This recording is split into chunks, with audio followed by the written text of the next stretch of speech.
Everybody dies, don't they? Everybody come back, don't they? Isn't that so? In the 5 Northumbrian counties, you will scarcely find so bleak, ugly, and yet, in a savage way, so picturesque a moor as Dardale Moss. The moor itself spreads north, south, east and west, a great undulating sea of black peat and heath.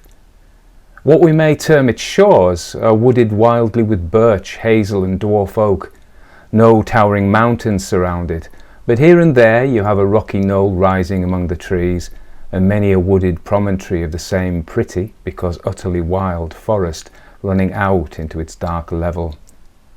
Habitations are thinly scattered in this barren territory, and a full mile away from the meanest was the stone cottage of Mother Carke. Let not my southern reader who associates ideas of comfort with the term cottage mistake. This thing is built of shingle with low walls. Its thatch is hollow, the peat smoke curls stingingly from its stunted chimney. It is worthy of its savage surroundings. The primitive neighbours remark that no rowan tree grows near, no holly, no bracken, and no horseshoe is nailed on the door.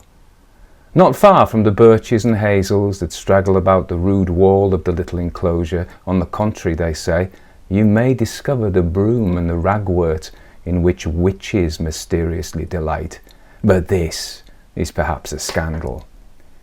Mal Carke was for many a year the sage femme of this wild domain. She has renounced practice, however, for some years, and now, under the rose, she dabbles. It is thought, in the black art, in which he has always been secretly skilled, tells fortunes, practices charms, and in popular esteem is little better than a witch.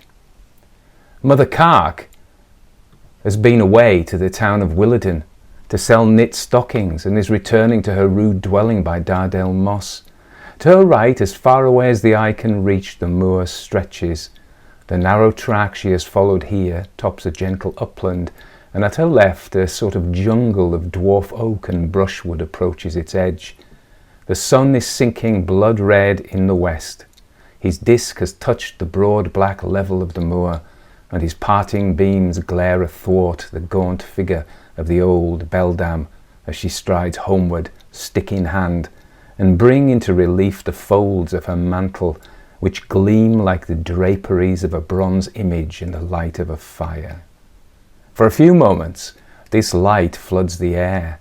Tree, gorse, rock, and bracken glare, and then it is out, and grey twilight over everything. All is still and sombre.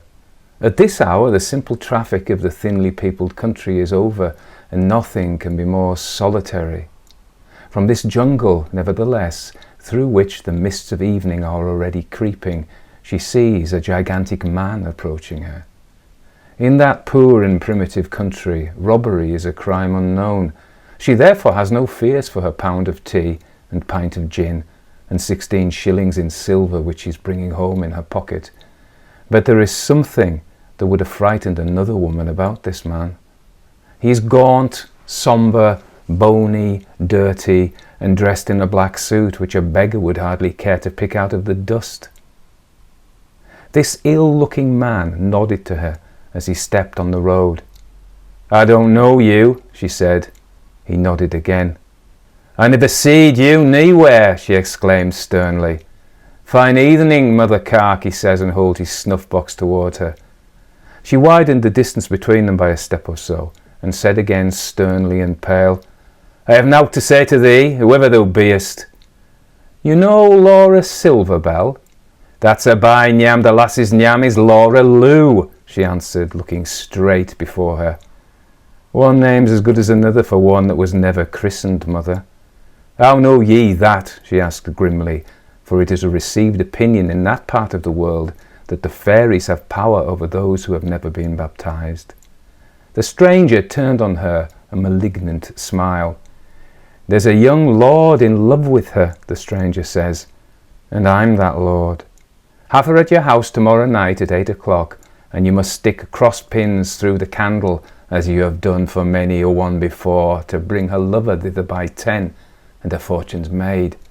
And take this for your trouble." He extended his long finger and thumb toward her with a guinea temptingly displayed. "I have naught to do with thee, I never seed thee afore. Get thee away! I earned nee gold of thee, and I'll take nin. Away with thee, or they'll find end it'll mack thee." The old woman had stopped and was quivering in every limb as she thus spoke. He looked very angry.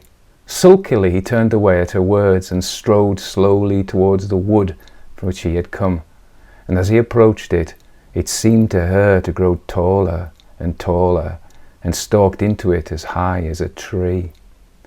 "I conceited there would come something o' it," she said to herself. "Farmer Lou must get it done next Sunday, that old loupy." Old Farmer Lou was one of that sect who insist that baptism shall be but once administered, and not until the Christian candidate had attained adult years. The girl had indeed for some time been of age not only, according to this theory, to be baptized, but if need be, to be married. Her story was a sad little romance. A lady some 17 years before had come down and paid Farmer Lou for 2 rooms in his house. She told him that her husband would follow her in a fortnight, and that he was in the meantime delayed by business in Liverpool. In 10 days after her arrival, the baby was born, Mal Clark acting as sage-femme on the occasion, and on the evening of that day the poor young mother died. No husband came. No wedding ring, they said, was on her finger. About £50 was found in her desk, which Farmer Lou, who was a kind old fellow and had lost his 2 children, put in bank for the little girl, and resolved to keep her until the rightful owner should step forward to claim her. They found half a dozen love letters signed Francis and calling the dead woman Laura. So Farmer Lou called the little girl Laura, and her sobriquet of Silverbell was derived from a tiny silver bell, once gilt, which was found among her poor mother's little treasures after her death, and which the child wore in a ribbon round her neck. Thus, being very pretty and merry, she grew up as a North Country farmer's daughter, and the old man, as she needed more looking after, grew older and less able to take care of her. So she was in fact very nearly her own mistress, and did pretty much in all things as she liked. Old Mal Clark, by some caprice for which no one could account, cherished an affection for the girl, who saw her often and paid her many a small fee in exchange for the secret indications of the future. It was too late when Mother Clark reached her home to look for a visit from Laura Silverbell that day. About 3 o'clock next afternoon, Mother Clark was sitting knitting with her glasses on outside her door on the stone bench, when she saw the pretty little girl mount lightly to the top of the stile at her left under the birch, against the silver stem of which she leaned her slender hand, and called, Mal, Mother Clark, are you alone all by yourself?" "Aye, Laura, lass, we can be close enough if you want a word with me," says the old woman, rising with a mysterious nod and beckoning her stiffly with long fingers. The girl was assuredly pretty enough for a lord to fall in love with. Only look at her. A profusion of brown rippling hair, parted low in the middle of her forehead, almost touched her eyebrows, and made the pretty oval of her face by the breadth of that rich line more marked. What a pretty little nose! What scarlet lips! And large, dark, long-fringed eyes. Her face is transparently tinged with those clear Murillo tints which appear in deeper dyes on her wrists and on the backs of her hands. These are the beautiful gypsy tints with which the sun dyes young skins so richly. The old woman eyes all this, and her pretty finger, so round and slender, and her shapely little feet, cased in the thick shoes that can't hide their comely proportions, as she stands on the top of the stile, but it is with a dark and saturnine aspect. "Come, lass, what stand ye for atop at wall, where folk may chance to see thee? I have a thing to tell thee, lass." She beckoned her again. "And I have a thing to tell thee, Mal." "Come hither," says the old woman peremptorily. "But you munna give me that creeping. I winna look again in the glass of water, mind ye." The old woman smiled grimly and changed her tone. "Now, honey, get thee down and let me see the canny fias," and she beckoned her again. Laura Silverbell did get down and stepped lightly toward the door of the old woman's dwelling.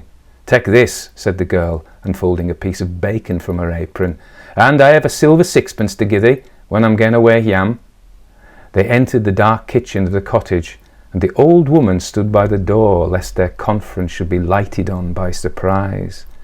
"Afore you begin," said Mother Cark, I softened her patois, "I must tell you there's ill folk watching ye. What's old Farmer Lou about? He doesn't get the sir, the clergyman, to baptise thee. If he lets Sunday next pass, I'm afraid you'll never be sprinkled nor signed with the cross while there's a sky above us." "A goy," exclaims the girl, "who's looking after me?" "A big black feller as high as the Kipples came out of the wood near Dead Man's Grike just after the sun went down yesterday evening. I know well what he was, for his feet never touched the road while he made as if he walked beside me, and he wanted to give me snuff first, and I wouldn't have that, and then he offered me a golden guinea, but I was no sick orpy, and to bring you here tonight and cross the candle with pins to call your lover in, and he said he's a great lord and in love with thee." "And you refused him?" "Well for thee I did, lass," says Mother Cark. "Why, it's every word true," cries the girl vehemently, starting to her feet, for she had seated herself on the great oak chest. "True, lass? Come, say what you mean," demanded Mal Cark with a dark and searching gaze. "Last night I was coming yam from the wake with old Farmer Dykes and his wife and his daughter Nell, and when we came to the stile I bid them good night and we parted." "And you came by the path alone in the night time, did you?" exclaimed old Mal Clark sternly. "I wasn't afeared. I don't know why. The path yam leads down by the waters of old Haworth Castle." "I know it will, and a dowly path it is. You'll keep indoors o' nights for a while, or you'll rue it. What saw ye?" "No freetin', mother, nowt I was feared on." "You heard a voice calling your name." "I heard nowt that was dow but the hully-hoo in the old castle waste," answered the pretty girl. "I heard nor seed nowt that's dow, but mickle it's canny and gladsome. I heard singing and laughing a long way off. I consated and I stopped a bit to listen. Then I walked on a step or two, and there, sure enough, in the pie-mag field under the castle walls, not 20 steps away, I seed a grand company, silks and satins, and men with velvet coats with gold lace striped over them, and ladies with necklaces that would dazzle ye, and fans as big as griddles, and powdered footmen like what the shirra had behind his coach, only these was 10 times as grand." "It was full moon last night," said the old woman. "So bright it would blind you to look at it," said the girl. "Never an ill sight but the devil finds a light," quoth the old woman. "There's a running brook there. You were at this side, and they at that, and did they try to make you cross over?" "A goy did they. Nowt but civility and kindness though, and you must let me tell it my own way. They was talking and laughing and eating and drinking out of long glasses and gold cups, seated on the grass, and music was playing, and I keeking behind a bush at all the grand doings, and up they gets to dance, and says a tall fella I hadn't seen before, 'You must step across and dance with a young lord that's fallen in love with thee, and that's mysel'.' And sure enough I keeked at him under my lashes, and a canny lad he is, and to my taste, though he be dressed in black with sword and sash, velvet twice as fine as the sells in the shop at Golden Friars, and keeking at me again for the corners of his eyes. And the same fella telt me he was mad in love with me, and his father was there, and his sister, and they came all the way from Catstean Castle to see me that night, and that's the other side of Golden Friars." "Come, lass, you know mafflin, tell me true. What was he like? Was his face grimed with soot? A tall fellow with wide shoulders and looked like an ill thing, with black clothes, maced in rags?" "His face was long, but well favoured, and darker nor a gypsy, and his clothes were black and grand, and made of velvet, and he said he was the young lord himself, and he looked like it." "That'll be the same fella I seed at Deadman's Grike," said Mal Clark, with an anxious frown. "Hoot, mother, how could that be?" cried the lass, with a toss of her pretty head and a smile of scorn. But the fortune-teller made no answer, and the girl went on with her story. "When they began to dance," continued Laura Silverbell, "he urged me again, but I wouldn't step over. 'Twas partly pride, 'cause I wasn't dressed fine enough, and partly contrariness or something, but gar I wouldn't, not a foot. No, but I more than half wished it at the time. Wail for thee, thou didn't cross the brook. Hoity-toity, why not? Keep at home after nightfall, and don't you be walking by yourself by daylight on any light, lang, lonesome ways till after you're baptised," said Mal Clark. "I'm like to be married first." "Take care that marriage won't hang in the bell rub," said Mother Cark. "Leave me alone for that. The young lord said he was maist daft in love with me. He wanted to give me a canny ring with a beautiful stone in it, but drat it, I was sick and orping, I wouldn't tack it, and he a young lord." "Lord, indeed, are you daft or dreaming? Those fine folk, what were they? I'll tell you, dobbies and fairies, and if you don't do as you're bid, they'll take ye, and you'll never get out of their hands again while grass grows," said the old woman grimly. "Od wait it," replies the girl impatiently. "Who's daft or dreaming now? I'd been dead with fear if it was any such thing. It couldn't be. All was so lovesome and bonny and shapely." "Well, and what do you want of me, lass?" asked the old woman sharply. "I want to know, here's a sixpence, what I should do," said the young lass. "'Twould be a pity to lose such a marrow, eh?" "Say your prayers, lass, I can't help you," says the old woman darkly. "If you go with the people, you'll never come back. You mustn't talk with them, nor eat with them, nor drink with them, nor take a pin's worth by way of gift fra them. Mark well what I say, or you're lost." The girl looked down, plainly much vexed. The old woman stared at her with a mysterious frown steadily for a few seconds. "Tell me, lass, and tell me true, are you in love with that lad?" "What for should I?" said the girl with a careless toss of her head and blushing up to her very temples. "I see how it is," said the old woman with a groan, and repeated the words, sadly thinking, and walked out of the wood, out of the door a step or two, and looked jealously round. "The lass is witched, the lass is witched." "Did you see him since?" asked Mother Cark, returning. The girl was still embarrassed, and now she spoke in a lower tone and seemed subdued. "I thought I seed him as I came here, walking beside me among the trees, but I can say it was only the trees themselves that looked like rinning one behind the other as I walked on." "I can tell thee nowt, lass, but what I tell't thee afore," answered the old woman peremptorily. "Get ye hame, and don't delay on the way, and say your prayers as ye ga, and let none but good thoughts come nigh ye, and never put a foot outside the doorstone again till you go to be christened, and get that done Sunday next." And with this charge, given with grisly earnestness, she saw her over the stile and stood upon it, watching her retreat until the trees quite hid her and the path from view. The sky grew cloudy and thunderous, and the air darkened rapidly as the girl, a little frightened by Mal Clark's view of the case, walked homeward by the lonely path among the trees.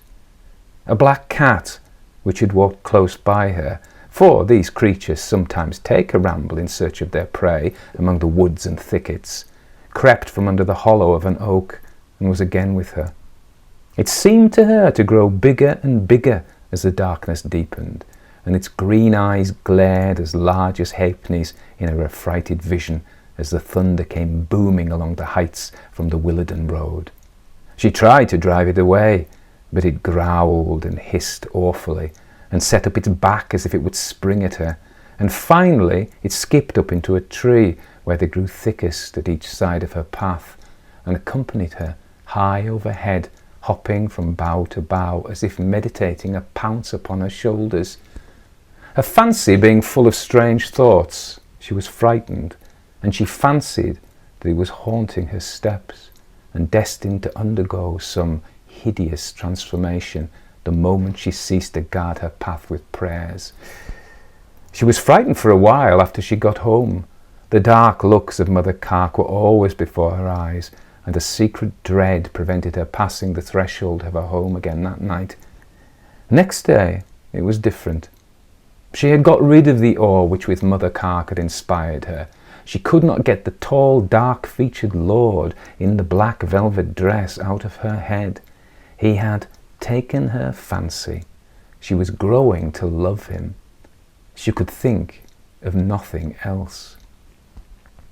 Bessie Hennock, a neighbour's daughter, came to see her that day and proposed a walk towards the ruins of Haworth Castle to gather bleaberries. So off the two girls went together. In the thicket, along the slopes near the ivied walls of Haworth Castle, the companions began to fill their baskets. Hours passed. The sun was sinking near the west, and Laura Silverbell had not come home. Over the hatch of the farmhouse door the maids leant ever and anon with outstretched necks, watching for a sign of the girl's return, and wondering, as the shadows lengthened, what had become of her. At last, just as the rosy sunset gilding began to overspread the landscape, Bessie Hennock, weeping into her apron, made her appearance without her companion. Her account of their adventures was curious. I will relate the substance of it more connectedly than her agitation would allow her to give it, and without the disguise of the rude Northumbrian dialect. The girl said that as they got along together among the brambles that grow beside the brook that bounds the Pymag field, she on a sudden saw a very tall, big-boned man with an ill-favoured, smirched face, and dressed in worn and rusty black, standing at the other side of a little stream. She was frightened, and while looking at this dirty, wicked, starved figure, Laura Silverbell touched her, gazing at the same tall scarecrow, but with a countenance full of confusion and even rapture. She was peeping through the bush behind which she stood, and with a sigh she said, "Isn't that a canny lad? A goy, see his bonny velvet clothes, his sword and sash. That's a lord, I can tell you, and well I know who he follows, who he loves, and who he'll wed." Bessie Hennock thought her companion daft. "See how lovesome he looks," whispered Laura. Bessie looked again and saw him gazing at her companion with a malignant smile, and at the same time he beckoned her to approach. "Don't go! Go not near him, he'll wring thy neck," gasped Bessie in great fear, as she saw Laura step forward with a look of beautiful bashfulness and joy. She took the hand he stretched across the stream, more for love of the hand than any need of help, and in a moment was across and by his side, and his long arm around her waist. "Fare thee weel, Bessie, I'm going my way," she called, leaning her head to his shoulder, "and tell good Father Lou I'm going my ways to be happy, and maybe, at long last, I'll see him again." And with a farewell wave of her hand, she went away with her dismal partner, and Laura Silverbell was never more seen at home, or among the coppies and the wick woods, the bonny fields and busky hollows by Dardell Moss. Bessie Hennock followed them for a time. She crossed the brook, and though they seemed to move slowly enough, she was obliged to run to keep them in view, and she all the time cried to her continually, come back, bonny Laura," until, getting over a bank, she was met by a white-faced old man, and so frightened was she that she thought she fainted outright. At all events, she didn't come to herself until the birds were singing their vespers in the amber light of sunset, and the day was over. No trace of the direction of the girl's flight was ever discovered. Weeks and months passed, and more than a year. At the end of that time, one of Malcark's goats died, as she suspected, by the envious practices of a rival witch who lived at the far end of Dardell Moss. All alone in her stone cabin, the old woman had prepared her charm to ascertain the author of her misfortune. The heart of the dead animal, stuck all over with pins, was burnt in the fire, the windows, doors, and every other aperture of the house being first carefully stopped. After the heart, thus prepared with suitable incantations, is consumed in the fire, the first person who comes to the door, who passes by it, is the offending magician. Mother Cark completed these lonely rites at dead of night. It was a dark night, with the glimmer of the stars only, and a melancholy night wind was soughing through the scattered woods that spread around.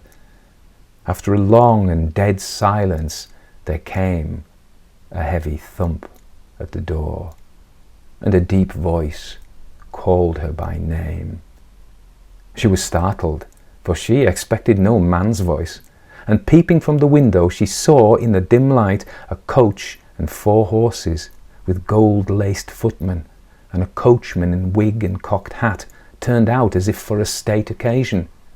She unbarred the door, and a tall gentleman dressed in black, waiting at the threshold, entreated her as the only sage-femme within reach to come in the coach and attend Lady Lairdale, who was about to give birth to a baby, promising her handsome payment. Lady Lairdale? She'd never heard of her. How far away is it? 12 miles on the old road to Golden Friars. Her avarice is roused and she steps into the coach. The footman claps to the door, the glass jingles with the sound of a laugh. The tall, dark-faced gentleman in black is seated opposite.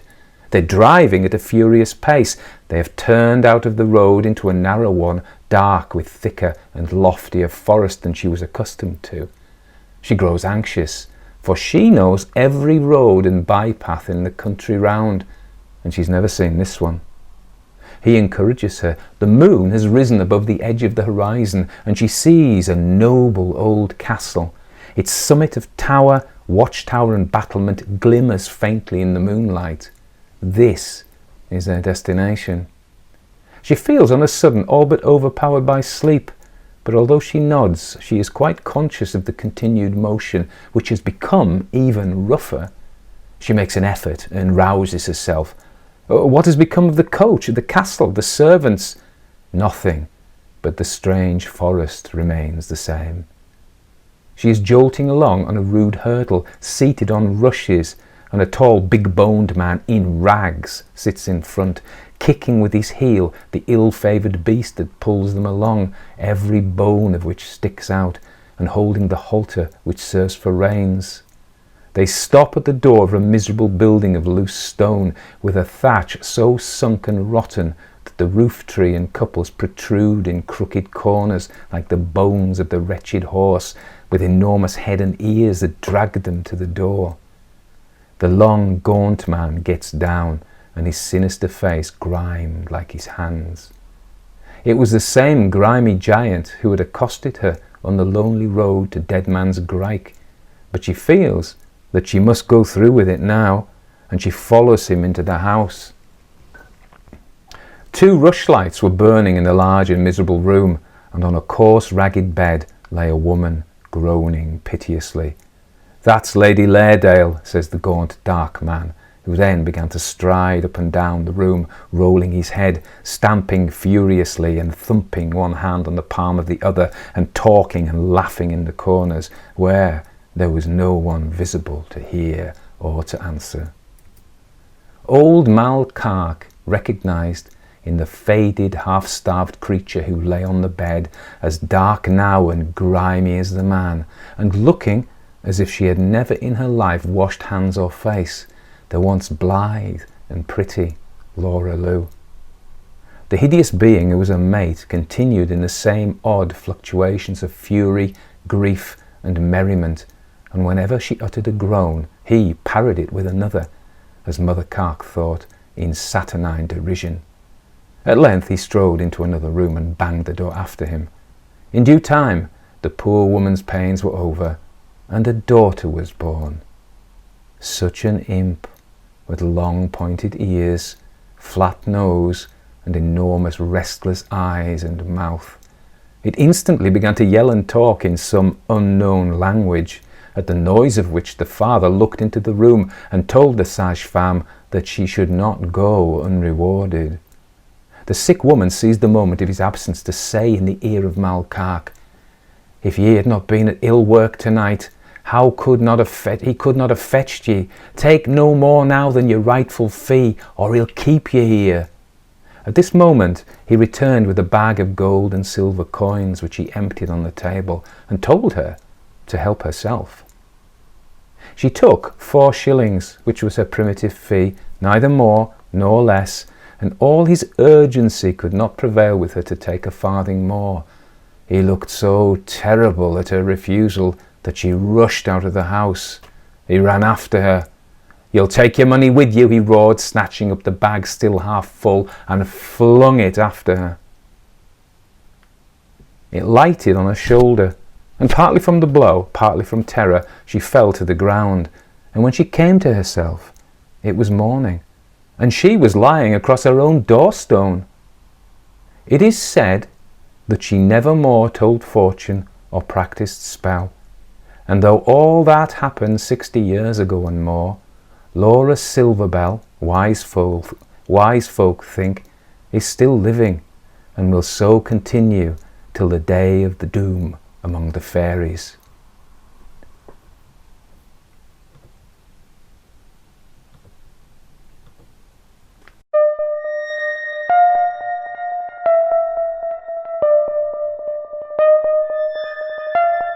Everybody dies, don't they?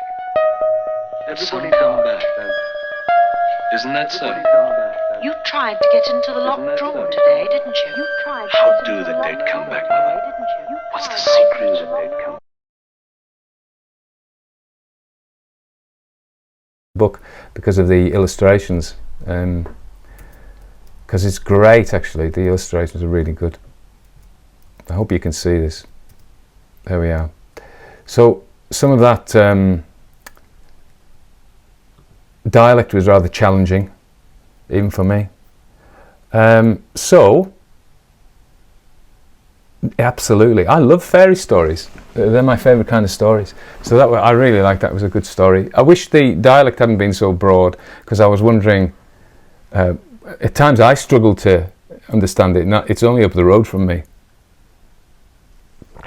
So yeah, it's a good story, a fairy story.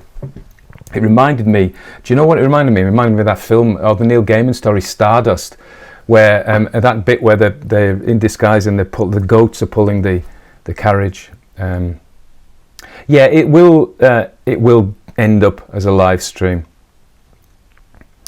And I think the sounds worked this time.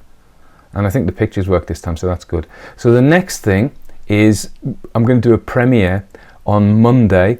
So it's pre-recorded of The Pomegranate Seed by Edith Wharton. Yeah, no, absolutely. So I get distracted, it's my ADHD. So yeah, so Pomegranate Seed, Edith Wharton, Monday night, 10 p.m. London time. I'm not sure what that is everywhere else. It may not be 10 p.m, maybe 9:30. So it's actually announced. Yeah. It reminded me, there's a story we did called The Phantom Coach, which is a Victorian story, slightly later than this one. And it's the Northern Moors again. Yeah, the sound I think's better because I'm using a lav mic. Yeah, there we are. Yes, it was good. Anyway, you know me, I can just ADHD. I know it's bad, but never mind. So. Yeah, that's it. I'm just going to witter on now. So we've got a premiere. I'm going to do just a question and answer, because the problem I have when I'm reading is I can't see I can't see the comments and I can't reply to them. So I figure if we do one whereby there's a bit more toing and froing, that will be better. Antonia Barber, I don't think I know that one. But yeah, fairy stories. I even thought of doing a separate fairy story. Yeah. Technically the sound is better. Yeah, okay. Anyway, I'm going to go. Thank you all for turning up. We haven't seen, he's here. Jack is here. Come on, focus on Jack. I've got to put him in front of my face before the camera will focus on him. There he is. Yeah, he's just keeping me company.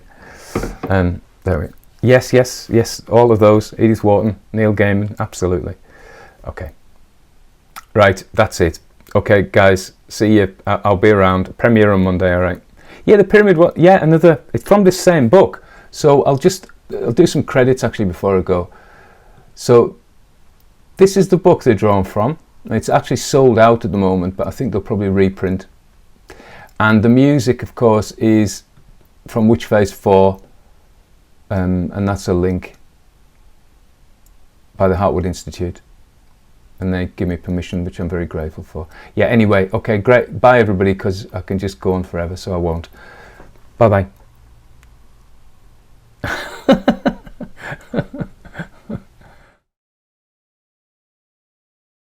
Schalken the Painter by J. Sheridan Le Fanu, published in 1851. For he is not a man as I am, that we should come together, neither is there any that might lay his hand upon us both.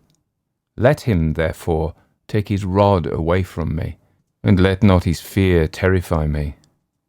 There exists at this moment in good preservation a remarkable work of Schalken's. The curious management of its lights constitutes, as usual in his pieces, the chief apparent merit of the picture. I say apparent, for in its subject and not in its handling, however exquisite, consists its real value. The picture represents the interior of what might be a chamber in some antique religious building, and its foreground is occupied by a female figure in a species of white robe, part of which is arranged so as to form a veil. The dress, however, is not that of any religious order. In her hand the figure bears a lamp, by which alone her figure and face are illuminated, and her features wear such an arch smile as well becomes a pretty woman when practising some prankish roguery in the background. And excepting where the dim red light of an expiring fire serves to define the form, in total shadow stands the figure of a man, dressed in the old Flemish fashion, in an attitude of alarm, his hand being placed upon the hilt of his sword, which he appears to be in the act of drawing. There are some pictures which impress one, I know not how, with a conviction that they represent not the mere ideal shapes and combinations which have floated through the imagination of the artist, but scenes, faces, and situations which have actually existed. There is in that strange picture something that stamps it as the representation of a reality. And such in truth it is, for it faithfully records a remarkable and mysterious occurrence, and perpetuates in the face of the female figure, which occupies the most prominent place in the design, an accurate portrait of Rose Felderkaust, the niece of Gerard Dove, the first and I believe the only love of Godfrey Schalken. My great-grandfather knew the painter well, and from Schalken himself he learned the fearful story of the painting. And from him, too, he ultimately received the picture itself as a bequest. The story and the picture have become heirlooms in my family, and having described the latter, I shall, if you please, attempt to relate the tradition which has descended with the canvas. There are few forms on which the mantle of romance hangs more ungracefully than upon that of the uncouth Schalken, the boorish but most cunning worker in oils, whose pieces delight the critics of our day almost as much as his manners disgusted the refined of his own. And yet this man, so rude, so dogged, so slovenly, in the midst of his celebrity, had, in his obscure but happier days, played the hero in a wild romance of mystery and passion. When Schalken studied under the immortal Gerard Dove, he was a very young man, and in spite of his phlegmatic temperament, he at once fell over head and ears in love with the beautiful niece of his wealthy master. Rose Felderkaust was still younger than he, having not yet attained her 17th year, and, if tradition speaks truth, possessed all the soft and dimpling charms of the fair, light-haired Flemish maidens. The young painter loved honestly and fervently. His frank adoration was rewarded, he declared his love, and extracted a faltering confession in return. He was the happiest and proudest painter in all Christendom. But there was something to dash his elation. He was poor and undistinguished. He dared not ask old Gerard for the hand of his sweet ward. He must first win a reputation and a competence. There were therefore many dread uncertainties and cold days before him. He had to fight his way against sore odds, but he had won the heart of dear Rose Felderkaust, and that was half the battle. It is needless to say his exertions were redoubled, and his lasting celebrity proves that his industry was not unrewarded by success.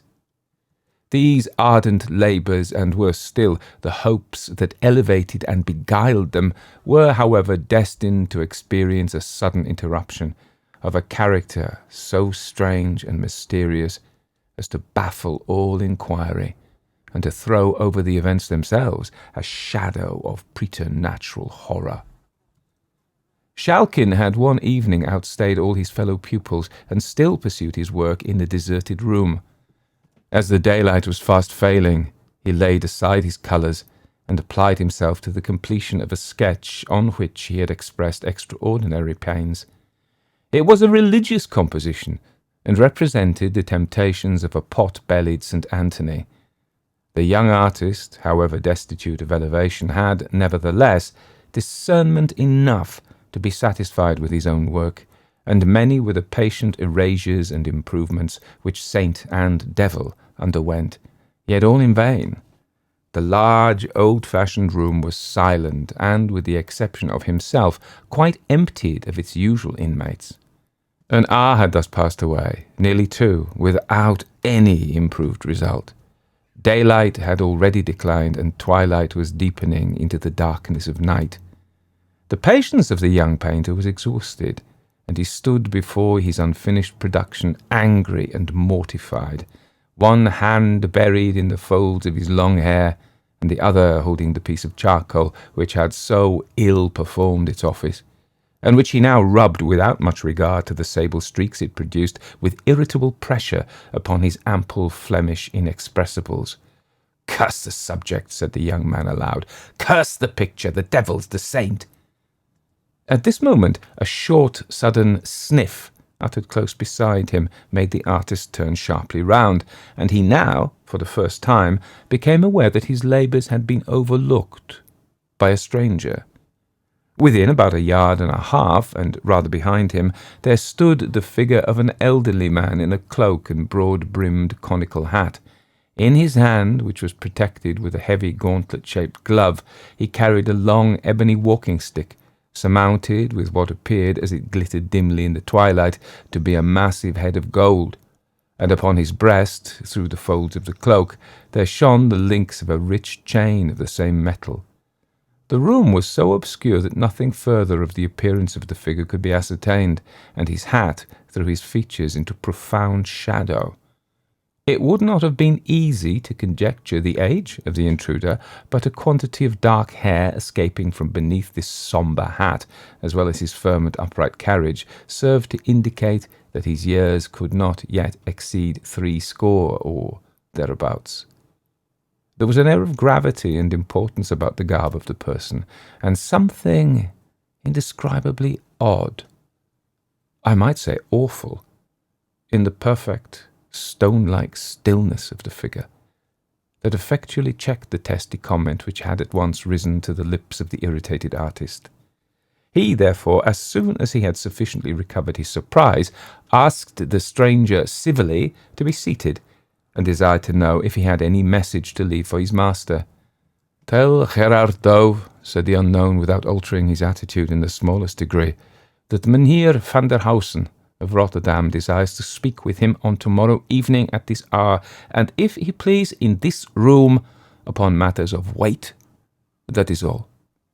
The stranger, having finished this message, turned abruptly and with a quick but silent step quitted the room, before Schalken had time to say a word in reply. The young man felt a curiosity to see in what direction the burgher of Rotterdam would turn on quitting the studio, and for that purpose he went directly to the window which commanded the door. A lobby of considerable extent intervened between the inner door of the painter's room and the street entrance, so that Schalken occupied the post of observation before the old man could possibly have reached the street. He watched in vain, however. There was no other mode of exit. Had the queer old man vanished, or was he lurking about in the recesses of the lobby for some sinister purpose? This last suggestion filled the mind of Schalken with a vague uneasiness which was so unaccountably intense as to make him alike afraid to remain in the room alone and reluctant to pass through the lobby. However, with an effort which appeared very disproportioned to the occasion, he summoned resolution to leave the room, and having locked the door and thrust the key in his pocket, without looking to the right or left, he traversed the passage which had so recently, perhaps still, contained the person of this mysterious visitant, scarcely venturing to breathe till he had arrived in the open street. "Mynheer van der Hausen," said Gerard Dow within himself as the appointed hour approached. "Mynheer van der Hausen of Rotterdam. I never heard of the man till yesterday. What can he want of me? A portrait, perhaps, to be painted, or a poor relation to be apprenticed, or a collection to be valued, or... Pshaw, there's no one in Rotterdam to leave me a legacy. Well, whatever the business may be, we shall soon know it all." It was now the close of day, and again every easel, except that of Schalken, was deserted. Gerard Dow was pacing the apartment with the restless step of impatient expectation, sometimes pausing to glance over the work of one of his absent pupils, but more frequently placing himself at the window, from whence he might observe the passengers who threaded the obscure by-street in which his studio was placed. "Said you not, Godfrey," exclaimed Dow, after a long and fruitful gaze from his post of observation, and turning to Schalken, "that the hour he appointed was about 7 by the clock of the Stadthouse?" "It had just told 7 when I first saw him, sir," answered the student. "The hour is close at hand, then," said the master, consulting an horologe as large and as round as an orange. "Mynheer van der Hausen from Rotterdam. Is it not so?" "Such was the name." "And an elderly man, richly clad," pursued Dow musingly. "As well as I might see," replied his pupil. "He could not be young, nor yet very old neither, and his dress was rich and grave, as might become a citizen of wealth and consideration." At this moment the sonorous boom of the Stadthouse clock tolled, stroke after stroke, the hour of 7. The eyes of both master and student were directed to the door, and it was not until the last peal of the bell had ceased to vibrate that Dow exclaimed, So, we shall have his worship presently, that is, if he means to keep his hour. If not, you may wait for him, Godfrey, if you court his acquaintance. But what, after all, if it should prove but a mummery got up by Van Karp or some such wag? I wish you had run all risks and cudgelled the old burgomaster soundly. I'd wager a dozen of Rhenish his worship would have unmasked and pleaded old acquaintance in a trice. "Here he comes, sir," said Schalken, in a low, monitory tone, and instantly, upon turning towards the door, Gerard Dow observed the same figure which had, on the day before, so unexpectedly greeted his pupil Schalken. There was something in the air of the figure which at once satisfied the painter that there was no masquerading in the case, and that he really stood in the presence of a man of worship. And so, without hesitation, he doffed his cap, and courteously saluting the stranger, requested him to be seated. The visitor waved his hand slightly, as if in acknowledgment of the courtesy, but remained standing. "I have the honour to see Mynheer van der Hausen of Rotterdam," said Gerard Dow. "The same," was the laconic reply of his visitor.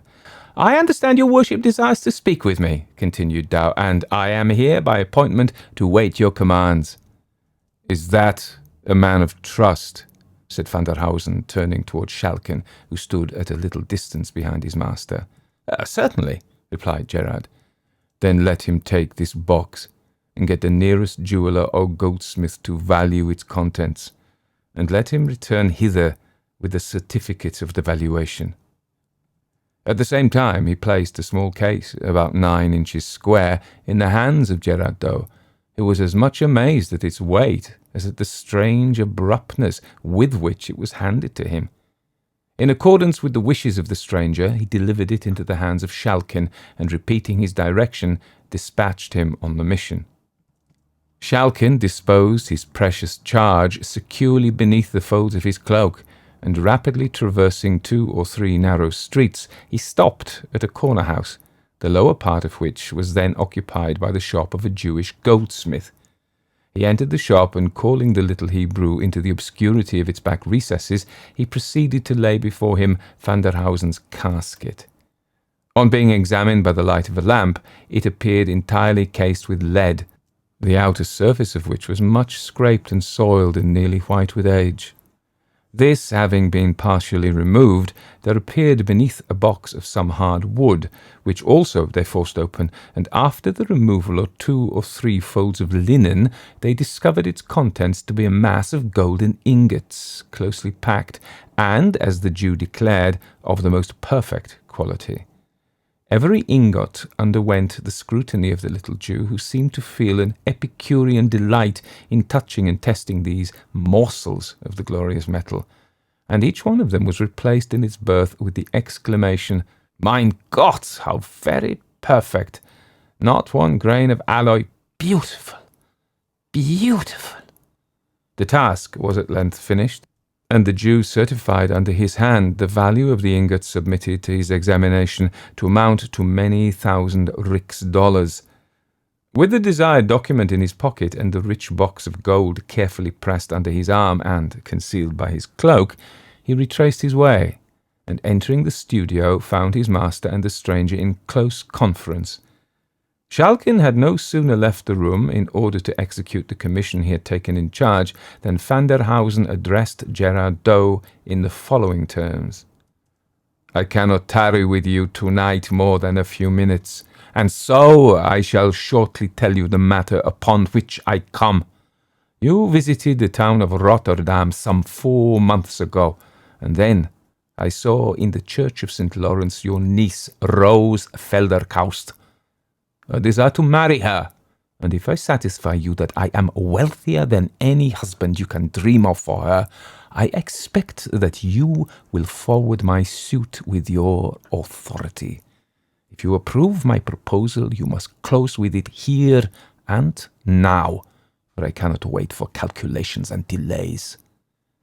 Gerardo was hugely astonished by the nature of Mynheer van der Hausen's communication, but he did not venture to express surprise, for, besides the motives supplied by prudence and politeness, the painter experienced a kind of chill and oppression, like that which is said to intervene when one is placed in unconscious proximity with the object of a natural antipathy, an undefined but overpowering sensation, while standing in the presence of the eccentric stranger, which made him very unwilling to say anything which might reasonably offend him. "I have no doubt," said Gerard, after 2 or 3 prefatory hems, "that the alliance which you propose would prove alike advantageous and honourable to my niece, but you must be aware that she has a will of her own, and may not acquiesce in what we may design for her advantage." "Do not seek to deceive me, Sir Painter," said Van der Hausen. "You are her guardian. She is your ward. She is mine, if you like to make her so." The man of Rotterdam moved forward a little as he spoke, and Gerard Doe, he scarce knew why, inwardly prayed for the speedy return of Schalken. "I desire," said the mysterious gentleman, "to place in your hands at once an evidence of my wealth and a security for my liberal dealing with your niece.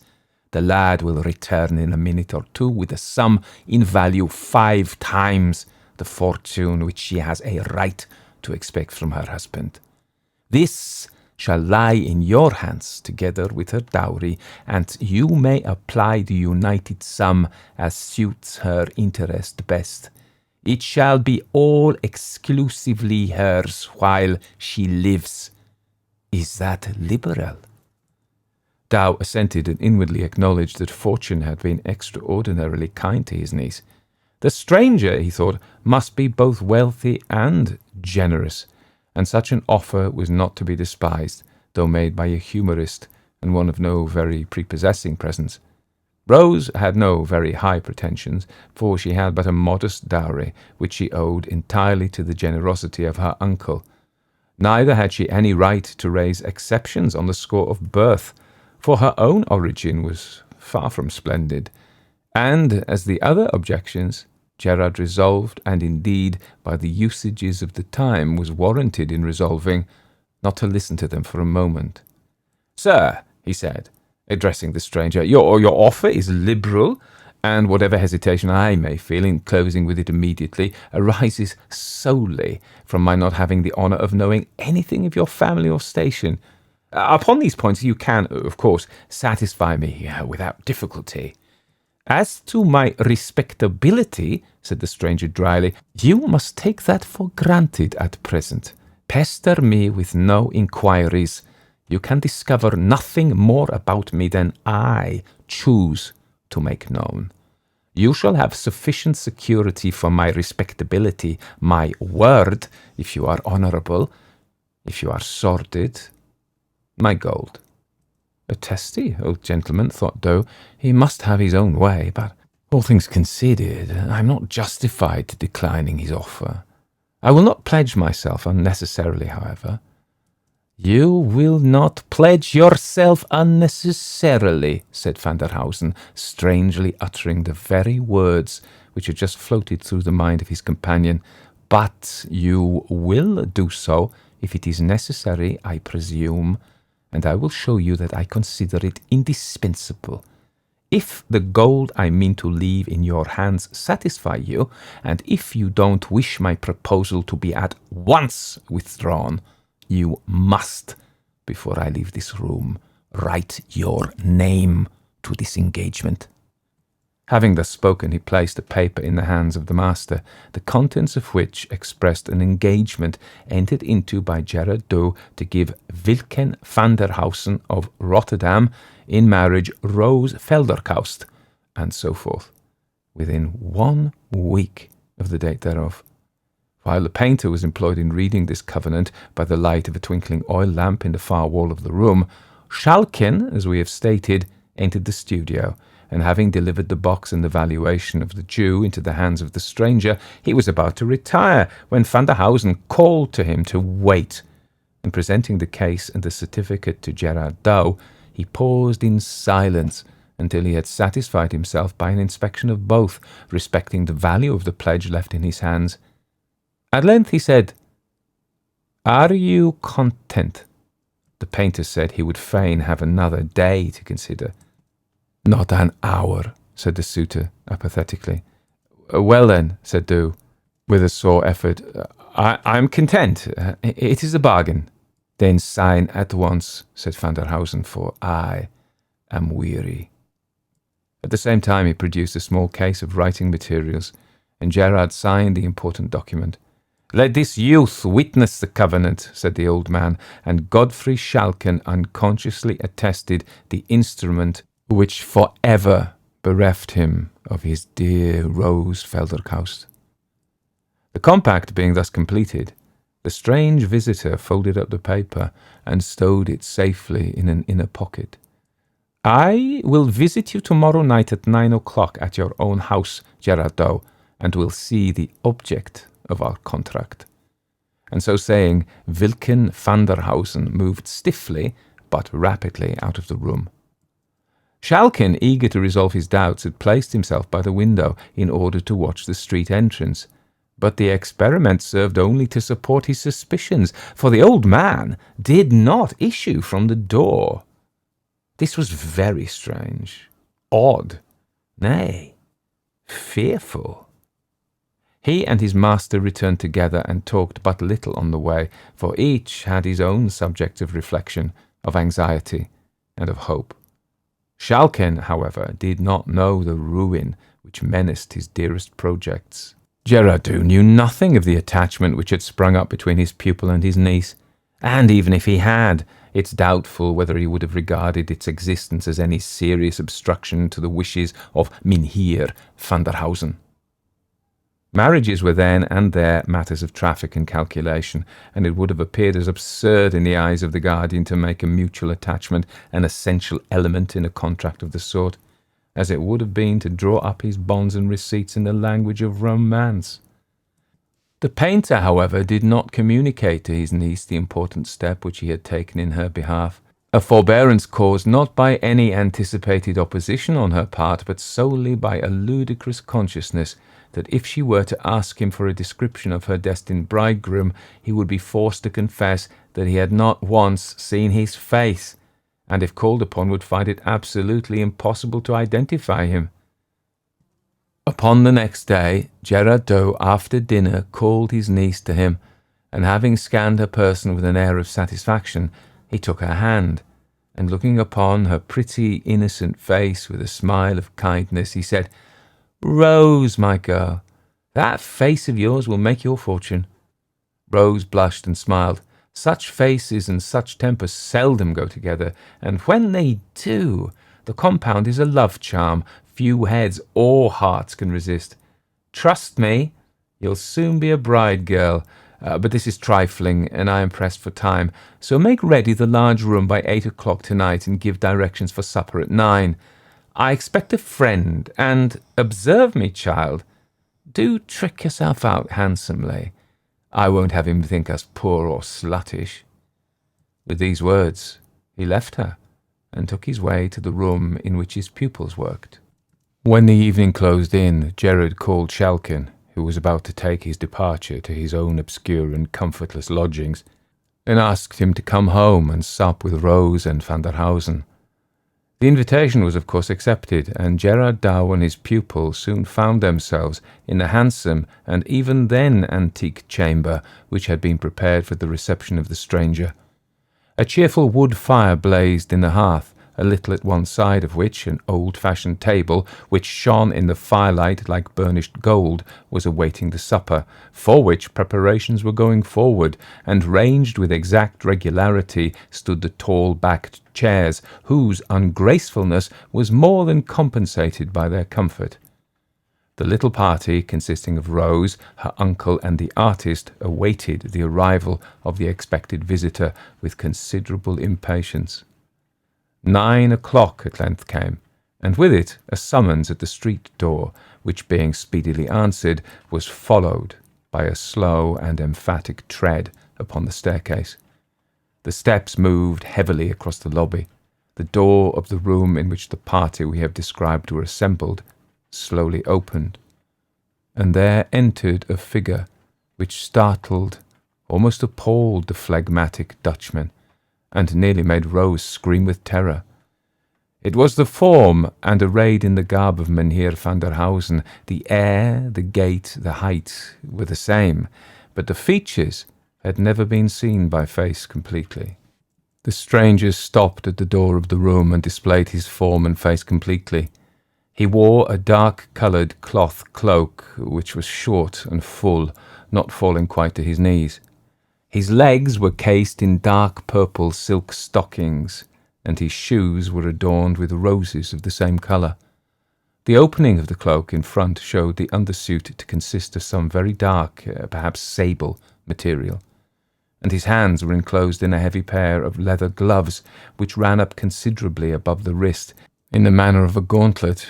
In one hand he carried his walking stick and his hat, which he had removed, and the other hung heavily by his side. A quantity of grizzled hair descended in long tresses from his head, and rested upon the plaits of a stiff ruff which effectually concealed his neck. So far, all was well. But the face! All the flesh of the face was coloured with the bluish, leaden hue, which is sometimes produced by metallic medicines administered in excessive quantities. The eyes showed an undue proportion of muddy white, and had a certain indefinable character of insanity. The hue of the lips, bearing the usual relation to that of the face, was consequently nearly black, and the entire character of the face was sensual, malignant, and even satanic. It was remarkable that the worshipful stranger suffered as little as possible of his flesh to appear, and that during his visit he did not once remove his gloves. Having stood for some moments at the door, Gerard Dow at length found breath and collectedness to bid him welcome, and with a mute inclination of the head the stranger stepped forward into the room. There was something indescribably odd, even horrible, about all his motions. Something undefinable that was unnatural, inhuman. It was as if the limbs were guided and directed by a spirit unused to the management of bodily machinery. The stranger spoke hardly at all during his visit, which did not exceed half an hour, and the host himself could scarcely muster courage enough to utter the few necessary salutations and courtesies, and indeed, such was the nervous terror which the presence of Van der Hausen inspired, that very little would have made all his entertainers fly in downright panic from the room. They had not so far lost all self-possession, however, as to fail to observe two strange peculiarities of their visitor. During his stay, his eyelids did not once close, or indeed move in the slightest degree. And farther, there was a death-like stillness in his whole person, owing to the absence of the heaving motion of the chest caused by the process of respiration. These two peculiarities, though when told they may appear trifling, produced a very striking and unpleasant effect when seen and observed. Van der Hausen at length relieved the painter of Leyden of his inauspicious presence, and with no trifling sense of relief, the little party heard the street door close after him. "Dear uncle," said Rose, "what a frightful man! I would not see him again for all the wealth of the States." "Tush, foolish girl," said Dow, whose sensations were anything but comfortable. "A man may be as ugly as the devil, and yet, if his heart and actions are good, he is worth all the pretty-faced, perfumed puppies that walk the mall. Rose, my girl, it's very true. He has not thy pretty face, but I know him to be wealthy and liberal, and were he 10 times more ugly, these two virtues would be enough to counterbalance all his deformity, and if not sufficient, actually to alter the shape and hue of his features, at least enough to prevent one thinking them so much amiss." "Do you know, uncle," said Rose, "when I saw him standing at the door, I couldn't get it out of my head that I saw the old painted wooden figure that used to frighten me so much in the church of St. Lawrence at Rotterdam." Gerard laughed, though he could not help inwardly acknowledging the justness of the comparison. He was resolved, however, as far as he could, to check his niece's disposition to dilate upon the ugliness of her intended bridegroom, though he was not a little pleased, as well as puzzled, to observe that she appeared totally exempt from that mysterious dread of the stranger which, he could not disguise it from himself, considerably affected him, as also his pupil Godfrey Schalken.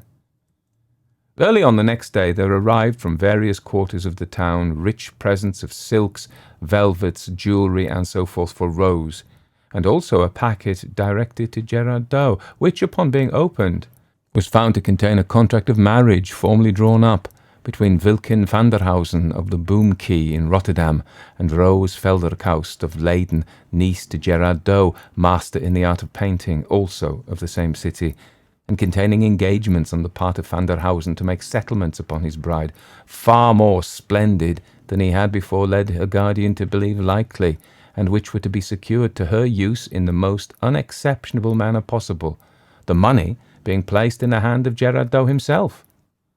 I have no sentimental scenes to describe, no cruelty of guardians, no magnanimity of wards, no agonies or transport of lovers. The record I have to make is one of sordidness, levity, and heartlessness. In less than a week after the first interview, which we have just described, the contract of marriage was fulfilled, and Schalken saw the prize which he would have risked existence to secure, carried off in solemn pomp by his repulsive rival. For 2 or 3 days he absented himself from the school.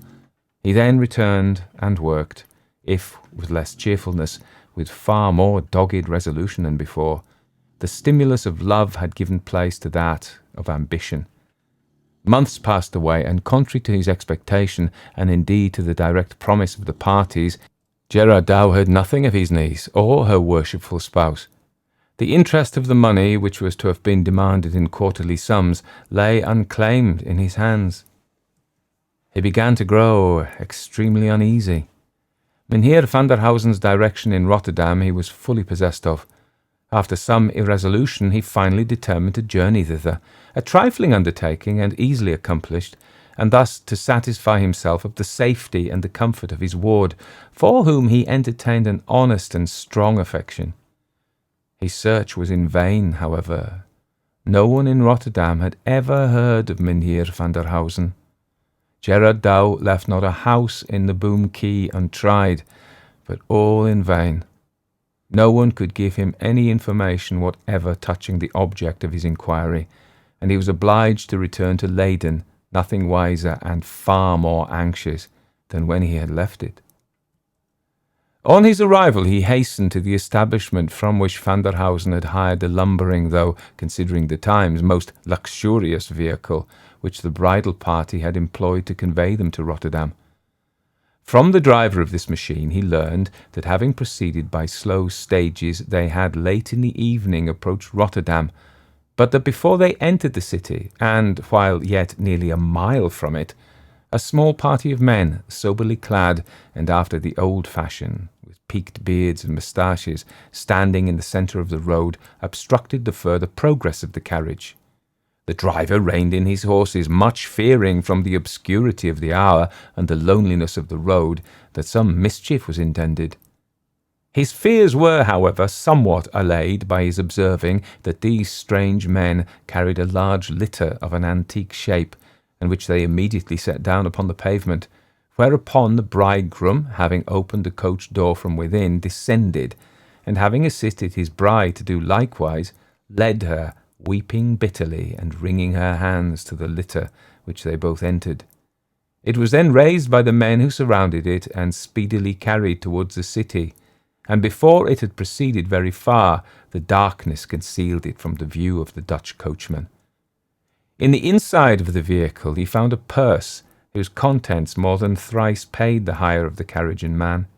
He saw and could tell nothing more of Mynheer van der Hausen and his beautiful lady. This mystery was a source of profound anxiety and even grief to Gerard Dow. There was evidently fraud in the dealing of van der Hausen with him, though for what purpose committed he could not imagine.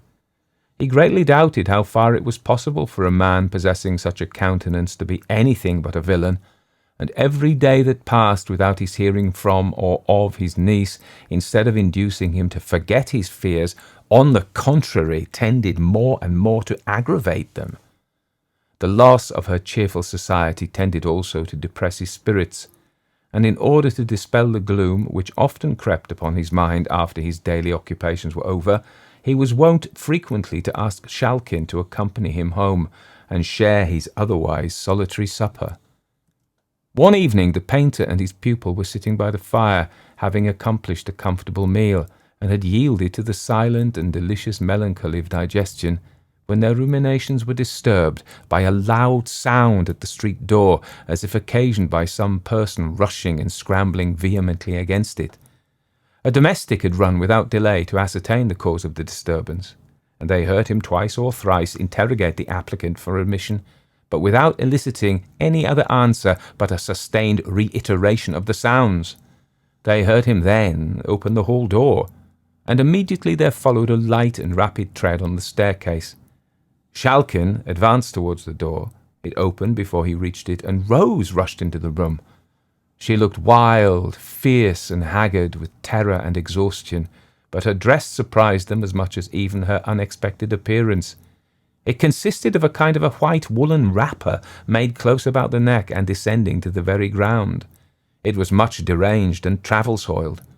The poor creature had hardly entered the chamber when she fell senseless on the floor. With some difficulty they succeeded in reviving her, and on recovering her senses she instantly exclaimed in a tone of terror rather than mere impatience, "Wine, wine, quickly, or I'm lost!" Astonished and almost scared at the strange agitation in which the call was made, they at once administered to her wishes, and she drank some wine with a haste and eagerness which surprised them. She had hardly swallowed it when she exclaimed with the same urgency, "Food! For God's sake, food at once, or I perish!" A considerable fragment of a roast joint was laid upon the table, and Schalken immediately began to cut some, but he was anticipated, for no sooner did she see it than she caught it, a more than mortal image of famine, and with her hands, and even with her teeth, she tore off the flesh and swallowed it. When the paroxysm of hunger had been a little appeased, she appeared on a sudden overcome with shame, or it may have been that other more agitating thoughts overpowered and scared her, for she began to weep bitterly and to wring her hands. "Oh, send for a minister of God," she said. "I am not safe till he comes. Send for him speedily." Gerard Dow dispatched a messenger instantly, and prevailed on his niece to allow him to surrender his bedchamber to her use. He also persuaded her to retire to it at once to rest. Her consent was extorted upon the condition that they would not leave her for a moment. "Oh, that the holy man were here," she said. "He can deliver me. The dead and the living can never be one. God has forbidden it." With these mysterious words, she surrendered herself to their guidance, and they proceeded to the chamber which Gerard Dow had assigned to her use. Do not leave me for a moment," said she. "I am lost for ever if you do." Gerard Dow's chamber was approached through a spacious apartment, which they were now about to enter. He and Schalken each carried a candle, so that a sufficiency of light was cast upon all surrounding objects. They were now entering the large chamber, which, as I have said, communicated with Dow's apartment, when Rose suddenly stopped, and in a whisper which thrilled them both with horror, she said, "Oh God, he is here! He is here! See, there he goes!" She pointed towards the door of the inner room, and Schalken thought he saw a shadowy and ill-defined form gliding into that apartment. He drew his sword, and raising the candle so as to throw its light with increased distinctness upon the objects in the room, he entered the chamber into which the shadow had glided. No figure was there, nothing but the furniture which belonged to the room, and yet he could not be deceived as to the fact that something had moved before them into the chamber. A sickening dread came upon him, and the cold perspiration broke out in heavy drops upon his forehead.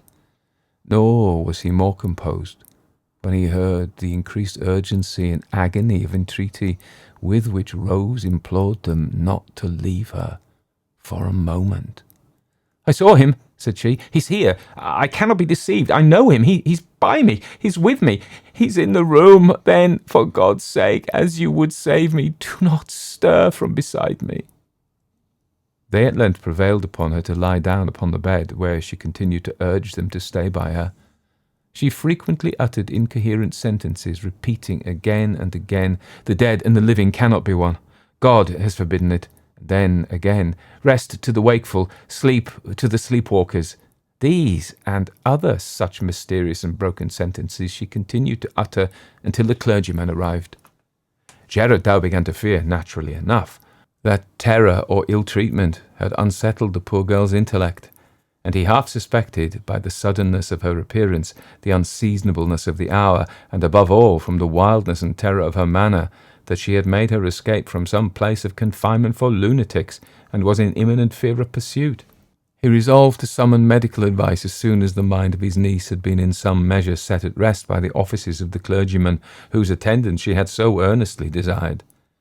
And until this object had been attained, he did not venture to put any questions to her, which might possibly, by reviving painful or horrible recollections, increase her agitation.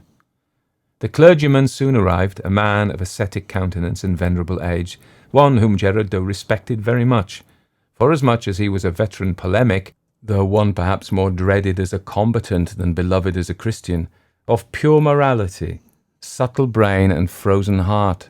He entered the chamber which communicated with that in which Rose reclined, and immediately on his arrival she requested him to pray for her, as for one who lay in the hands of Satan, and who could hope for deliverance only from heaven.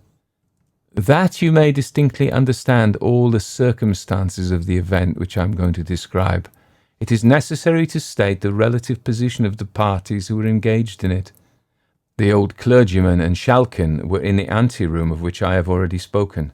Rose lay in the inner chamber, the door of which was open, and by the side of the bed, at her urgent desire, stood her guardian. A candle burned in the bedchamber, and 3 were lighted in the outer apartment. The old man now cleared his voice, as if about to commence, but before he had time to begin, a sudden gust of air blew out the candle which served to illuminate the room in which the poor girl lay, and she, with hurried alarm, exclaimed, "Godfrey, bring in another candle! The darkness is unsafe!" Gerard, though forgetting for the moment her repeated injunctions in the immediate impulse, stepped from the bedchamber into the other in order to supply what she desired. "Oh God, do not go, dear uncle!" shrieked the unhappy girl. And at the same time she sprung from the bed and darted after him, in order by her grasp to detain him. But the warning came too late, for scarcely had he passed the threshold, and hardly had his niece had time to utter the startling exclamation, when the door which divided the 2 rooms closed violently after him, as if swung by a strong blast of wind. Schalken and he both rushed to the door, but their united and desperate efforts could not avail so much as to shake it. Shriek after shriek burst from the inner chamber, with all the piercing loudness of despairing terror. Schalken and Doe applied every nerve to force open the door, but all in vain. There was no sound of struggling from within, but the screams seemed to increase in loudness, and at the same time they heard the bolts of the latticed window withdrawn, and the window itself grated upon the sill, as if thrown open. One last shriek, so long and piercing and agonized as to be scarcely human, swelled from the room, and suddenly there followed a death-like silence. A light step was heard crossing the room, as if from the bed to the window, and almost at the same instant the door gave way, and yielding to the pressure of the external applicants, nearly precipitated them into the room. It was empty. The window was open, and Schalken sprung to a chair and gazed out upon the street and canal below. He saw no form, but he saw, or thought he saw, the waters of the broad canal beneath settling ring after ring in heavy circles, as if a moment before disturbed by the submission of some ponderous body. No trace of Rose was ever after found, nor was anything certain respecting her mysterious wooer discovered or even suspected. No clue whereby to trace the intricacies of the labyrinth and to arrive at its solution presented itself. But an incident occurred which, though it will not be received by our rational readers in lieu of evidence, produced nevertheless a strong and a lasting impression upon the mind of Schalken. Many years after the events which we have detailed, Schalken, then residing far away, received an intimation of his father's death, and of his intended burial upon a fixed day in the church of Rotterdam.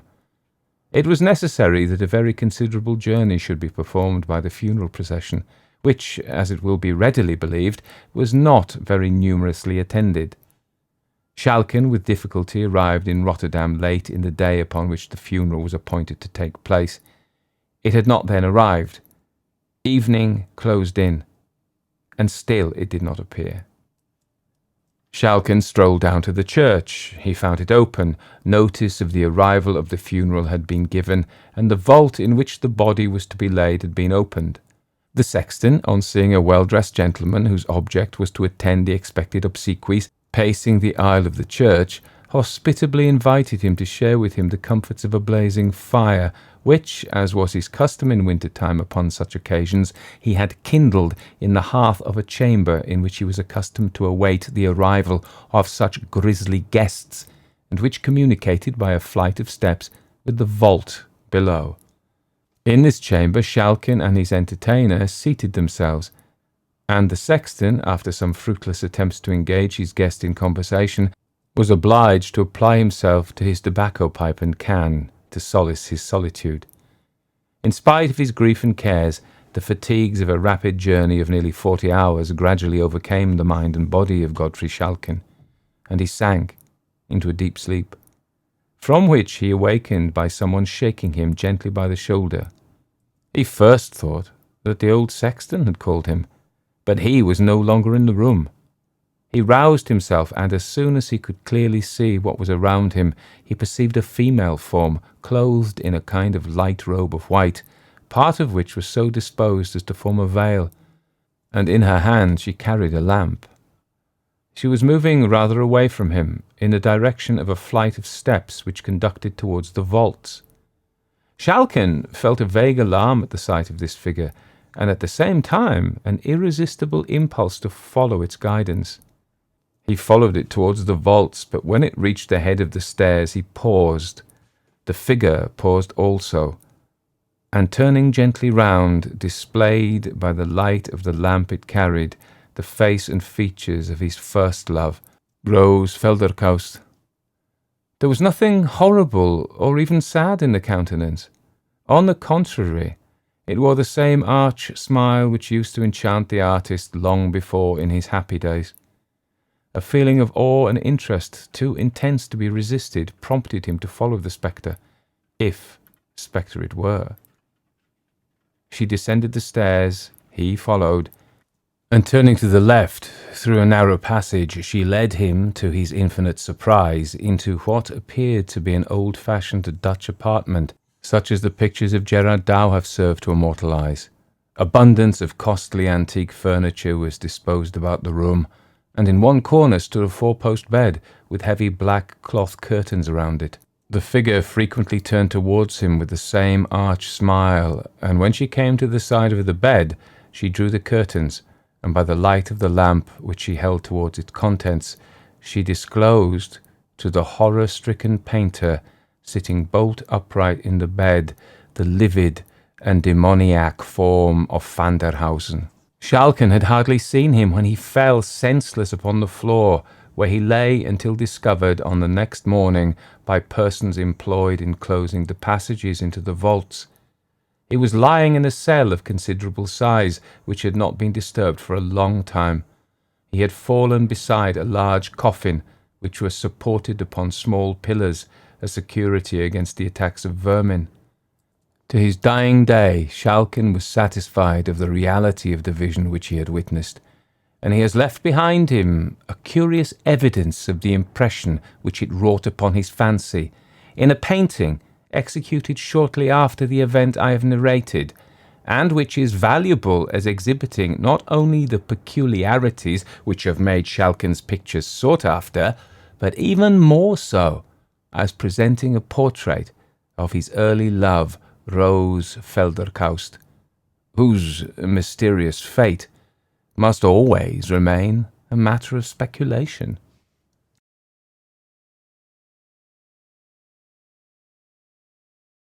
An account of some strange disturbances in Aungier Street by J. Sheridan Le Fanu.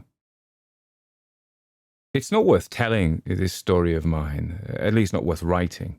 Told, indeed, as I have sometimes been called upon to tell it, to a circle of intelligent and eager faces, lighted up by a good after-dinner fire on a winter's evening, with a cold wind rising and wailing outside, and all snug and cosy within, it has gone off, though I say it who should not, indifferent well. But it is a venture to do as you would have me. Pen, ink, and paper are cold vehicles for the marvellous, and a reader decidedly a more critical animal than a listener. If, however, you can induce your friends to read it after nightfall, and when the fireside talk has run for a while on thrilling tales of shapeless terror, in short, if you will secure me the mollia tempora fandi, I will go to my work, and, same I say, with better heart. Well then, these conditions presupposed, I shall waste no more words, but tell you simply how it all happened. My cousin, Tom Ludlow, and I studied medicine together. I think he would have succeeded had he stuck to the profession, but he preferred the church, poor fellow, and died early, a sacrifice to contagion, contracted in the noble discharge of his duties. For my present purpose, I say enough of his character when I mention that he was of a sedate but frank and cheerful nature, very exact in his observance of truth, and not by any means like myself, of an excitable or nervous temperament. My uncle Ludlow, Tom's father, while we were attending lectures, purchased 3 or 4 old houses on Aungier Street, one of which was unoccupied. He resided in the country, and Tom proposed that we should take up our abode in the untenanted house, so long as it should continue unlet, a move which would accomplish the double end of settling us nearer alike to our lecture rooms and to our amusements, and of relieving us from the weekly charge of rent for our lodgings. Our furniture was very scant, our whole equipage remarkably modest and primitive, and in short, our arrangements pretty nearly as simple as those of a bivouac. Our new plan was, therefore, executed almost as soon as conceived. The front drawing-room was our sitting-room. I had the bedroom over it, and Tom the back bedroom on the same floor, which nothing could have induced me to occupy. The house, to begin with, was a very old one. It had been, I believe, newly fronted about 50 years before. But with this exception, it had nothing modern about it. The agent who bought it and looked into the titles for my uncle told me that it was sold, along with much other forfeited property, at Chichester House, I think in 1702, and had belonged to Sir Thomas Hackett, who was Lord Mayor of Dublin in James II's time.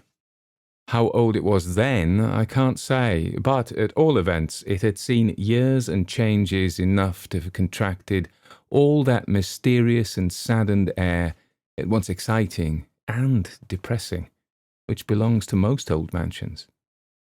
There had been very little done in the way of modernising details, and perhaps it was better so, for there was something queer and bygone in the very walls and ceilings, in the shape of doors and windows, in the odd diagonal site of the chimney-pieces, in the beams and ponderous cornices, not to mention the singular solidity of all the woodwork from the banisters to the window frames, which hopelessly defied the skies, and would have emphatically proclaimed their antiquity through any conceivable amount of modern finery and varnish.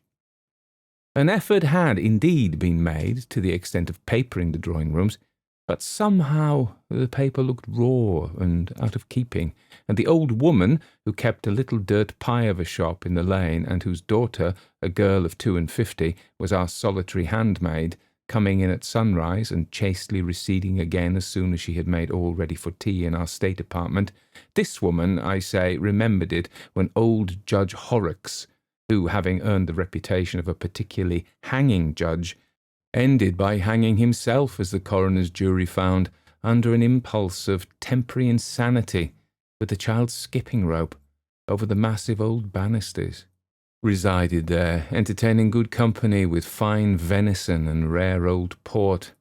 In those halcyon days the drawing-rooms were hung with gilded leather, and I dare say cut a good figure, for they were really spacious rooms. The bedrooms were wainscoted, but the front one was not gloomy, and in it the cosiness of antiquity quite overcame its sombre associations. But the back bedroom, with its two queerly placed, melancholy windows, staring vacantly at the foot of the bed, and with the shadowy recess to be found in most old houses in Dublin, like a large ghostly closet, which from congeniality of temperament had amalgamated with the bedchamber and dissolved the partition. At night time this alcove, as our maid was wont to call it, had, in my eyes, a specially sinister and suggestive character. Tom's distant and solitary candle glimmered vainly into its darkness. There it was always overlooking him, always itself impenetrable. But this was only part of the effect.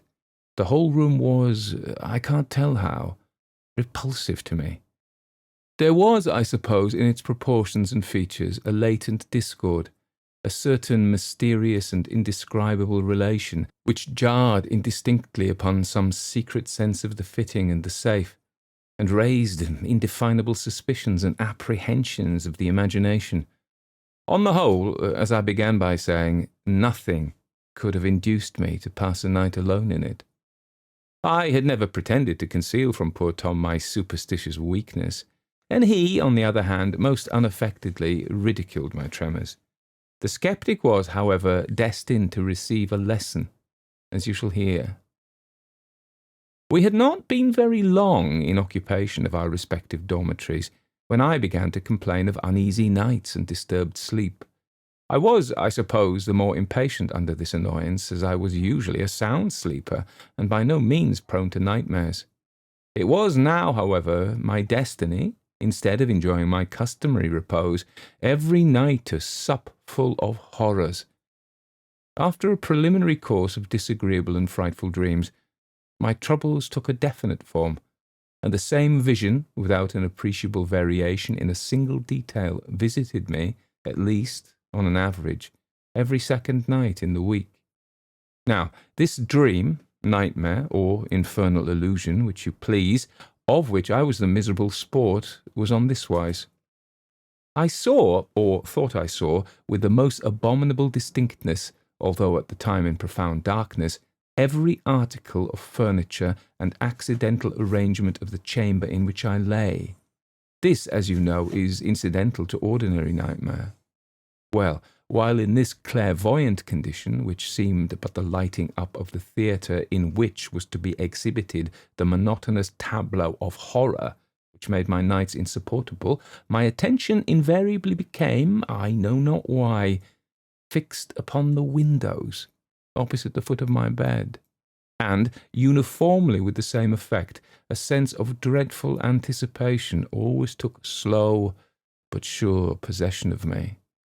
I became somehow conscious of a sort of horrid but undefined preparation going forward in some unknown quarter, and by some unknown agency for my torment, and, after an interval which always seemed to me of the same length, a picture suddenly flew up to the window, where it remained fixed as if by an electrical attraction, and my discipline of horror then commenced, to last perhaps for hours.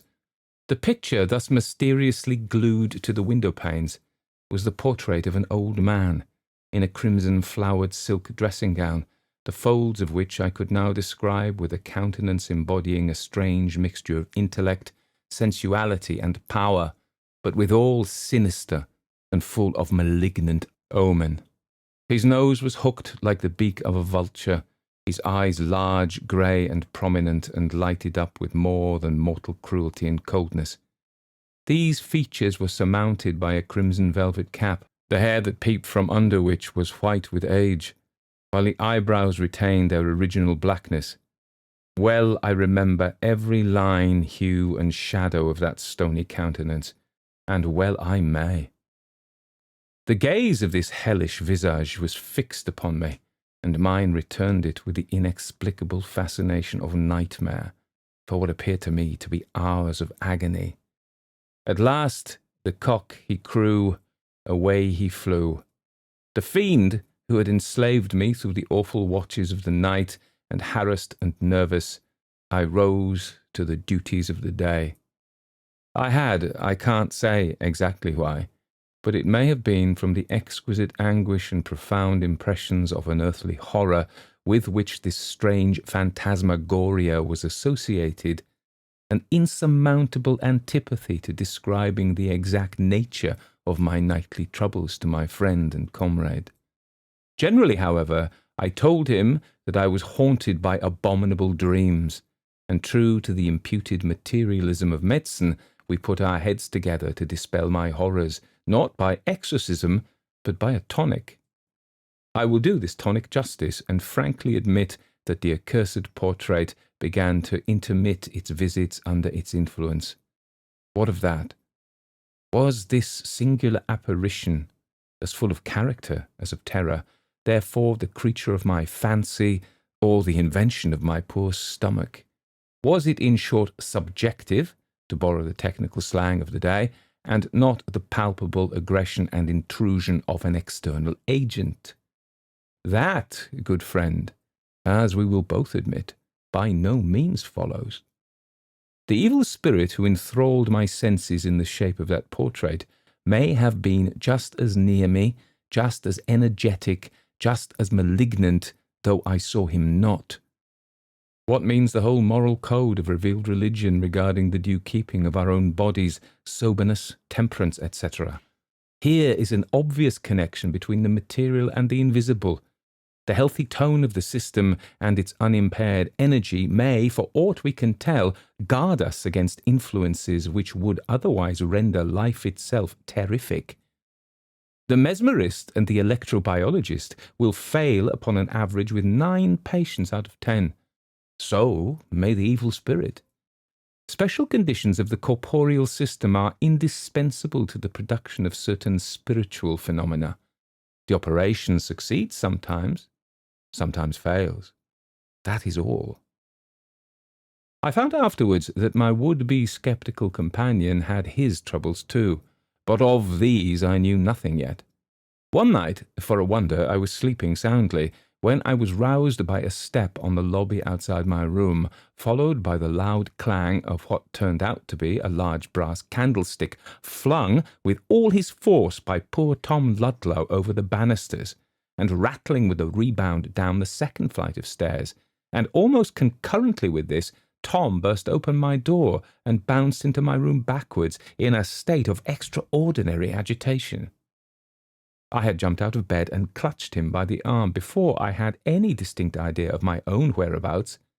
There we were, in our shirts, standing before the open door, staring through the great old banister opposite at the lobby window, through which the sickly light of a clouded moon was gleaming. "What's the matter, Tom? What's the matter with you?" "What the devil's the matter with you, Tom?" I demanded, shaking him with nervous impatience. He took a long breath before he answered me, and then it was not very coherently. "It's nothing, nothing at all. Did I speak? What did I say? Where's the candle, Richard? It's dark. I had a candle."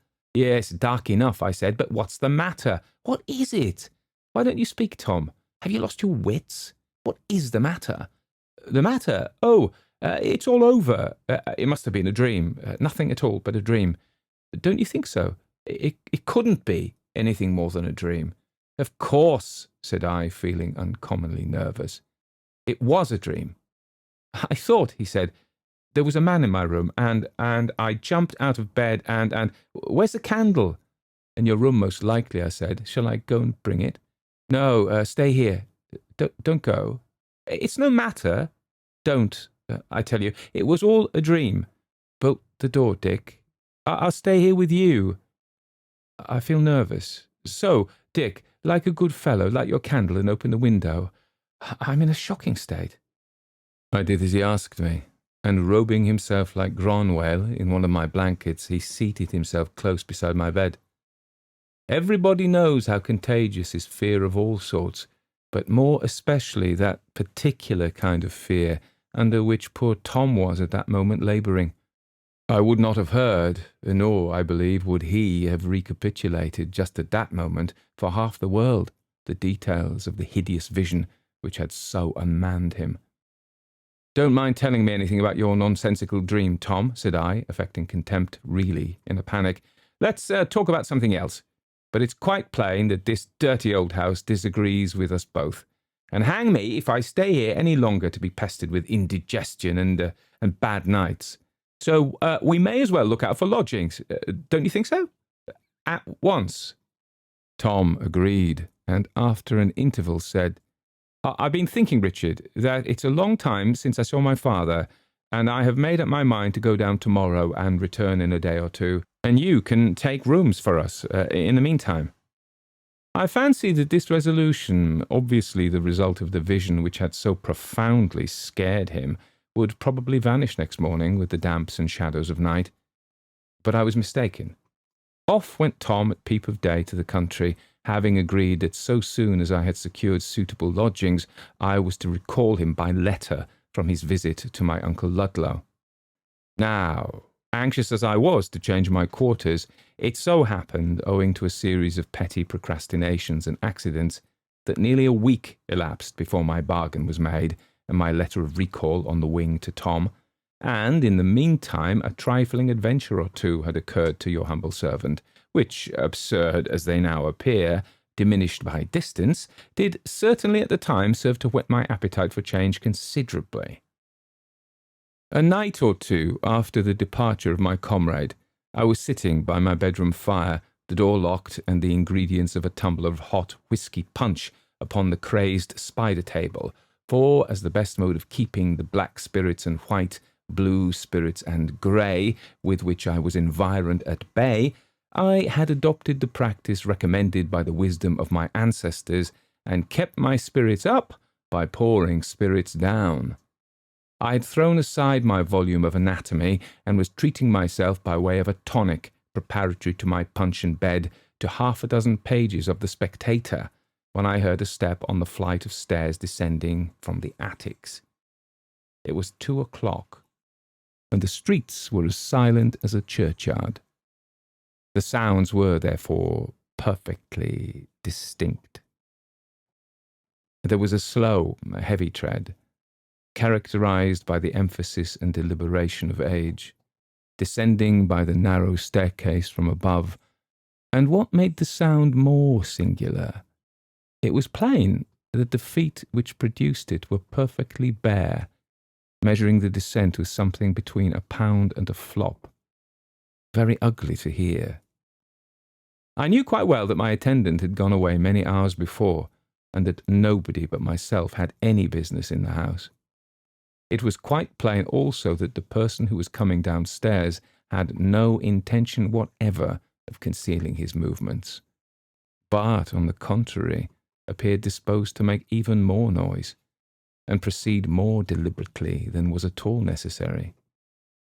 When the step reached the foot of the stairs outside my room, it seemed to stop, and I expected every moment to see my door open spontaneously and give admission to the original of my detested portrait.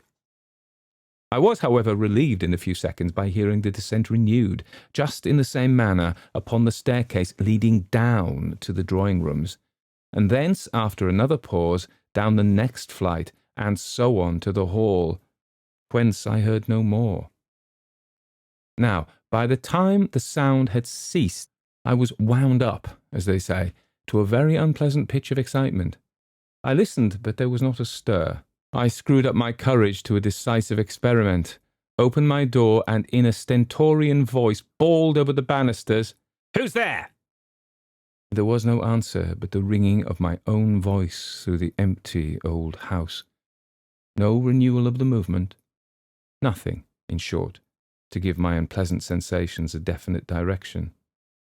There is, I think, something most disagreeably disenchanting in the sound of one's own voice under such circumstances, exerted in solitude and in vain.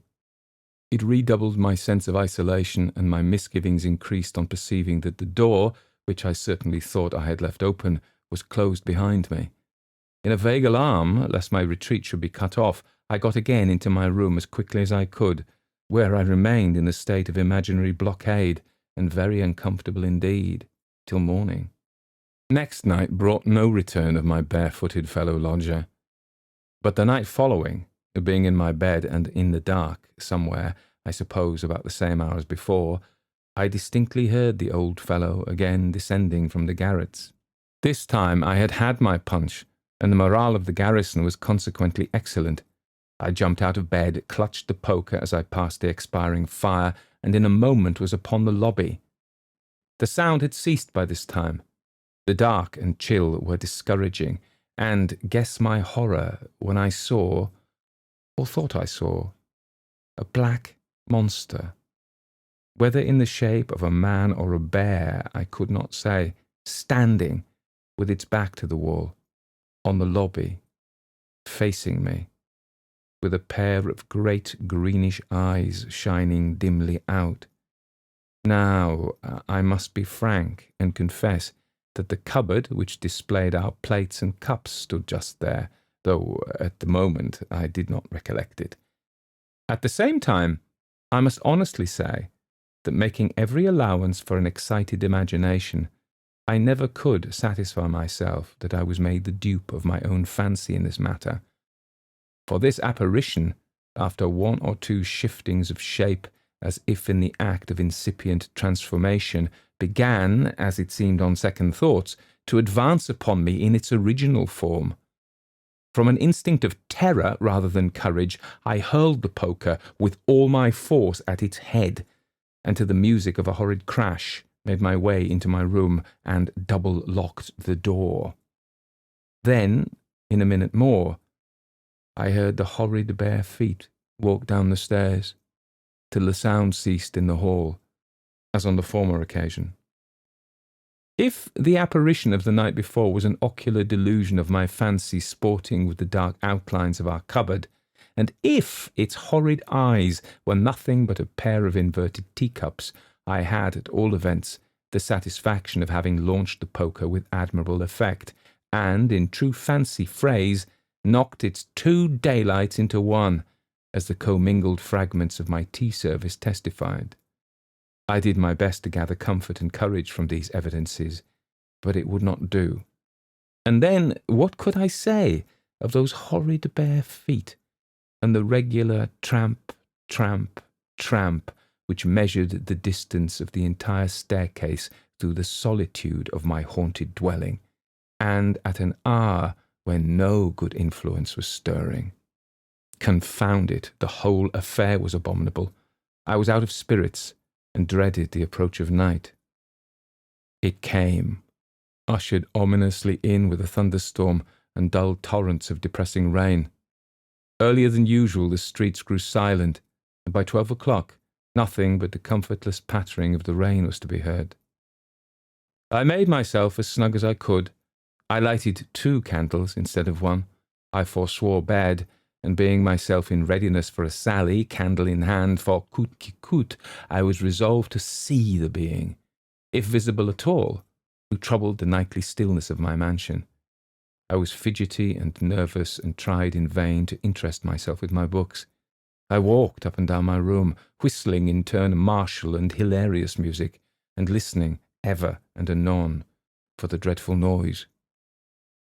I sat down and stared at the square label on the solemn and reserved-looking black bottle until Flanagan & Co.'s best old malt whisky grew into a sort of subdued accompaniment to all the fantastic and horrible speculations which chased one another through my brain. Silence, meanwhile, grew more silent, and darkness darker. I listened in vain for the rumble of a vehicle or the dull clamour of a distant row. There was nothing but the sound of a rising wind which had succeeded the thunderstorm that had travelled over the Dublin mountains, quite out of hearing.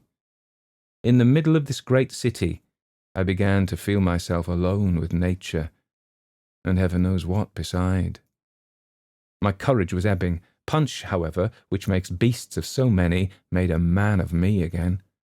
Just in time to hear with tolerable reserve and firmness the lumpy, flabby, naked feet deliberately descending the stairs again. I took a candle, not without a tremor. As I crossed the floor, I tried to extemporize a prayer, but stopped short to listen and never finished it. The steps continued. I confess I hesitated for some seconds at the door before I took heart of grace and opened it. When I peeped out, the lobby was perfectly empty. There was no monster standing on the staircase, and as the detested sound ceased, I was reassured enough to venture forward nearly to the banisters. Horror of horrors. Within a stair or two beneath the spot where I stood, the unearthly tread smote the floor. My eye caught something in motion. It was about the size of Goliath's foot. It was heavy, grey, and flapped with a dead weight from one step to another. As I am alive, it was the most monstrous grey rat I ever beheld or imagined. Shakespeare says, "Some men there are cannot abide a gaping pig, and some that are mad if they behold a cat." I went well nigh out of my wits when I beheld this rat, for, laugh at me as you may, it fixed upon me, I thought, a perfectly human expression of malice. And as it shuffled about and looked up into my face, almost from between my feet, I saw, I could swear it, I felt it then, and know it now, the infernal gaze and the accursed countenance of my old friend in the portrait, transfused into the visage of the bloated vermin before me. I bounced into my room again with a feeling of loathing and horror I cannot describe, and locked and bolted the door as if a lion had been on the other side. Damn him, or it. Curse the portrait and its original. I felt in my soul that the rat I had just seen was that evil being in masquerade and rambling through the house upon some infernal night-lark. Next morning I was early trudging through the miry streets, and among other transactions posted a peremptory note recalling Tom. On my return, however, I found a note from my absent chum, announcing his intended return next day. I doubly rejoiced at this, because I had succeeded in getting rooms, and because the change of scene and return of my comrade were rendered specially pleasant by the last night's half-ridiculous, half-horrible adventure. I slept extemporaneously in my new quarters in Digg Street that night, and next morning returned for breakfast to the haunted mansion, where I was certain Tom would call immediately on his arrival. I was quite right. He came in, and almost his first question referred to the primary object of our change of residence. "Thank God," he said, with genuine fervour, on hearing that all was arranged. "On your account, I am delighted. As to myself, I assure you that no earthly consideration could have induced me ever again to pass a night in this disastrous old house." "Confound the house!" I ejaculated, with a genuine mixture of fear and detestation. "We have not had a pleasant hour since we came to live here." And so I went on, and related incidentally my adventure with the plethoric old rat. "Well, if that were all," said my cousin, affecting to make light of the matter, "I don't think I should have minded it very much." "Ah, but it's its countenance, my dear Tom," urged I. "If you had seen that, you would have felt it might be anything but what it seemed." "I incline to think the best conjurer in such a case would be an able-bodied cat," he said, with a provoking chuckle. "But let us hear your own adventure," I said tartly. In this challenge he looked uneasily around him. I had poked up a very unpleasant recollection. "You shall hear it, Dick. I'll tell it to you," he said. "By gad, sir, I should feel quite queer, though, telling it here, though we are too strong a body for ghosts to meddle with just now." Though he spoke this like a joke, I think it was a serious calculation. Our Hebe was in the corner of the room packing our cracked Delft tea and dinner services into a basket. She soon suspended operations and, with mouth and eyes wide open, became an absorbed listener. Tom's experiences were told nearly in these words. "I saw it 3 times, Dick. 3 distinct times, and I'm perfectly certain it meant me some infernal harm.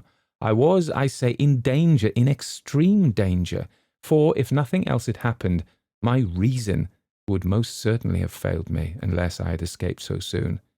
Thank God I did escape. The first night of this hateful disturbance, I was lying in the attitude of sleep in that lumbering old bed. I hate to think of it. I was really wide awake, though I had put out my candle and was lying as quietly as if I had been asleep. And although accidentally restless, my thoughts were running in a cheerful and agreeable channel. I think it must have been 2 o'clock at least when I thought I heard a sound in that odious dark recess at the far end of the bedroom. It was as if someone was drawing a piece of cord slowly along the floor, lifting it up and dropping it softly down again in coils. I sat up once or twice in my bed, but could see nothing, so I concluded it must be mice in the wainscot. I felt no emotion graver than curiosity, and after a few minutes ceased to observe it. While lying in this state, strange to say, without at first a suspicion of anything supernatural, on a sudden I saw an old man, rather stout and square, in a sort of roan-red dressing gown, and with a black cap on his head, moving stiffly and slowly in a diagonal direction from the recess across the floor of the bedroom, passing my bed at the foot and entering the lumber closet at the left. He had something under his arm. His head hung a little at one side. And merciful God, when I saw his face... Tom stopped for a while and then said, "That awful countenance, which living or dying I can never forget, disclosed what he was." Without turning to the right or left, he passed beside me and entered the closet by the bed's head. While this fearful and indescribable type of death and guilt was passing, I felt that I had no more power to speak or stir than if I had been myself a corpse. For hours after it had disappeared, I was too terrified and weak to move. As soon as daylight came, I took courage and examined the room, and especially the course which the frightful intruder had seemed to take. But there was not a vestige to indicate anybody's having passed there.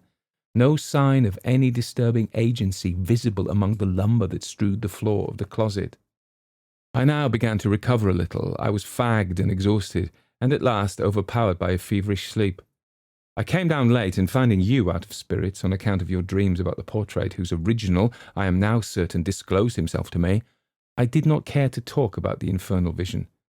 In fact, I was trying to persuade myself that the whole thing was an illusion, and I didn't like to revive in their intensity the hated impressions of the past night, or to risk the constancy of my scepticism by recounting the tale of my sufferings. It required some nerve, I can tell you, to go to my haunted chamber next night and lie down quietly in the same bed, continued Tom. I did so with a degree of trepidation which, I am not ashamed to say, a very little matter would have sufficed to stimulate a downright panic. This night, however, passed off quietly enough, and also the next, and so too did 2 or 3 more. I grew more confident, and began to fancy that I believed in the theories of spectral illusions with which I had at first vainly tried to impose upon my convictions. The apparition had been, indeed, altogether anomalous. It had crossed the room without any recognition of my presence. I had not disturbed it, and it had no mission to me. What then was the imaginable use of its crossing the room in a visible shape at all? Of course, it might have been in the closet instead of going there, as easily as it introduced itself into the recess without entering the chamber in a shape discernible by the senses. Besides, how the deuce had I seen it? It was a dark night. I had no candle, there was no fire, and yet I saw it as distinctly in colouring and outline as ever I beheld human form. A cataleptic dream would explain it all, and I was determined that a dream it should be. One of the most remarkable phenomena connected with the practice of mendacity is the vast number of deliberate lies we tell ourselves, whom, of all persons, we can least expect to deceive. In all this, I need hardly tell you, Dick, I was simply lying to myself, and did not believe one word of the wretched humbug. Yet I went on as men will do, like persevering charlatans and impostors who tire people into credulity by the mere force of reiteration. So I hope to win myself over at last to a comfortable scepticism about the ghost. He had not appeared a second time, that certainly was a comfort, and what, after all, did I care for him and his queer old toggery and strange looks? Not a fig. I was nothing the worse for having seen him, and a good story the better. So I tumbled into bed, put out my candle, and, cheered by a loud drunken quarrel in the back lane, went fast asleep. From this deep slumber I awoke with a start. I knew I had had a horrible dream, but what it was I couldn't remember. My heart was thumping furiously. I felt bewildered and feverish. I sat up in the bed and looked about the room. A broad flood of moonlight came in through the curtainless window. Everything was as I had last seen it, and though the domestic squabble in the back lane was, unhappily for me, allayed, I yet could hear a pleasant fellow singing on his way home the then popular comic ditty called Murphy Delaney. Taking advantage of this diversion, I lay down again with my face towards the fireplace, and closing my eyes did my best to think of nothing else but the song, which was at every moment growing fainter in the distance. 'Twas Murphy Delaney, so funny and frisky, stepped into a shebeen shop to get his skin full. He reeled out again pretty well lined with his whiskey, as fresh as a shamrock, as blind as a bull. The singer, whose condition I dare say resembled that of his hero, was soon too far off to regale my ears any more, and as his music died away, I myself sank into a doze, neither sound nor refreshing. Somehow the song had got into my head, and I went meandering on through the adventures of my respectable fellow countryman, who, on emerging from the shebeen shop, fell into a river, from which he was fished up to be sat upon by a coroner's jury, who, having learned from a horse doctor that he was dead as a doornail, so there was an end, returned their verdict accordingly, just as he returned to his senses, when an angry altercation at the pitched battle between the body and the coroner winds up the lay with due spirit and pleasantry. Through this ballad I continued with a weary monotony to plod, down to the very last line, and then da capo, and so on, in my uncomfortable half-sleep, for how long I can't conjecture. I found myself at last, however, muttering, "Dead as a doornail, so there was an end," and something like another voice within me seemed to say, very faintly but sharply, "Dead, dead, dead, and may the Lord have mercy on your soul." And instantly I was wide awake and staring right before me from the pillow.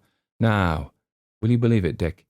I saw the same accursed figure standing full front and gazing at me with its stony and fiendish countenance, not 2 yards from the bedside. Tom stopped here and wiped the perspiration from his face. I felt very queer. The girl was as pale as Tom, and assembled as we were in the very scene of these adventures, we were all, I dare say, equally grateful for the clear daylight and the resuming bustle out of doors. For about 3 seconds only I saw it plainly, then it grew indistinct, but for a long time there was something like a column of dark vapour where it had been standing between me and the wall, and I felt sure that he was still there. After a good while this appearance went too. I took my clothes downstairs to the hall and dressed there with the door half open, then went out into the street and walked about the town till morning, when I came back in a miserable state of nervousness and exhaustion. I was such a fool, Dick, as to be ashamed to tell you how I came to be so upset. I thought you would laugh at me, especially as I had always talked philosophy and treated your ghosts with contempt. I concluded you would give me no quarter, and so kept my tale of horror to myself. Now, Dick, you will hardly believe me when I assure you that for many nights after this last experience I did not go to my room at all. I used to sit up for a while in the drawing-room after you had gone up to your bed, and then steal down softly to the hall door, let myself out, and sit in the Robin Hood Tavern until the last guest went off, and then I got through the night like a sentry, pacing the streets until morning. For more than a week I never slept in bed. I sometimes had a snooze on a form in the Robin Hood, and sometimes a nap in a chair during the day, but regular sleep I had absolutely none. I was quite resolved that we should get into another house, but I couldn't bring myself to tell you the reason, and somehow put it off from day to day, although my life was, during every hour of this procrastination, rendered as miserable as that of a felon with the constables on his track. I was growing absolutely ill from this wretched mode of life. One afternoon I determined to enjoy an hour's sleep upon your bed. I hated mine, so that I had never, except in a stealthy visit every day to unmake it, lest Martha should discover the secret of my nightly absence, entered the ill-omened chamber. As ill luck would have it, you had locked your bedroom and taken away the key. I went into my own to unsettle the bedclothes as usual, and give the bed the appearance of having been slept in. Now, a variety of circumstances concurred to bring about the dreadful scene through which I was that night to pass. In the first place, I was literally overpowered with fatigue and longing for sleep. In the next place, the effect of this extreme exhaustion upon my nerves resembled that of a narcotic, and rendered me less susceptible than perhaps I should in any other condition have been of the exciting fears which had become habitual to me. Then again, a little bit of the window was open. A pleasant freshness pervaded the room, and to crown all, the cheerful sun of day was making the room quite pleasant. What was to prevent my enjoying an hour's nap here? The whole air was resonant with the cheerful hum of life, and the broad, matter-of-fact light of day filled every corner of the room. I yielded, stifling my qualms, to the almost overpowering temptation, and merely throwing off my coat and loosening my cravat, I lay down, limiting myself to half an hour's doze in the unwonted enjoyment of a feather bed, a coverlet, and a bolster. It was horribly insidious, and the demon, no doubt, marked my infatuated preparations. Dote that I was, I fancied, with mind and body worn out for want of sleep, and in arrear of a full week's rest to my credit, that such measures as half an hour's sleep in such a situation was possible. My sleep was death-like, long, and dreamless. Without a start or fearful sensation of any kind, I waked gently but completely. It was, as you have good reason to remember, long past midnight, I believe about 2 o'clock. When sleep has been deep and long enough to satisfy nature thoroughly, one often wakens in this way, suddenly, tranquilly, and completely. There was a figure seated in that lumbering old sofa chair near the fireplace. Its back was rather towards me, but I couldn't be mistaken. It turned slowly round, and merciful heavens, there was the stony face, with its infernal lineaments of malignity and despair gloating on me. There was now no doubt as to its consciousness of my presence, and the hellish malice with which it was animated, for it arose and drew close to the bedside. There was a rope about its neck, and the other end, coiled up, it held stiffly in its hand. My good angel nerved me for this horrible crisis. I remained for some seconds transfixed by the gaze of this tremendous phantom. He came close to the bed and appeared on the point of mounting upon it. The next instant I was upon the floor at the far side, and in a moment more was, I don't know how, upon the lobby. But the spell was not yet broken. The valley of the shadow of death was not yet traversed. The abhorred phantom was before me there. It was standing near the banisters, stooping a little, and with one end of the rope around its own neck, was poising a noose at the other as if to throw over mine. And while engaged in this baleful pantomime, it wore a smile so sensual, so unspeakably dreadful, that my senses were nearly overpowered. I saw and remember nothing more until I found myself in your room. I had a wonderful escape, Dick, there's no disputing that, an escape for which, while I live, I shall bless the mercy of heaven. No one can conceive or imagine what it is for flesh and blood to stand in the presence of such a thing, but one who has had the terrific experience. Dick, a shadow has passed over me. A chill has crossed my blood and marrow, and I will never be the same again. Never, Dick, never. Our handmaid, a mature girl of 52, as I have said, stayed her hand as Tom's story proceeded, and by little and little drew near to us with open mouth, and her brows contracted over her little beady black eyes, till stealing a glance over her shoulder now and then, she established herself close behind us. During the relation she had made various earnest comments in an undertone, but these and her ejaculations for the sake of brevity and simplicity I have omitted in my narration. "It's often I heard tell of it," she now said, "but I never believed it rightly till now, though indeed why should not I? Does not my mother, down there in the lane, know queer stories, God bless us, beyond telling about it? But you ought not to have slept in the back bedroom. She was loath to let me be going in and out of that room, even in the daytime, let alone for any Christian to spend a night in it. For sure, she says, it was his own bedroom." "Whose own bedroom?" we asked in a breath. "Why, his, the old judge's, Judge Horrocks to be sure, God rest his soul," and she looked fearfully around. "Amen," I muttered. "But did he die here?" "Die there? No, not quite there," she said. "Sure, was it not over the banisters he hung himself, the old sinner? God be merciful to us all. And was it not in the alcove they found the handles of the skipping rope cut off, and the knife where he was settling the cord? God bless us to hang himself with. It was his housekeeper's daughter owned the rope, my mother often told me, and the child never throve after, and used to be starting up out of her sleep and screeching in the night time with dreams and frights that come on her. And they said how it was the spirit of the old judge that was tormenting her. And she used to be roaring and yelling out to hold back the big old fellow with the crooked neck, and then she'd screech, 'Oh, the master, he's stamping at me and beckoning to me. Mother, darling, don't let me go.'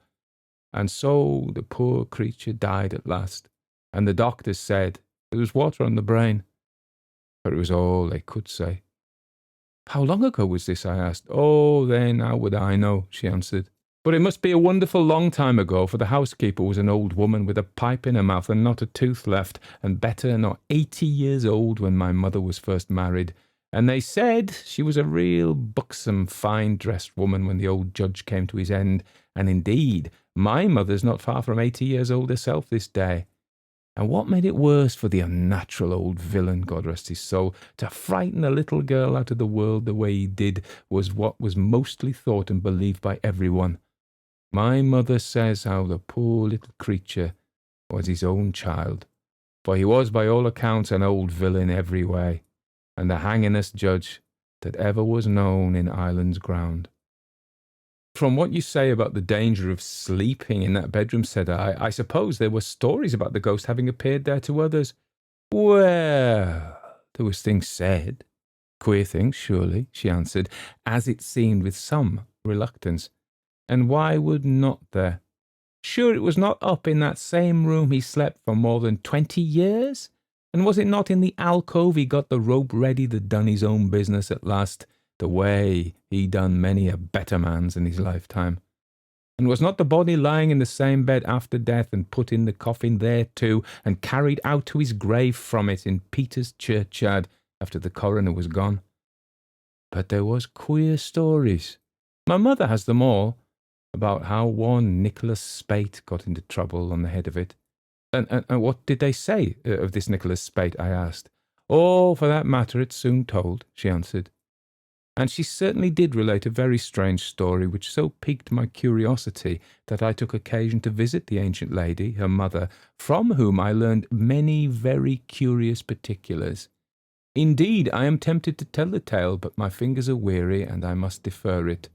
But if you wish to hear it another time, I shall do my best.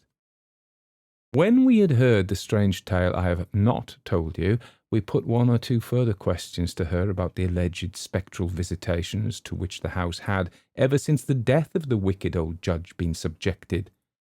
No one ever had luck in it, she told us. There was always cross accidents, sudden deaths, and short times in it.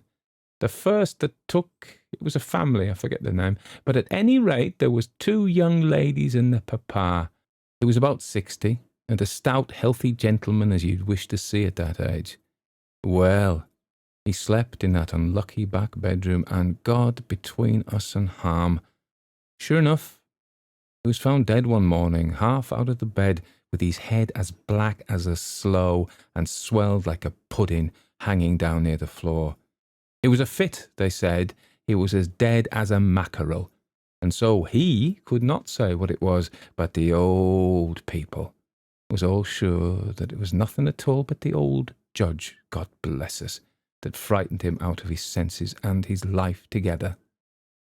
Some time after, there was a rich old maiden lady took the house. I don't know which room she slept in, but she lived alone, and at any rate one morning the servants, going down early to their work, found her sitting on the passage stairs, shivering and talking to herself, quite mad.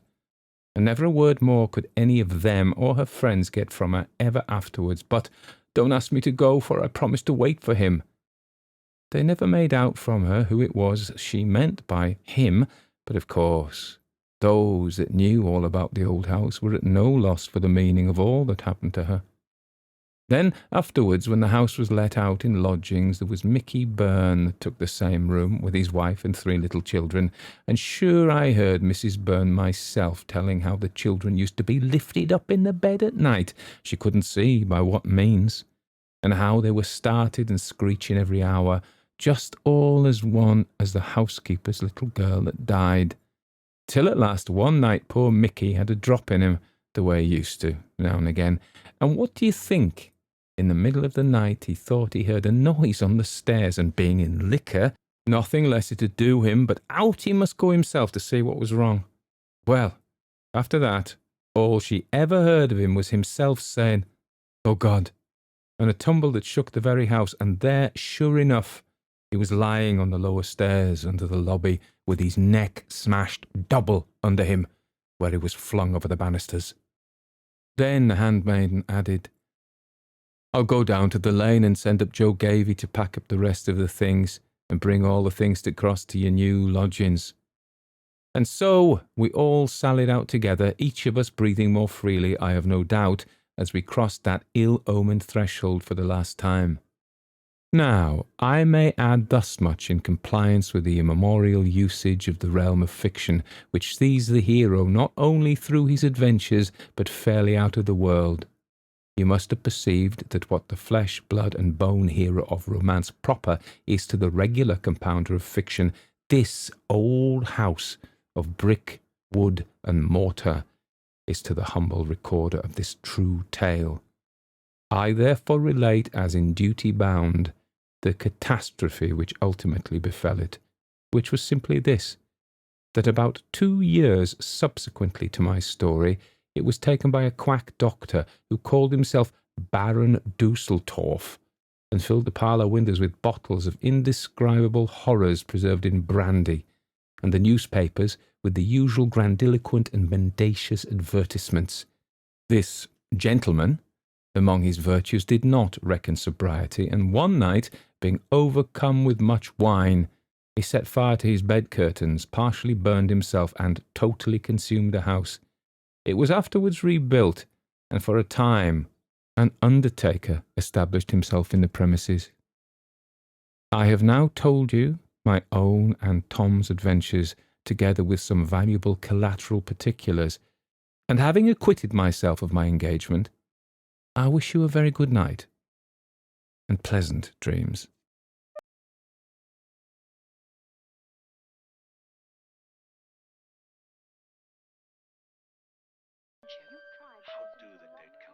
Madame Crowl's Ghost. Sheridan Le Fanu. I'm an old woman now, and I was but 13, my last birthday, the night I came to Applewell House. My aunt was the housekeeper there, and the sort of one-horse carriage was down at Lexhow waiting to take me and my box up to Applewell. I was a bit frightened by the time I got to Lexhow, and when I saw the carriage and horse, I wished myself back again with my mother at Hazelden. I was crying when I got into the shay, that's what we used to call it, and old John Mulberry that drove it, and was a good-natured fellow. Bought me a handful of apples at the Golden Lion to cheer me up a bit, and he told me that there was a currant cake and tea and pork chops waiting for me, all hot, in my aunt's room in the great house. It was a fine moonlight night, and I ate the apples, looking out of the shay window. It's a shame for gentlemen to frighten a poor foolish child like I was. I sometimes think it might be tricks. There was 2 of them on the top of the coach beside me, and they began to question me after nightfall, when the moon rose, where I was going to. Well, I told him it was to wait on Dame Arabella Crowl of Applewell House, nearby Lexhow. "Oh, then," says one of them, "you'll not be long there." And I looked at him as much as to say, why not, for I had spoken out when I told him where I was going, as if 'twas something clever I had to say.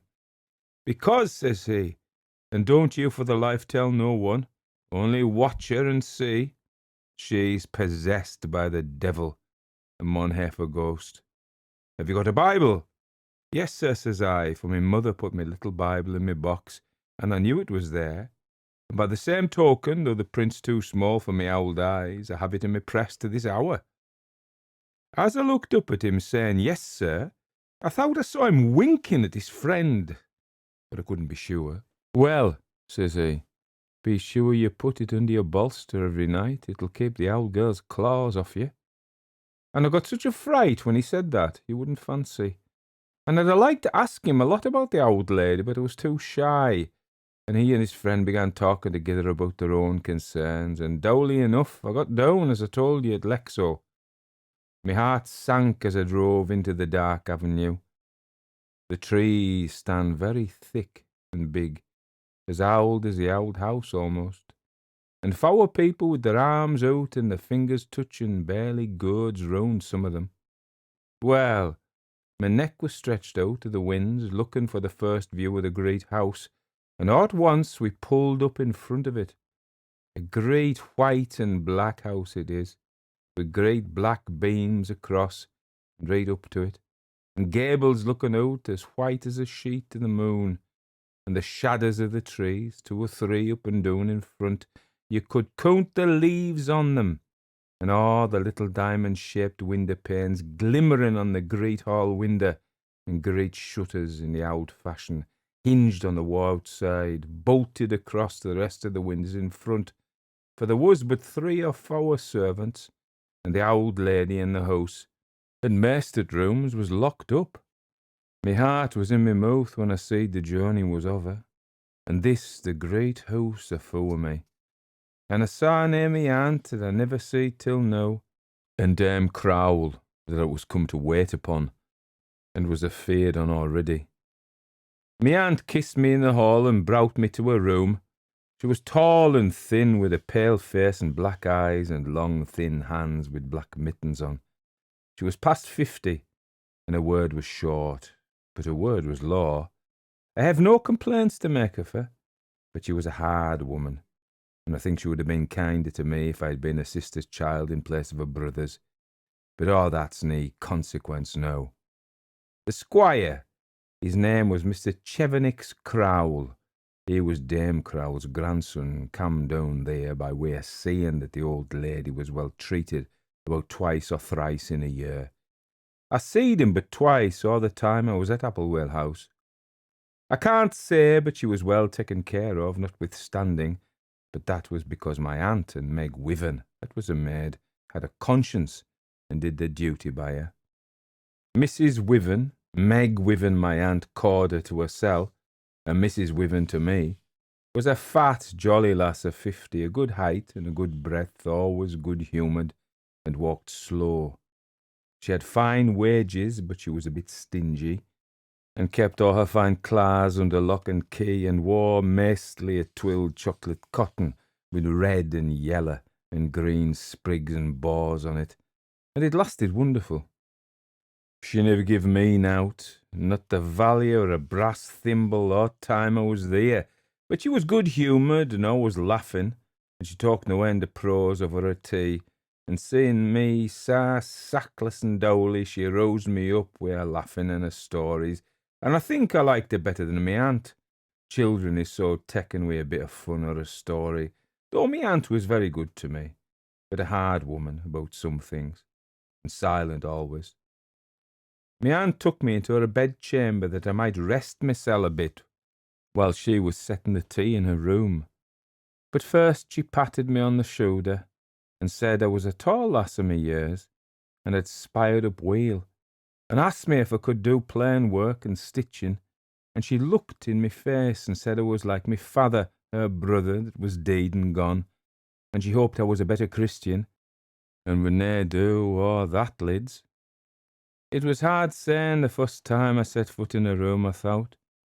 When I went into the next room, the housekeeper's room, very comfortable, yak all round, there was a fine fire blazing away with coal and peat and wood, all in a low together, and tea on the table, and hot cake and smoking meat.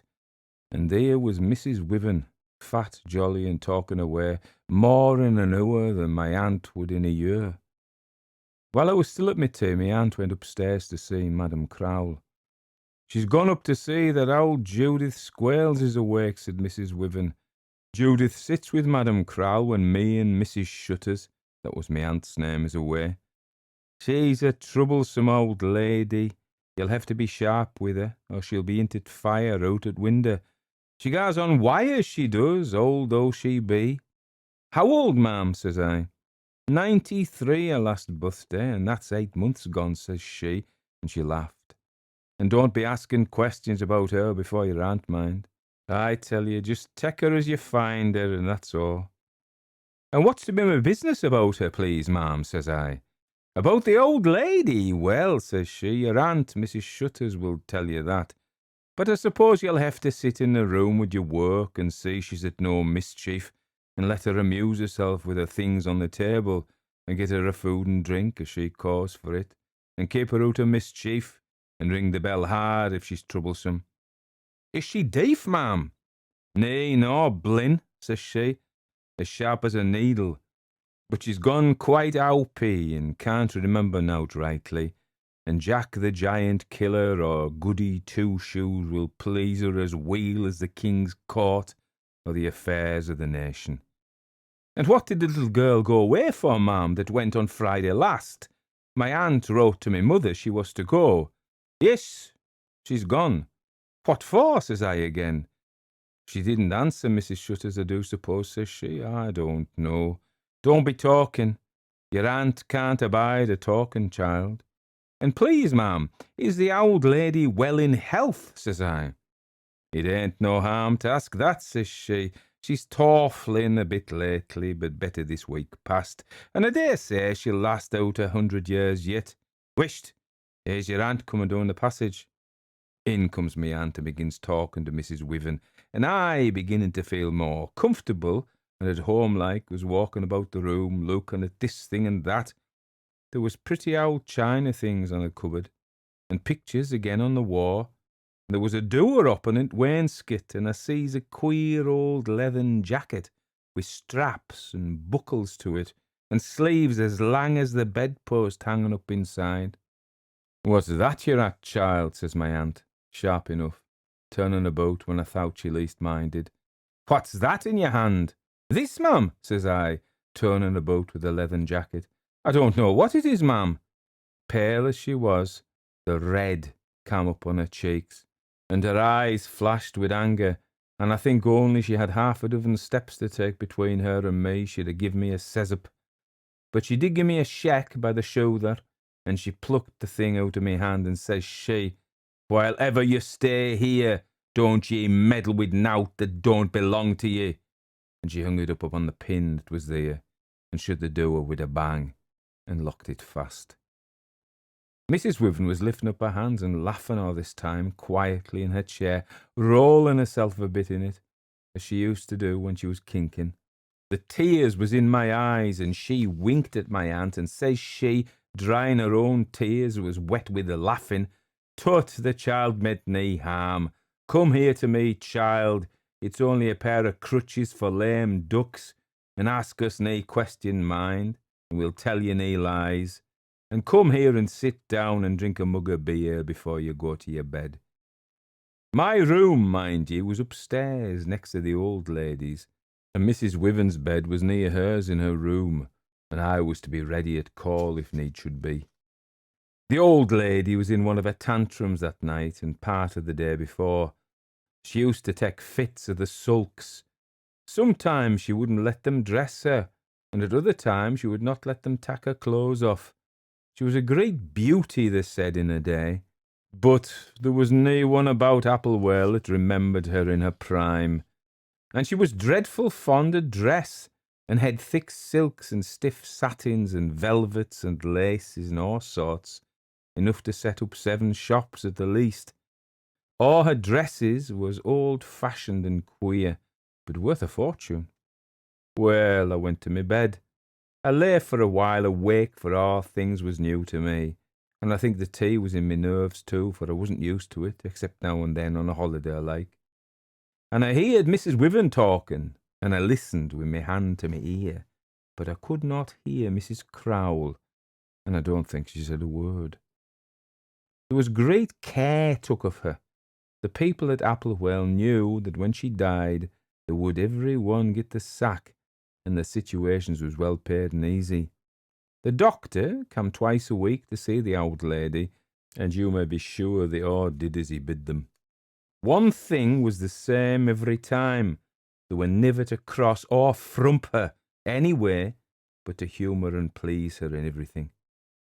So she lay in her clars all that night. The next day not a word she said, and I was at me needlework all that day in my own room, except when I went down to me dinner.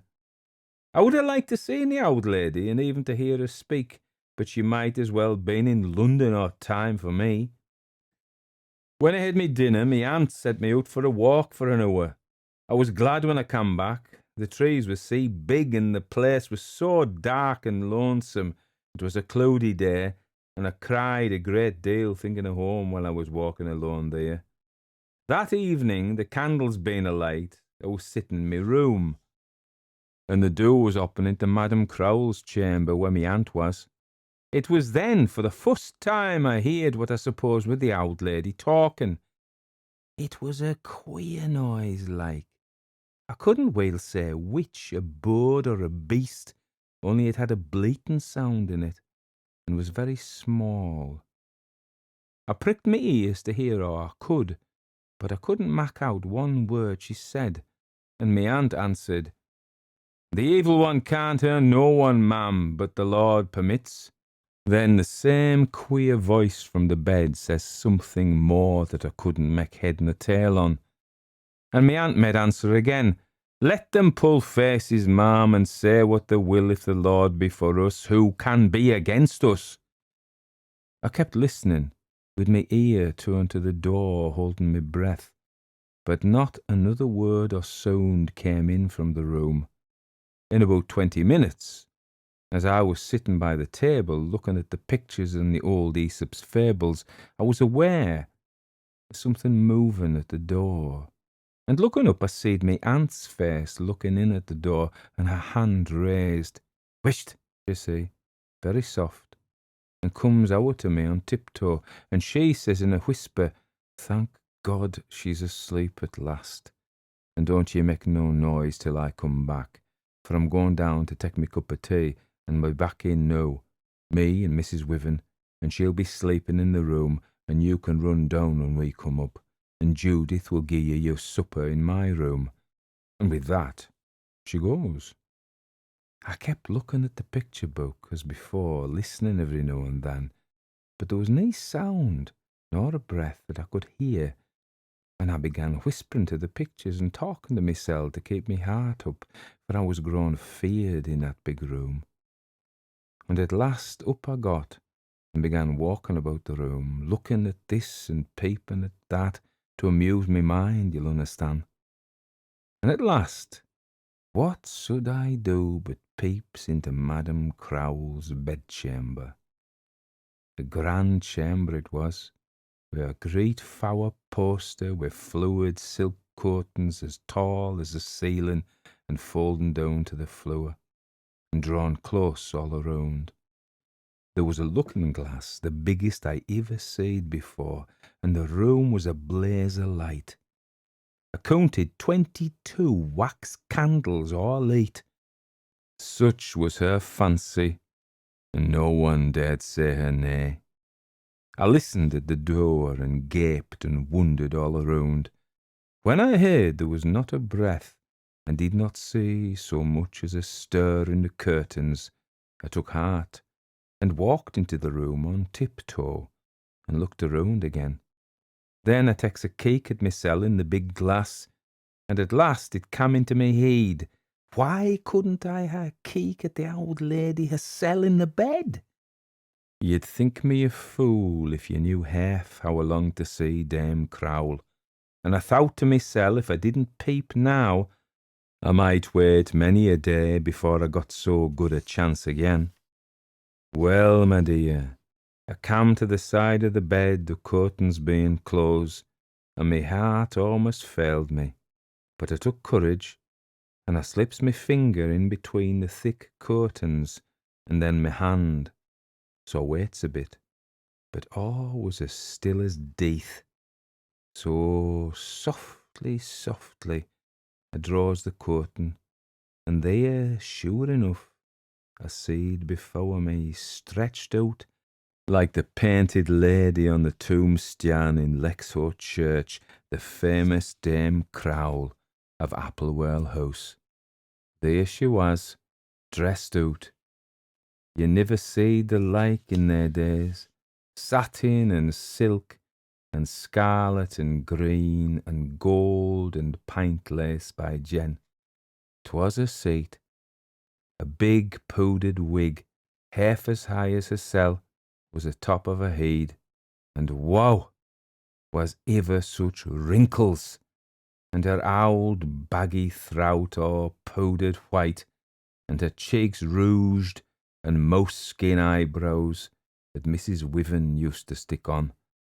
And there she lay, proud and stark, with a pair of clocked silk hose on, and heels to her shoon as tall as 9 pins. Lauk! But her nose was crooked and thin, and half the whites of her eyes was open. She used to stand, dressed as she was, giggling and dribbling before the looking glass, with a fan in her hand and a big nosegay in her bodice. Her wrinkled little hands were stretched down by her sides, and such long nails all cut into points I never seed in me days. Could it even have been the fashion for great folk to wear their fingernails so? Well, I think you'd have been frightened yourself if you'd seed such a sight. I couldn't let go the curtain, nor move an inch, nor take me eyes off her. My very heart stood still, and in an instant she opens her eyes, and up she sits and spins herself round, and down wi' with a clack on her two tall heels on the floor, facing me, ogling in me face with her two great glassy eyes, and a wicked simper with her wrinkled lips and lang false teeth. Well, a corpse is a natural thing, but this was the dreadfullest sight I ever seed. She had her fingers straight out pointing at me, and her back was crooked, round again with age. Says she, "Ye little limb, what for did ye say I killed the boy? I'll tickle ye till you're stiff." And if I'd thought an instant, I'd have turned about and ran, but I couldn't take my eyes off her, and I backed from her as soon as I could, and she come clattering after like a thing on wires, with her fingers pointing to me throat, and she making all time sound with her tongue like ziz, ziz, ziz. I kept backing and backing as quick as I could, and her fingers was only a few inches away from my throat, and I felt I'd lose me wits if she touched me. I went back this way, right into the corner, and I give a yellock. You'd a think soul and body was parting, and that minute me aunt from the door calls out with a blare, and the old lady turns round on her, and I turns about and ran through me room and down stairs as hard as me legs would carry me. I cried hearty, I can tell you, when I got down to the housekeeper's room. Mrs. Wiven laughed a deal when I telled her what had happened, but she changed her key when she heard the old lady's words. "Say them again," says she. So I telled her. "Ye little limb, for what did ye say I killed the boy? I'll tickle ye till you're stiff." "And did she say she killed the boy?" says she. "Not I, ma'am," says I. Judith was always up with me after that. When the two elder women was away from her, I would have jumped out the window rather than stay alone in the same room with her. It was about a week after, as well as I can remember, Mrs. Wiven, there when me and her was alone, telled me a thing about Madam Crowl that I didn't know before. She, being young and a great beauty, full 70 year before, had married Squire Crowl of Applewell, but he was a widower and had a son about 9 years old. There never was tale nor tidings of this boy after one morning. No one could say where he went to. He was allowed too much liberty, and used to be off in the morning, one day to the keeper's cottage, and breakfast with him, and away to the warren, and not home mayhap till evening, and another time down to the lake and bathe there, and spend the day fishing there, or paddling about in the boat. Well, no one could say what was gone with him, only this, that his hat was found by the lake, under the hawthorn that grows there to this day, and 'twas thought he was drowned bathing. And the squire's son, by his second marriage with this Madam Crowl that lived, say, dreadful lang, came in for the estates. It was his son, the old lady's grandson, Squire Chevenix Crowl, that owned the estates at the time I came to Applewell. There was a deal of talk lang before my aunt's time about it, and 'twas said the stepmother knew mair than she was like to let out, and she managed her husband, the old squire, with her white heft and flatteries. And as the boy was never seen mair, in course of time, the thing died out of folks' minds. I'm going to tell ye now about what I seed with me own een. I was not there 6 months, and it was winter time when the old lady took her last sickness. The doctor, Was afeard she might have took a fit of madness, as she did 15 year before, and was buckled up many a time in a straight waistcoat, which was the very leathern jacket I seed in the closet off my aunt's room. Well, she didn't.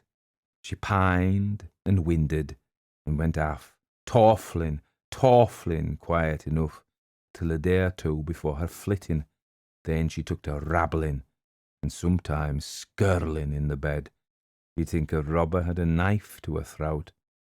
And she used to work out of the bed, and not being strong enough then to walk or stand, she'd fall onto the floor with her old wizened hands stretched before her face, and skirling still for mercy. You may guess I didn't go into the room, and I used to be shivering in my bed with fear at her skirling and scraffling on the floor, and blaring out words that'd make your skin turn blue. Me aunt and Mrs. Wiven and Judith Squales and a woman from Lexor was always about her. At last she took fits, and they wore her out. Sir was there and prayed for her, but she was past praying with, I suppose. It was right, but none could think there was much good in it. And sae lang at last she made a flitting. Now was over, and old Dame Crowl was shrouded and coffined, and Squire Chevenix was wrought for. But he was away in France, and the delay was so lang that Sir and Doctor both agreed it would not do to keep her langer out of her place, and no one cared but just them two, and me aunt and the rest of us from Applewell to go to the burying. So t' old lady of Applewell was laid in the vault under Lexhor Church, and we lived up at the great house till such a time as the squire should come to tell his will about us, and pay off such as he chose to discharge. I was put into another room, 2 doors away from what was Dame Crowl's chamber after her death, and this thing happened the night before Squire Chevenix came to Applewell. The room I was in now was a large square chamber, covered with yak panels, but unfurnished except for my bed, which had neat curtains to it, and a chair and a chabble or so that looked nothing at all in such a big room, and the big looking glass that the old lady used to keek intil and admire herself from head to heel. Now that there was nae mair of that work, was put out of the way, and stood against the wall in my room, for there was shifting of many things in the chamber, you may suppose, when she came to be coffined. The news had come that day that the squire was to be down next morning at Applewell, and not sorry was I, for I thought I was sure to be sent home again to my mother, and right glad was I, and I was thinking of all at home, and my sister Janet, and the kitten, and the pie mag, and trim of the tyke and all the rest, and I got so fidgety I couldn't sleep, and the clock struck 12, and me wide awake, and the room as dark as pick. My back was turned to the door, and my eyes toward the wall opposite. Well, it couldn't be a full 12:15 when I sees a lighting on the wall before me, as if something took fire behint, and the shadows of the bed and the chair and my gown that was hanging from the wall was dancing up and down on the ceiling beams and the yak panels, and I turns me head out of my shoulder quick, thinking something must have gone afire. And what should I see, by Jen, but the likeness of the old beldam, bedizened out in her satins and velvets, on her deed body simpering, with her eyes as wide as saucers, and her face like the fiend hissel. 'Twas a red light that rose about her in a fuff and low, as if her dress round her feet was blazing. She was driving on right for me with her old shrivel hands crooked, as if she was going to claw me. I couldn't stir, but she passed me straight by with a blast of cold air, and I seed her at the wall In the alcove, as me aunt used to call it, which was a recess where the state bed used to stand in old times, with a door wide open, and her hands groping in at summit, was there. I never seed that door before, and she turned round to me like a thing on a pivot, flyering, and all at once the room was dark, and I standing at the far side of the bed. I don't know how I got there, and I found me tongue at last, and if I didn't a blare a yellock or rennin' down the gallery, and almost pulled Mrs. Wiven's door off hooks, and frightened her half out of her wits. You may guess I didn't sleep that night, and with first light down with me to me aunt, as fast as me 2 legs could carry me. Well, me aunt didn't frump nor flight me as I thought she would, but she held me by the hand, and looked hard in me face all time, and she telled me not to be feared, and says she, "Had the appearance a key in its hand?" "Yes," says I, bringing it to mind, "a big key in a queer brass handle." "Stop a bit," says she, letting go me hand and opening cupboard door. "Was it like this?" says she, taking yan out in her fingers and showing it to me with a dark look in my face. "That was it," says I, quick enough. "Are you sure?" she says, turning it round. "Sat," says I, and I felt like I was going to faint when I seed it. "Well, that'll do, child," says she, softly thinking, and she locked it up again. "The squire hisself will be here today before 12 o'clock, and you must tell him all about it," says she, thinking, "and I suppose I'll be leaving soon, and so the best thing for the present is that you should get home this afternoon, and I'll look out another place for you when I can." Fain was I, you may guess, at that word. Me aunt packed up me things for me, and the £3 that I was due to me to bring home, and Squire Crowl himself came down to Applethwaite that day, a handsome man, about 30 years old. It was the second time I seed him, but this was the first time he spoke to me. Me aunt talked with him in the housekeeper's room, and I don't know what they said. I was a bit afeard on the squire, he being a Greek gentleman down in Lexor, and I daren't go near till I was called. And says he, smiling, "What's all this wi' ye, sen, child? It mun be a dream, for you know there's nae sic a thing as a boo or a freet in our world. But whatever it was, my little maid, sit ye down and tell us all about it, from first to last." Well, so soon as I made an end, he thought a bit, and says he to me aunt, "I mind the place well. In old Sir Oliver's time, Lame Windle tell't me there was a door in that recess to the left, where the lassie dreamed she saw me grandmother up in it. He was past 80 when he tell't me that, and I but a boy. It's 20 years sin. The plate and jewels used to be kept there long ago, before the iron closet was made in the arras chamber. And he tell't me the key had a brass handle, and this, ye say, was found in the bottom of the kist where she kept her old fans. No, would not it be a queer thing if we found some spoons or diamonds forget there? You must come up with us, lassie, and point to the very spot." Loth was I, and me heart in my mouth, and fast I held by me aunt's hand as I stepped into that awesome room, and showed them beath how she came and passed me by, and the spot where she stood, and where the door seemed to open. There was an old empty press against the wall then, and shoving it aside, sure enough, there was the tracing of a door in the wainscot, and a keyhole stopped with wood, and planed across, as smooth as the rest, and the joining of the door all stopped with putty the colour of yak.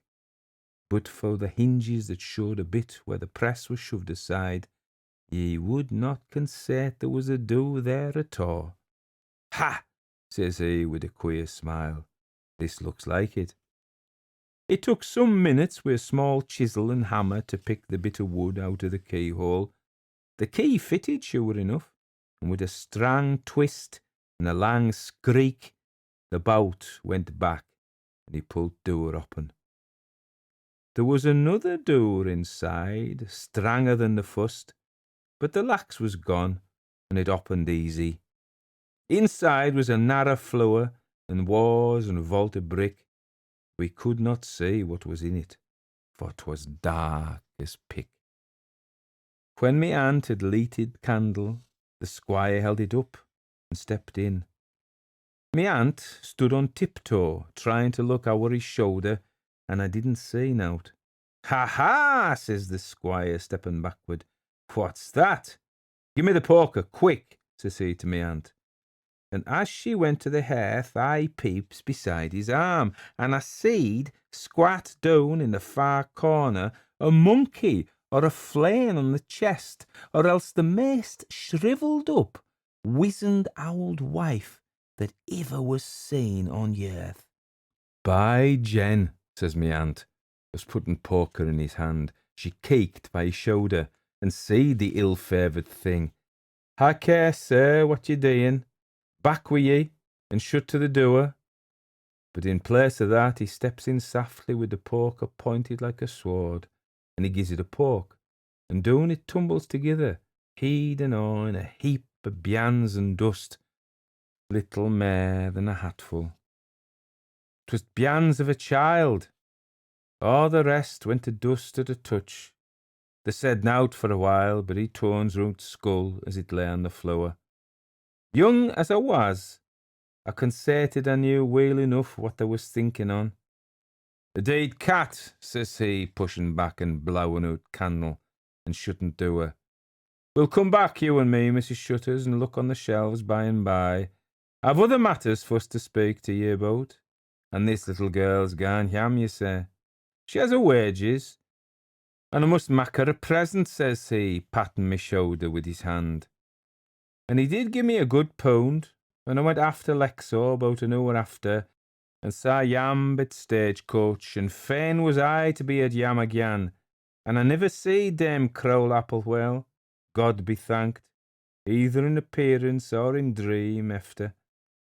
But when I was grown to be a woman, me aunt spent a day with me at Littleham, and she tell't me there was nae doubt it was poor old boy that was missing so lang sen, that was shut up to die there in dark by that wicked beldam, where his skulls or his prayers or his thumping couldn't be heard, and his hat was left by the water's edge, whoever did it, to mak belief he was drowned.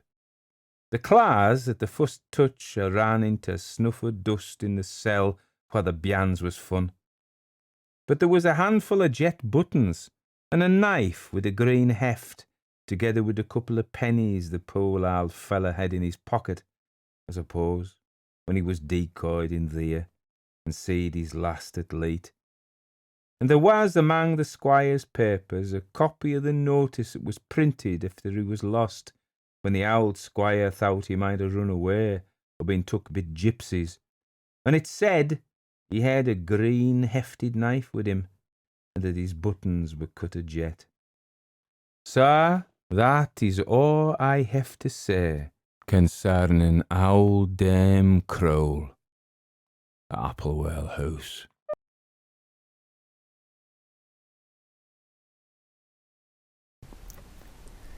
In the 5 Northumbrian counties, you will scarcely find so bleak, ugly, and yet, in a savage way, so picturesque a moor as Dardale Moss.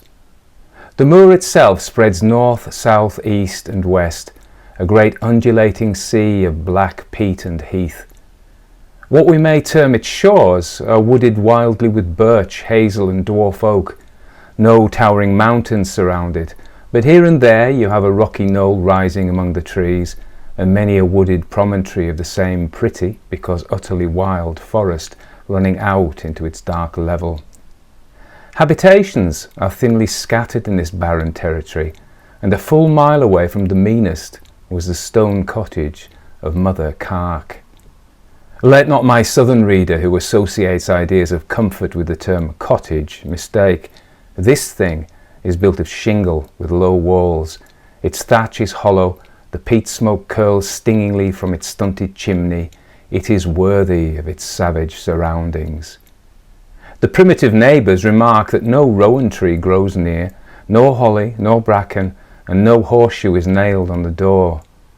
Not far from the birches and hazels that straggle about the rude wall of the little enclosure, on the contrary, they say, you may discover the broom and the ragwort in which witches mysteriously delight.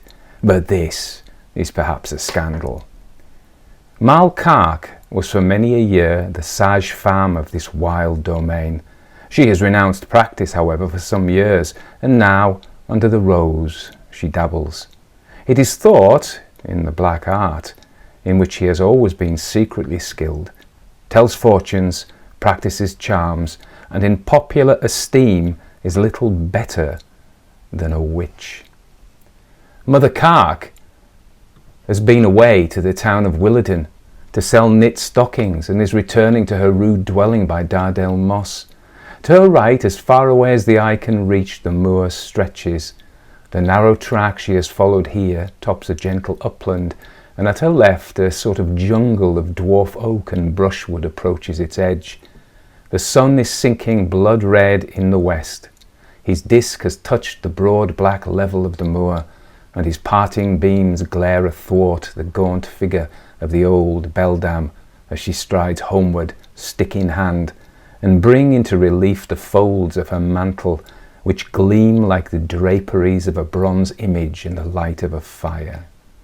For a few moments, this light floods the air. Tree, gorse, rock, and bracken glare, and then it is out, and grey twilight over everything. All is still and sombre. At this hour, the simple traffic of the thinly peopled country is over, and nothing can be more solitary. From this jungle, nevertheless, through which the mists of evening are already creeping, she sees a gigantic man approaching her. In that poor and primitive country, robbery is a crime unknown. She therefore has no fears for her pound of tea and pint of gin, and 16 shillings in silver which she's bringing home in her pocket. But there is something that would have frightened another woman about this man. He is gaunt, sombre, bony, dirty, and dressed in a black suit which a beggar would hardly care to pick out of the dust.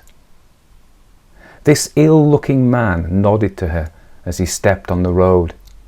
"I don't know you," she said. He nodded again.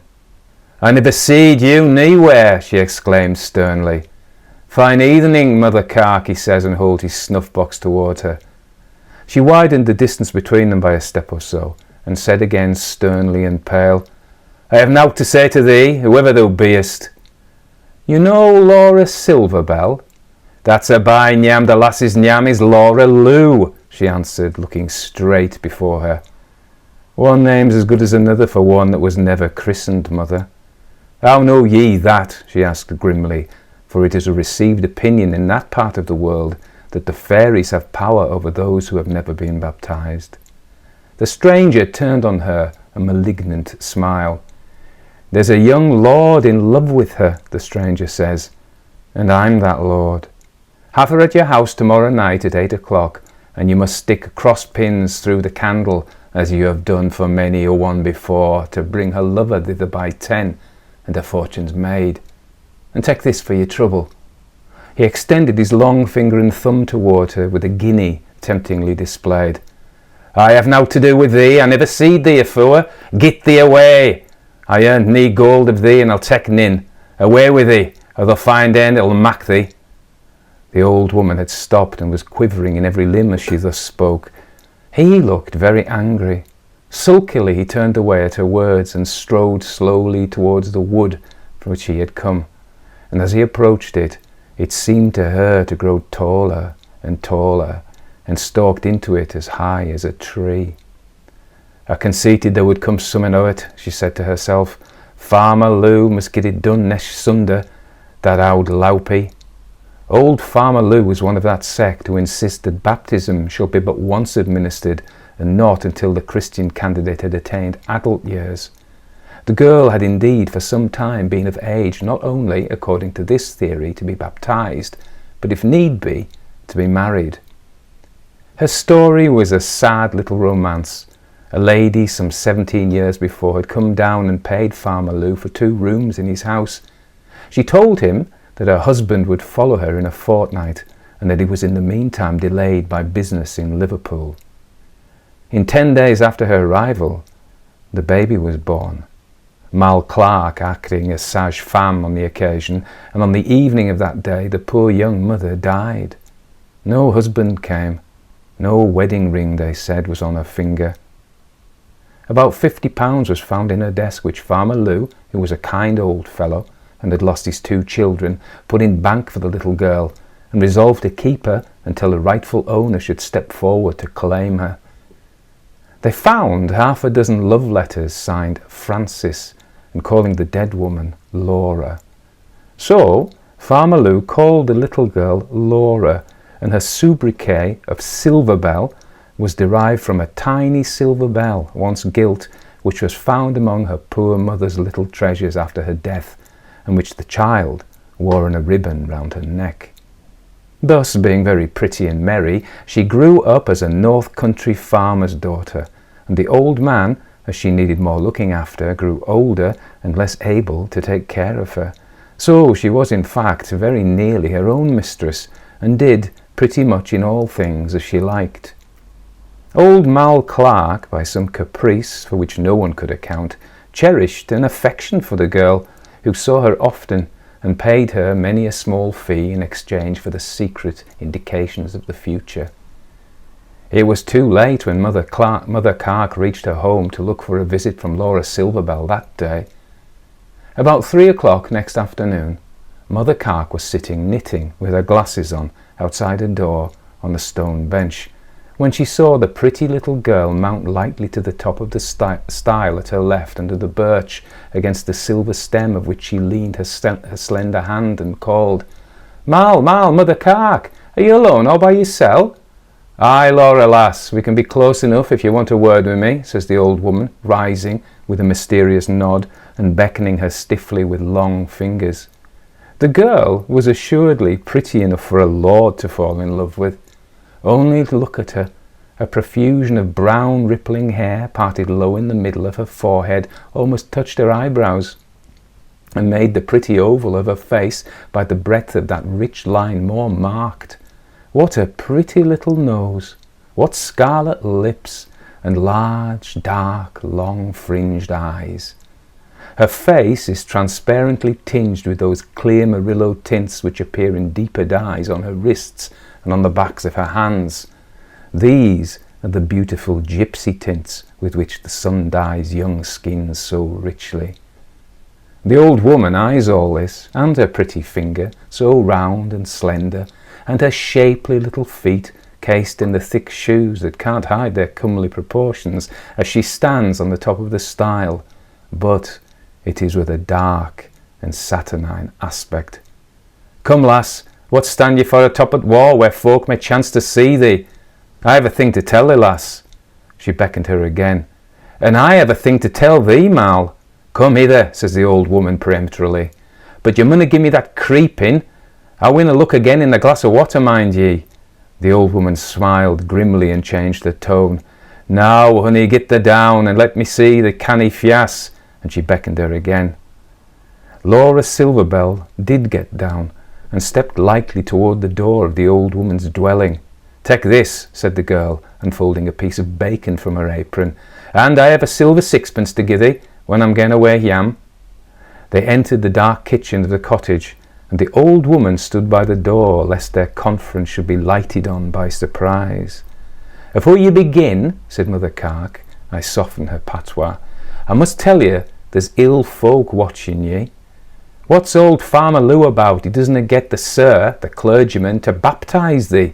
If he lets Sunday next pass, I'm afeard you'll never be sprinkled nor signed with the cross while there's a sky above us." "Agoy!" exclaims the girl. "Who's looking after me?" "A big black feller as high as the Kipples came out of the wood near Dead Man's Grike just after the sun went down yesterday evening. I know well what he was, for his feet never touched the road while he made as if he walked beside me, and he wanted to give me snuff first, and I wouldn't have that, and then he offered me a golden guinea, but I was no sick orpy, and to bring you here tonight and cross the candle with pins to call your lover in, and he said he's a great lord and in love with thee. And you refused him. Well for thee I did, lass, says Mother Cark. Why, it's every word true, cries the girl vehemently, starting to her feet, for she had seated herself on the great oak chest. True, lass?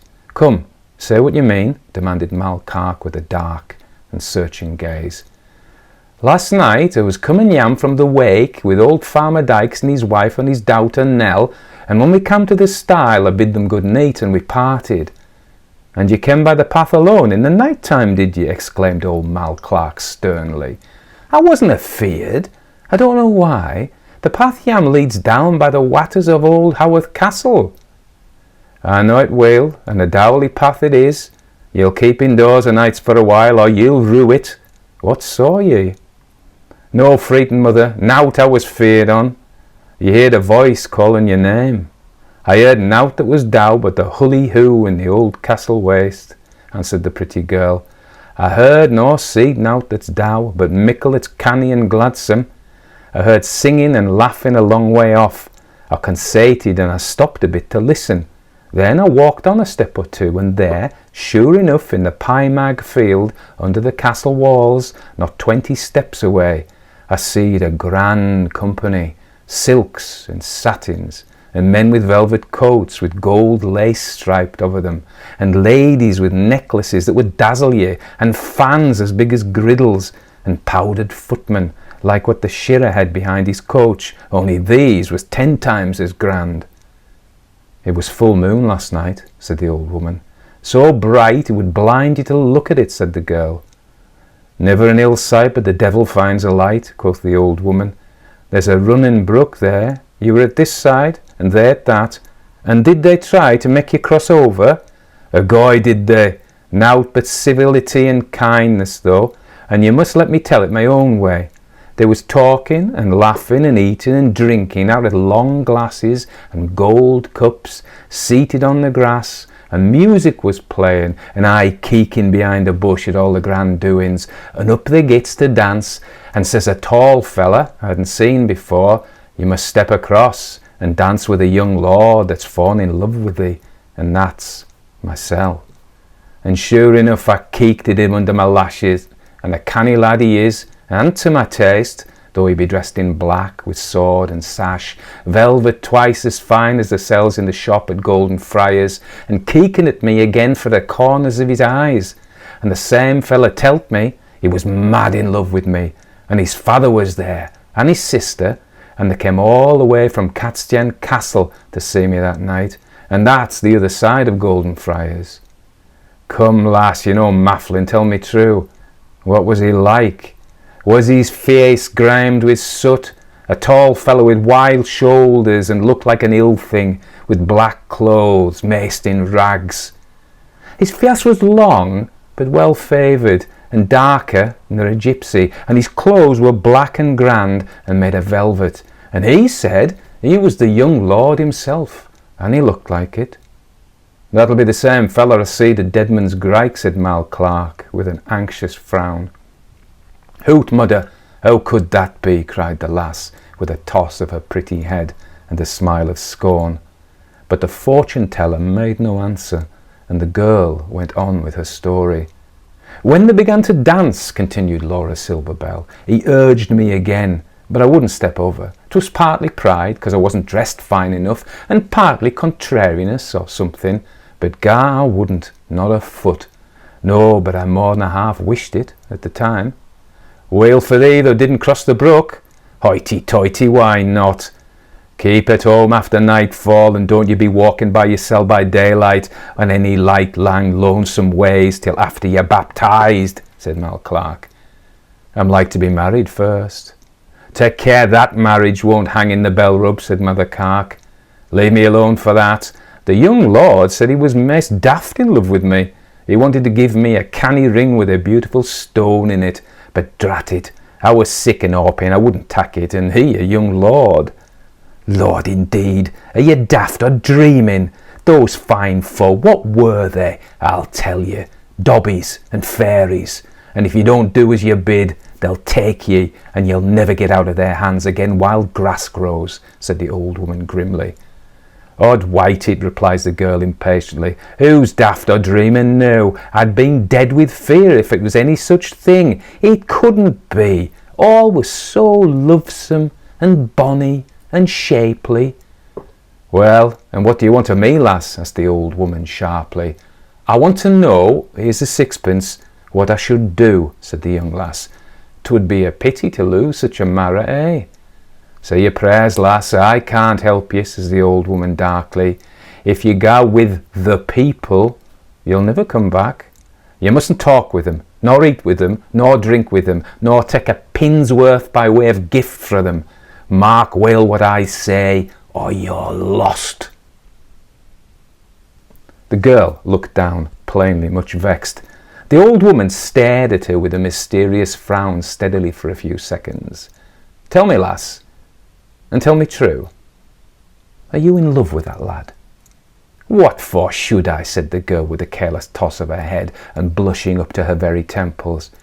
I see how it is, said the old woman with a groan, and repeated the words, sadly thinking, and walked out of the wood, out of the door a step or two, and looked jealously round. The lass is witched, the lass is witched. Did you see him since? asked Mother Cark, returning. The girl was still embarrassed, and now she spoke in a lower tone and seemed subdued. I thought I seed him as I came here, walking beside me among the trees, but I can say it was only the trees themselves that looked like rinning one behind the other as I walked on. I can tell thee nowt, lass, but what I tell't thee afore, answered the old woman peremptorily. Get ye hame, and don't delay on the way, and say your prayers as ye ga, and let none but good thoughts come nigh ye, and never put a foot outside the doorstone again till you go to be christened, and get that done Sunday next. And with this charge, given with grisly earnestness, she saw her over the stile and stood upon it, watching her retreat until the trees quite hid her and the path from view. The sky grew cloudy and thunderous, and the air darkened rapidly as the girl, a little frightened by Mal Clark's view of the case, walked homeward by the lonely path among the trees. A black cat, which had walked close by her, for these creatures sometimes take a ramble in search of their prey among the woods and thickets, crept from under the hollow of an oak and was again with her. It seemed to her to grow bigger and bigger as the darkness deepened, and its green eyes glared as large as halfpennies in her affrighted vision as the thunder came booming along the heights from the Willerdon road. She tried to drive it away, but it growled and hissed awfully, and set up its back as if it would spring at her, and finally it skipped up into a tree where they grew thickest at each side of her path, and accompanied her high overhead, hopping from bough to bough as if meditating a pounce upon her shoulders. Her fancy being full of strange thoughts, she was frightened, and she fancied that he was haunting her steps and destined to undergo some hideous transformation the moment she ceased to guard her path with prayers. She was frightened for a while after she got home.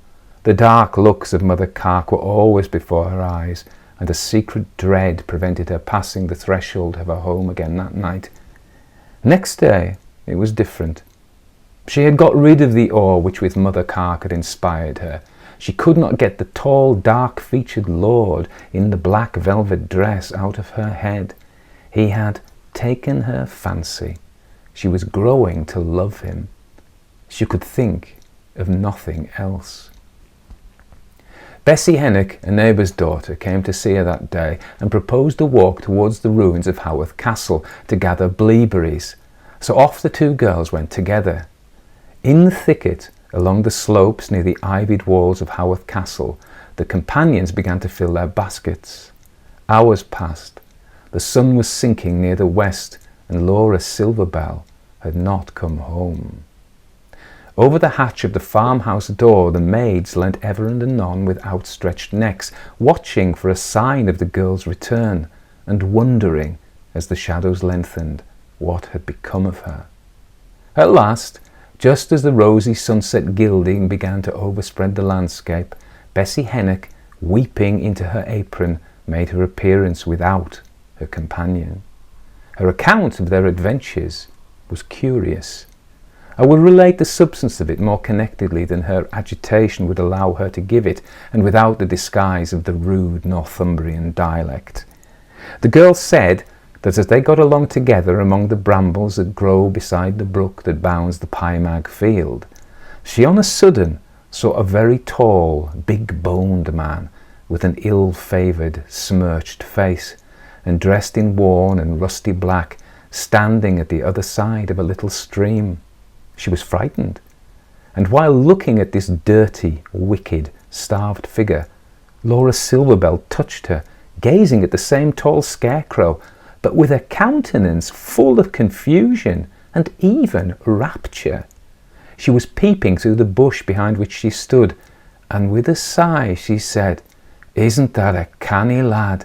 A goy, see his bonny velvet clothes, his sword and sash. That's a lord, I can tell you, and well I know who he follows, who he loves, and who he'll wed."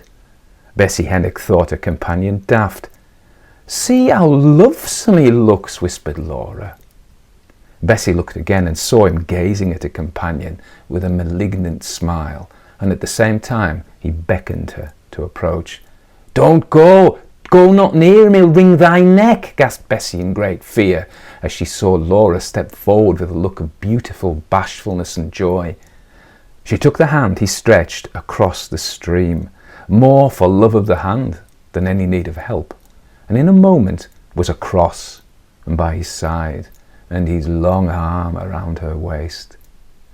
"Fare thee weel, Bessie, I'm going my way," she called, leaning her head to his shoulder, "and tell good Father Lou I'm going my ways to be happy, and maybe at long last I'll see him again." And with a farewell wave of her hand, she went away with her dismal partner, and Laura Silverbell was never more seen at home, or among the coppies and the wick woods, the bonny fields and busky hollows by Dardell Moss. Bessie Hennock followed them for a time. She crossed the brook, and though they seemed to move slowly enough, she was obliged to run to keep them in view, and she all the time cried to her continually, come back, bonny Laura," until, getting over a bank, she was met by a white-faced old man, and so frightened was she that she thought she fainted outright. At all events, she didn't come to herself until the birds were singing their vespers in the amber light of sunset, and the day was over. No trace of the direction of the girl's flight was ever discovered. Weeks and months passed, and more than a year. At the end of that time, one of Malcark's goats died, as she suspected, by the envious practices of a rival witch who lived at the far end of Dardell Moss. All alone in her stone cabin, the old woman had prepared her charm to ascertain the author of her misfortune. The heart of the dead animal, stuck all over with pins, was burnt in the fire, the windows, doors, and every other aperture of the house being first carefully stopped. After the heart, thus prepared with suitable incantations, is consumed in the fire, the first person who comes to the door, who passes by it, is the offending magician. Mother Cark completed these lonely rites at dead of night. It was a dark night, with the glimmer of the stars only, and a melancholy night wind was soughing through the scattered woods that spread around. After a long and dead silence, there came a heavy thump at the door, and a deep voice called her by name. She was startled, for she expected no man's voice, and peeping from the window she saw in the dim light a coach and 4 horses, with gold-laced footmen, and a coachman in wig and cocked hat, turned out as if for a state occasion. She unbarred the door, and a tall gentleman dressed in black, waiting at the threshold, entreated her, as the only sage-femme within reach, to come in the coach and attend Lady Lairdale, who was about to give birth to a baby, promising her handsome payment. Lady Lairdale? She'd never heard of her. "How far away is it?" 12 miles on the old road to Golden Friars. Her avarice is roused and she steps into the coach. The footman claps to the door, the glass jingles with the sound of a laugh. The tall, dark-faced gentleman in black is seated opposite. They're driving at a furious pace. They have turned out of the road into a narrow one, dark with thicker and loftier forest than she was accustomed to. She grows anxious, for she knows every road and bypath in the country round, and she's never seen this one.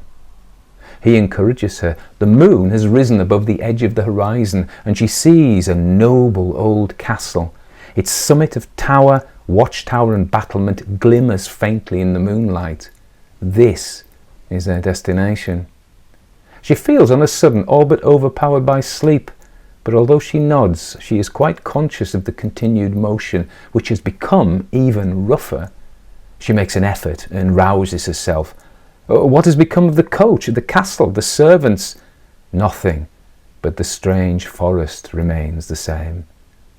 She is jolting along on a rude hurdle, seated on rushes, and a tall, big-boned man in rags sits in front, kicking with his heel the ill-favoured beast that pulls them along, every bone of which sticks out, and holding the halter which serves for reins. They stop at the door of a miserable building of loose stone, with a thatch so sunk and rotten that the roof tree and couples protrude in crooked corners like the bones of the wretched horse, with enormous head and ears that dragged them to the door. The long, gaunt man gets down, and his sinister face grimed like his hands. It was the same grimy giant who had accosted her on the lonely road to Dead Man's Grike, but she feels that she must go through with it now, and she follows him into the house. 2 rushlights were burning in the large and miserable room, and on a coarse, ragged bed lay a woman, groaning piteously. "That's Lady Lairdale," says the gaunt, dark man, who then began to stride up and down the room, rolling his head, stamping furiously and thumping one hand on the palm of the other, and talking and laughing in the corners, where there was no one visible to hear or to answer. Old Mal Cark recognised in the faded, half-starved creature who lay on the bed, as dark now and grimy as the man, and looking as if she had never in her life washed hands or face, the once blithe and pretty Laura Lou. The hideous being who was her mate continued in the same odd fluctuations of fury, grief and merriment, and whenever she uttered a groan, he parried it with another, as Mother Cark thought, in saturnine derision. At length he strode into another room and banged the door after him. In due time the poor woman's pains were over, and a daughter was born. Such an imp, with long pointed ears, flat nose, and enormous restless eyes and mouth. It instantly began to yell and talk in some unknown language, at the noise of which the father looked into the room and told the sage-femme that she should not go unrewarded.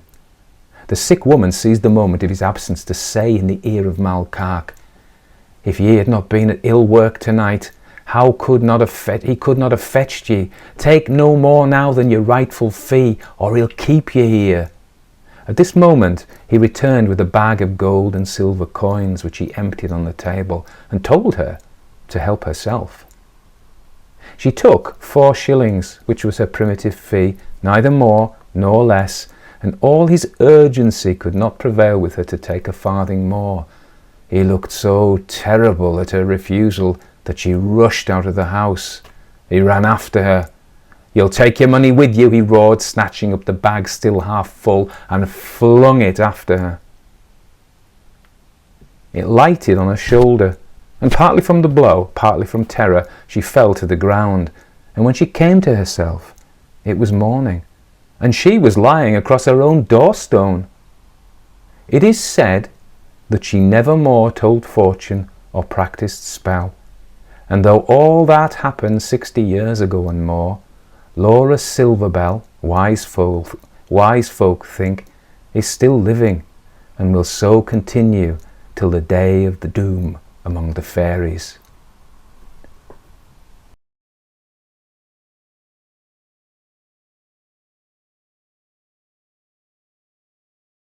Green Tea by Joseph Sheridan Le Fanu.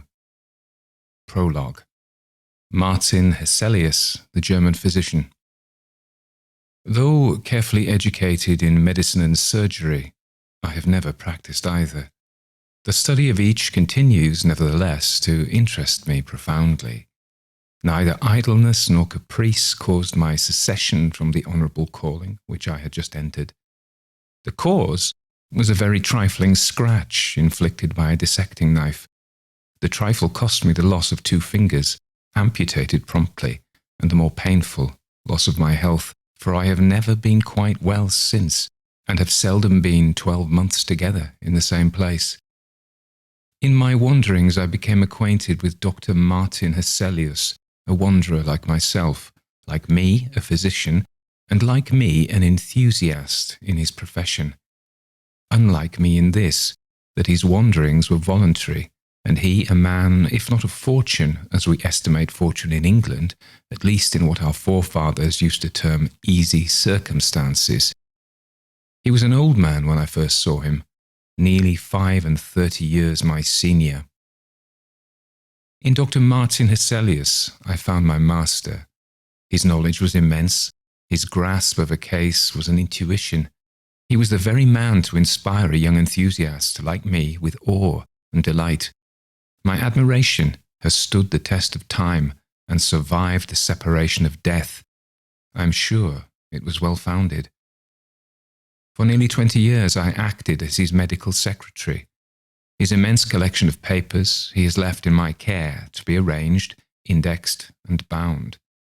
His treatment of some of the cases is curious. He writes in 2 distinct characters. He describes what he saw and heard as an intelligent layman might, and when in this style of narrative he had seen the patient either through his own hall door to the light of day, or through the gates of darkness to the caverns of the dead, he returns upon the narrative, and in the terms of his art, and with all the force and originality of genius, proceeds to the work of analysis, diagnosis, and illustration. Here and there, a case strikes me as of a kind to amuse or horrify a lay reader with an interest quite different from the peculiar one which it may possess for an expert. With slight modifications, chiefly of language, and of course a change of names, I copy the following.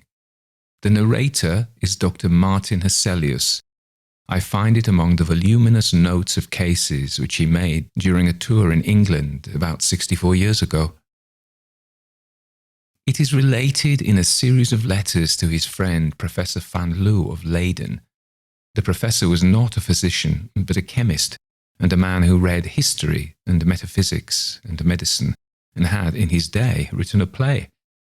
The narrative is therefore, if somewhat less valuable as a medical record, necessarily written in a manner more likely to interest an unlearned reader. These letters, from a memorandum attached, appear to have been returned on the death of the professor in 1819 to Dr. Hesselius. They are written, some in English, some in French, but the greater part in German. I am a faithful, though I am conscious by no means a graceful translator, and although here and there I omit some passages and shorten others and disguise names, I have interpolated nothing.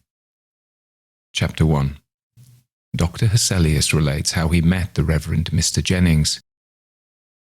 The Reverend Mr. Jennings is tall and thin. He is middle-aged and dresses with a natty, old-fashioned, high church precision. He is naturally a little stately, but not at all stiff. His features, without being handsome, are well-formed, and their expression extremely kind, but also shy. I met him one evening at Lady Mary Hayduke's. The modesty and benevolence of his countenance are extremely prepossessing. We were but a small party, and he joined agreeably enough in the conversation. He seems to enjoy listening very much more than contributing to the talk, but what he says is always to the purpose and well said. He is a great favourite of Lady Mary's, who, it seems, consults him upon many things, and thinks him the most happy and blessed person on earth.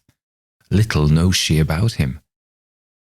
The Reverend Mr. Jennings is a bachelor and has, they say, £60,000 in the funds. He is a charitable man.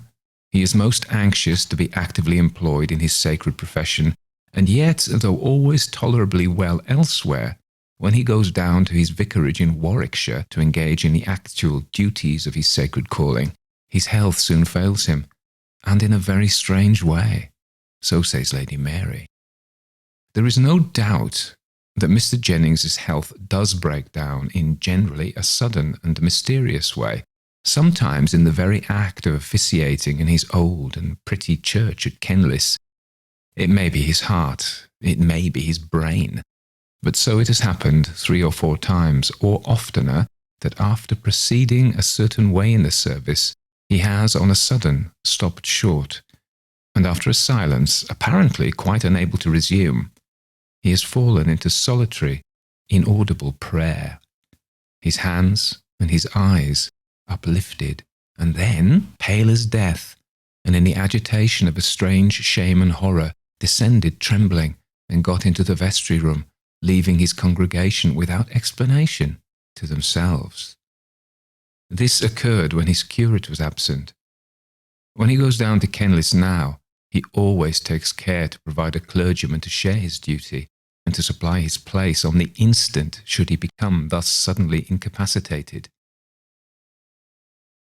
When Mr. Jennings breaks down quite and beats a retreat from the vicarage and returns to London, where in a dark street off Piccadilly he inhabits a very narrow house, Lady Mary says that he is always perfectly well. I have my own opinion about that. There are degrees, of course. We shall see. Mr. Jennings is a perfectly gentlemanlike man. People, however, remark something odd. There is an impression, a little ambiguous. One thing which certainly contributes to it, people I think don't remember, or perhaps distinctly remark, but I did, almost immediately.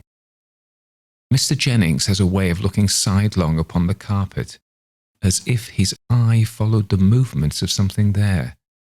This, of course, is not always, it occurs now and then, but often enough to give a certain oddity, as I have said, to his manner. And in this glance travelling along the floor, there is something both shy and anxious. A medical philosopher, as you are good enough to call me, elaborating theories by the aid of cases sought out by himself, and by him watched and scrutinized with more time at command, and consequently infinitely more minuteness than the ordinary practitioner can afford, falls insensibly into habits of observation, which accompany him everywhere, and are exercised, as some people would say, impertinently, upon every subject that presents itself with the least likelihood of rewarding inquiry. There was a promise of this kind in the slight, timid, kindly, but reserved gentleman whom I met for the first time at this agreeable little evening gathering. I observed, of course, more than I here set down, but I reserve all that borders on the technical for a strictly scientific paper. I may remark that when I here speak of medical science, I do so, as I hope some day, to see it more generally understood, in a much more comprehensive sense than its generally material treatment would warrant. I believe the entire natural world is but the ultimate expression of that spiritual world from which and in which alone it has its life. I believe that the essential man is a spirit, that the spirit is an organized substance, but as different in point of material from what we ordinarily understand by matter, as light or electricity is, that the material body is, in the most literal sense, a vesture, and death, consequently, no interruption of the living man's existence, but simply his extrication from the natural body, a process which commences at the moment of what we term death, and the completion of which, at furthest a few days later, is the resurrection in power. The person who weighs the consequences of these positions will probably see their practical bearing upon medical science. This is, however, by no means the proper place for displaying the proofs and discussing the consequences of this too generally unrecognized state of facts. In pursuance of my habit, I was covertly observing Mr. Jennings with all my caution. I think he perceived it, and I saw plainly that he was as cautiously observing me. Lady Mary happening to address me by name as Dr. Hesselius, I saw that he glanced at me more sharply, and then became thoughtful for a few minutes. After this, as I conversed with a gentleman at the other end of the room, I saw him look at me more steadily, and with an interest which I thought I understood. I then saw him take an opportunity of chatting with Lady Mary, and was, as one always is, perfectly aware of being the subject of a distant inquiry and answer. This tall clergyman approached me by and by, and in a little time we had got into conversation.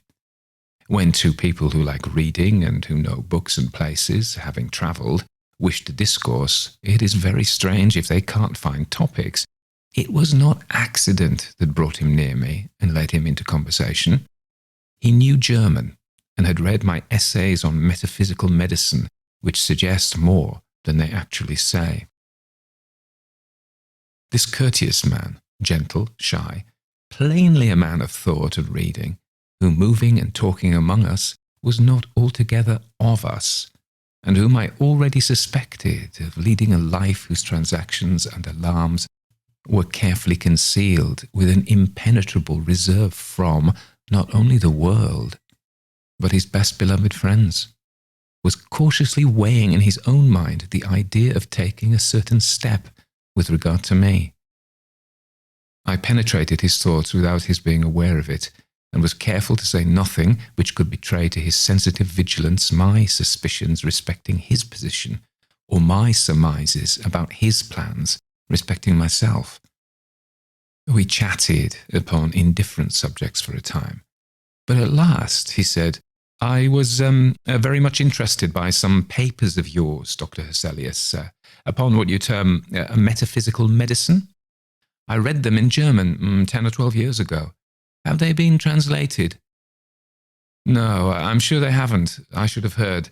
They would have asked my leave, I would think. I asked the publishers here a few months ago to get the book for me in the original German, but they tell me it's out of print. So it is, and has been for some years. But it flatters me as an author to find that you have not forgotten my little book, although," I added, laughing, 10 or 12 years is a considerable time to have managed without it. "But I suppose you have been turning the subject over again in your mind, or something has happened lately to revive your interest in it." At this remark, accompanied by a glance of inquiry, a sudden embarrassment disturbed Mr. Jennings, analogous to that which makes a young lady blush and look foolish. He dropped his eyes and folded his hands together uneasily and looked oddly, and you would have said guiltily, for a moment. I helped him out of his awkwardness in the best way by appearing not to observe it and going straight on. I said, "Those revivals of interest in a subject happen to me often. One book suggests another, and often sends me back a wild goose chase over an interval of 20 years. But if you still care to possess a copy, I shall be only too happy to provide you. I've still got 2 or 3 by me, and if you allow me to present one, I shall be very much honoured." "You are very good indeed," he said, quite at his ease again in a moment. "Pray don't say a word. The thing is really so little worth that I am only ashamed of having offered it. And if you thank me any more, I shall throw it into the fire in a fit of modesty." Mr. Jennings laughed. He inquired where I was staying in London, and after a little more conversation on a variety of subjects, he took his departure. Chapter 2. The doctor questions Lady Mary, and she answers. "I like your vicar so much, Lady Mary," said I, as soon as he was gone. "He has read, travelled, and thought, and having also suffered, he ought to be an accomplished companion." "So he is, and better still, he is a really good man," said she. "His advice is invaluable about my schools, and all my little undertakings at Dawlbridge, and he's so painstaking. He takes so much trouble, you have no idea, wherever he thinks he can be of use, He's so good-natured and sensible. It's pleasant to hear so good an account of his neighbourly virtues. I can only testify to his being an agreeable and gentle companion, and in addition to what you have told me, I think I can tell you 2 or 3 things about him, said I. Really? Yes. To begin with, he's unmarried. Yes, that's right. Go on. He has been writing. That is, he was. But for 2 or 3 years, perhaps, he has not gone on with his work. And the book was upon some rather abstract subject, perhaps theology. Well, he was writing a book, as you say. I'm not quite sure what it was about, but only that it was nothing that I cared for. Very likely you're right. And he certainly did stop. Yes. And although he only drank a little coffee here tonight, he likes tea, at least, did like it extravagantly. Yes, that's quite true. He drank green tea a good deal, didn't he? I pursued. Well, that's very odd. Green tea was a subject on which we used almost to quarrel. But he has quite given that up, said I. So he has. And now, one more fact. His mother or his father, did you know them? Yes, sir, both. His father is only 10 years dead, and their place is near Dawlbridge. We knew them very well, she answered. Well, either his mother or his father, I should rather think his father, saw a ghost, said I. Well, you really are a conjurer, Dr. Hesselius. Conjurer or no, haven't I said right? I answered merrily. You certainly have, and it was his father. He was a silent, whimsical man, and he used to bore my father about his dreams, and at last he told him a story about a ghost he had seen and talked with, and a very odd story it was. I remember it particularly because I was so afraid of him. This story was long before he died, when I was quite a child, and his ways were so silent and moping, and he used to drop in sometimes in the dusk when I was alone in the drawing room, and I used to fancy there were ghosts about him. I smiled and nodded. And now, having established my character as a conjurer, I think I must say good night, said I. But how did you find it out? By the planets, of course, as the gypsies do, I answered, and so gaily we said good night. The next morning, I sent the little book he had been inquiring after and a note to Mr. Jennings, and on returning later that evening, I found that he had called at my lodgings and left his card. He asked whether I was at home, and asked at what hour he would be most likely to find me. Does he intend opening his case and consulting me professionally, as they say? I hope so. I have already conceived a theory about him. It is supported by Lady Mary's answers to my parting questions. I should like much to ascertain from his own lips. But what can I do consistently with good breeding to invite a confession? Nothing. I rather think he meditates one. At all events, my dear Van L., I shan't make myself difficult of access. I mean to return his visit tomorrow. It will be only civil in return for his politeness to ask to see him. Perhaps something may come of it. Whether much, little, or nothing, my dear Van L., you shall hear. Chapter 3. Dr. Hesselius picks up something in Latin books. Well, I have called at Blank Street. On inquiring at the door, the servant told me that Mr. Jennings was engaged very particularly with a gentleman, a clergyman from Kenlis, his parish in the country. Intending to reserve my privilege and to call again, I merely intimated that I should try another time, and had turned to go, when the servant begged my pardon and asked me, looking at me a little more attentively than well-bred persons of his order usually do, whether I was Dr. Hesselius. And, on learning that I was, he said, "Perhaps then, sir, you would allow me to mention it to Mr. Jennings, for I am sure he wishes to see you." The servant returned in a moment with a message from Mr. Jennings, asking me to go to his study, which was in effect his back drawing-room, promising to be with me in a very few minutes. This was really a study, almost a library. The room was lofty, with 2 tall, slender windows and rich, dark curtains. It was much larger than I had expected, and stored with books on every side, from the floor to the ceiling. The upper carpet, for to my tread it felt that there were 2 or 3, was a Turkey carpet. My steps fell noiselessly. The bookcases standing out placed the windows, particularly narrow ones, in deep recesses. The effect of the room was, although extremely comfortable and even luxurious, decidedly gloomy, and aided by the silence, almost oppressive. Perhaps, however, I ought to have allowed something for association. My mind had connected peculiar ideas with Mr. Jennings. I stepped into this perfectly silent room of a very silent house with a peculiar foreboding, and its darkness and solemn clothing of books, for except where 2 narrow looking-glasses were set in the wall, they were everywhere, helped this sombre feeling. While awaiting Mr. Jennings' arrival, I amused myself by looking into some of the books with which his shelves were laden. Not among these, but immediately under them, with their backs upward on the floor, I lighted upon a complete set of Swedenborg's Arcana Caelestia in the original Latin, a very fine folio set, bound in natty livery which theology affects, pure vellum, namely gold letters, and carmine edges. There were paper markers in several of these volumes. I raised and placed them one after the other upon the table, and opening where these papers were placed, I read in the solemn Latin phraseology a series of sentences indicated by a penciled line at the margin. Of these, I copy here a few, translating them into English.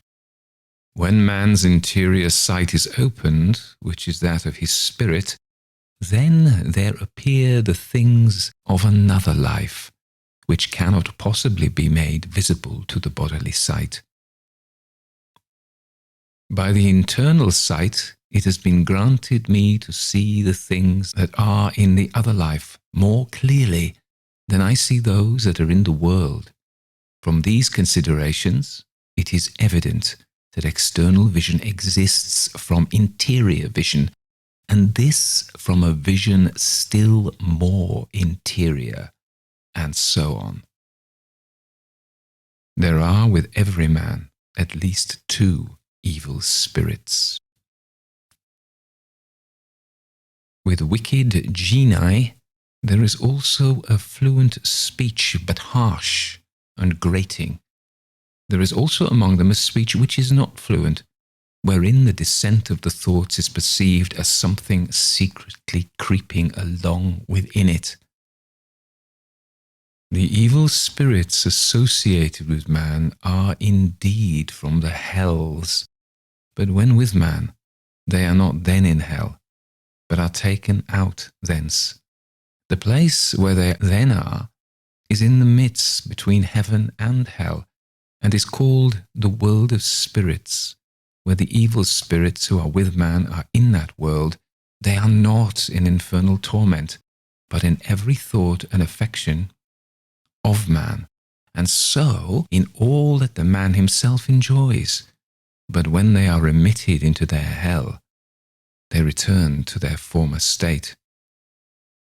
If evil spirits could perceive that they were associated with man, and yet that they were spirits separate from him, and if they could flow into the things of his body, they would attempt by 1,000 means to destroy him, for they hate man with a deadly hatred.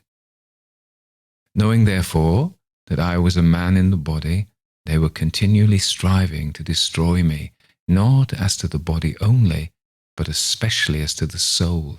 For to destroy any man or spirit is the very delight of the life of all who are in hell. But I have been continually protected by the Lord. Hence it appears how dangerous it is for man to be in a living consort with spirits, unless he be in the good of faith. Nothing is more carefully guarded from the knowledge of associate spirits than their being thus conjoint with a man. For if they knew it, they would speak to him with the intention to destroy him. The delight of hell is to do evil to a man and to hasten his eternal ruin. A long note written with a very sharp and fine pencil in Mr. Jennings' neat hand at the foot of the page caught my eye. Expecting his criticism upon the text, I read a word or two and stopped, for it was something quite different, and began with these words: Deus misereatur me. May God compassionate me. Thus warned of its private nature, I averted my eyes and shut the book, replacing all the volumes as I had found them, except one, which interested me, and in which, as men studious and solitary in their habits will do, I grew so absorbed as to take no cognizance of the outer world, nor to remember where I was.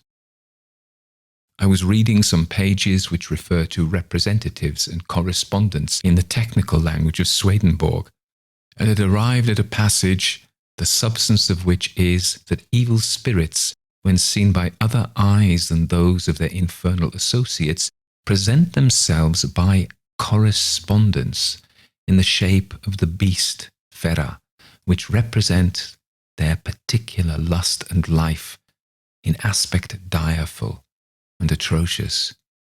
This is a long passage and particularizes a number of those bestial forms. Chapter 4.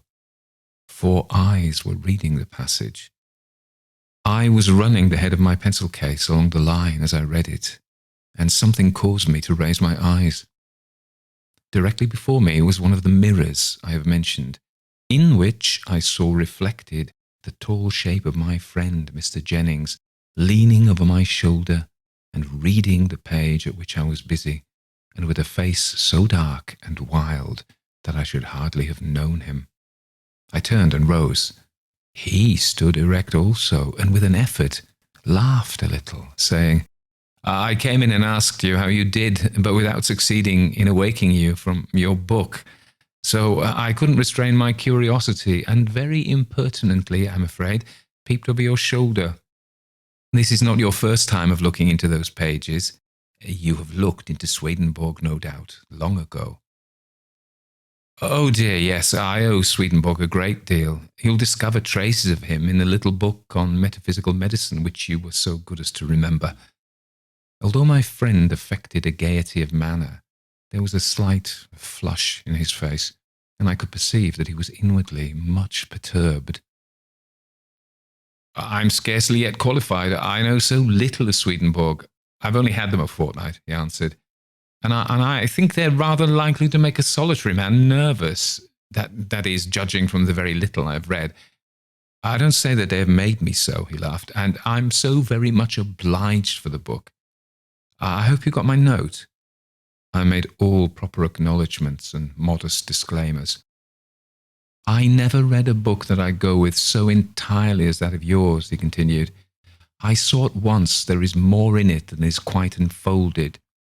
Do you know Dr. Harley? He asked, rather abruptly. In passing, the editor remarks that the physician here named was one of the most eminent who had ever practiced in England.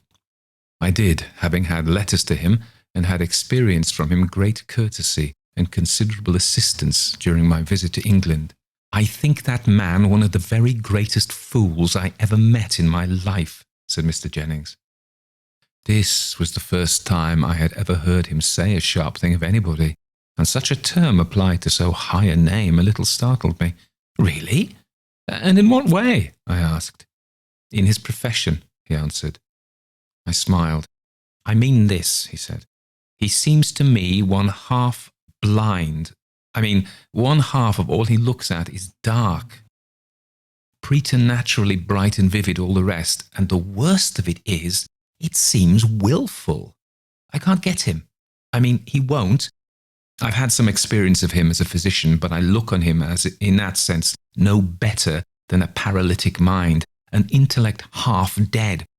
I'll tell you, I know I shall sometime, all about it, he said, with a little agitation. You stay some months longer in England. If I should be out of town during your stay for a little time, would you allow me to trouble you with a letter?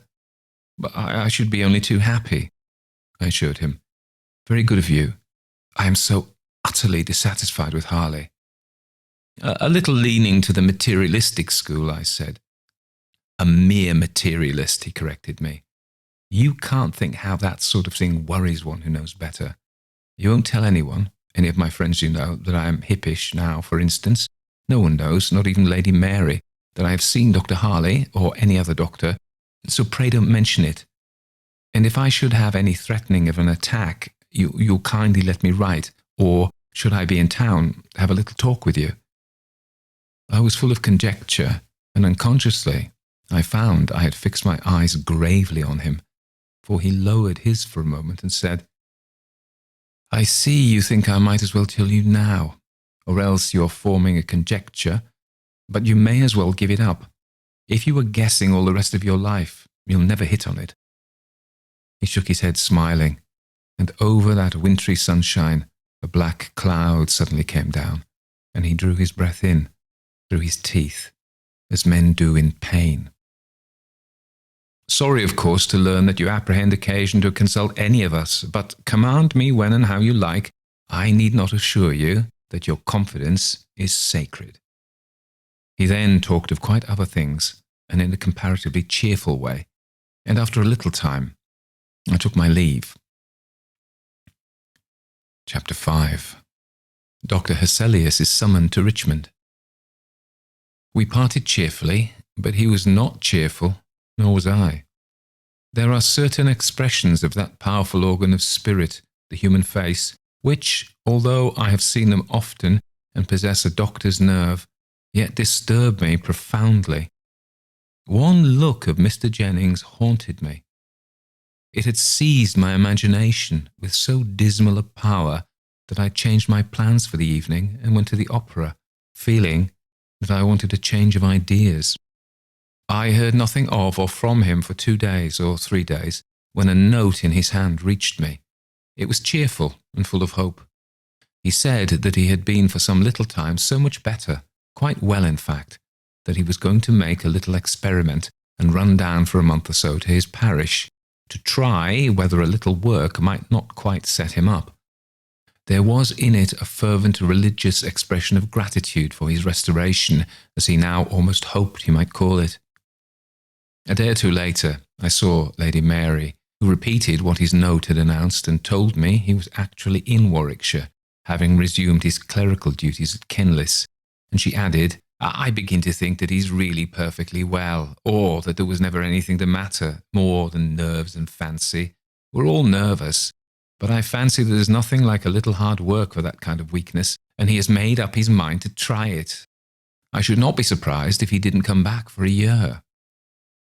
Notwithstanding all this confidence, only 2 days later I had this note dated from his house off Piccadilly. Dear Sir, I have returned disappointed. If I should feel at all able to see you, I shall write to ask you kindly to call. At present I am too low, and in fact simply unable to say all I wish to say. By and by, please God, you shall hear from me. I mean to take a run into Shropshire, where some of my people are. God bless you.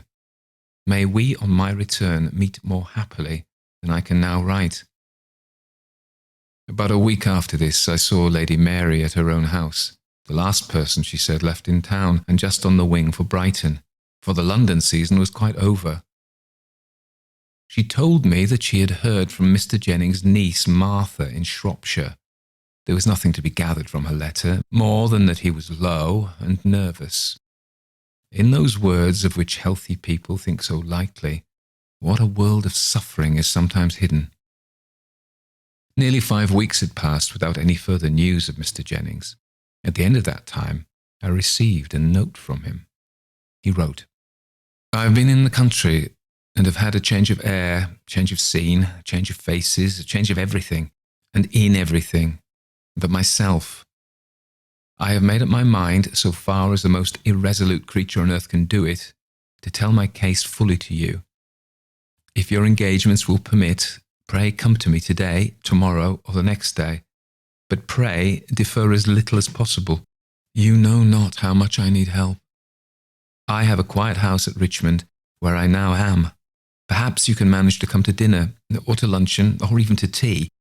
You shall have no trouble in finding me out, The servant at Blank Street who takes this note will have a carriage at your door at any hour you please, and I am always to be found. You will say that I ought not to be alone. I've tried everything. Come and see."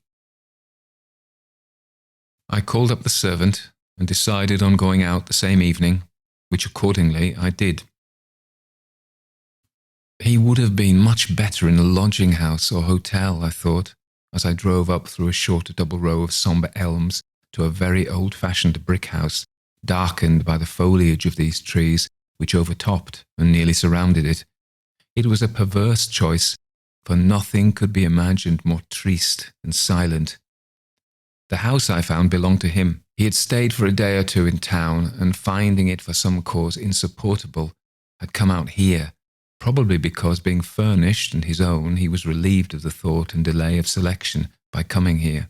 The sun had already set, and the red reflected light of the western sky illuminated the scene with the peculiar effect with which we are all familiar.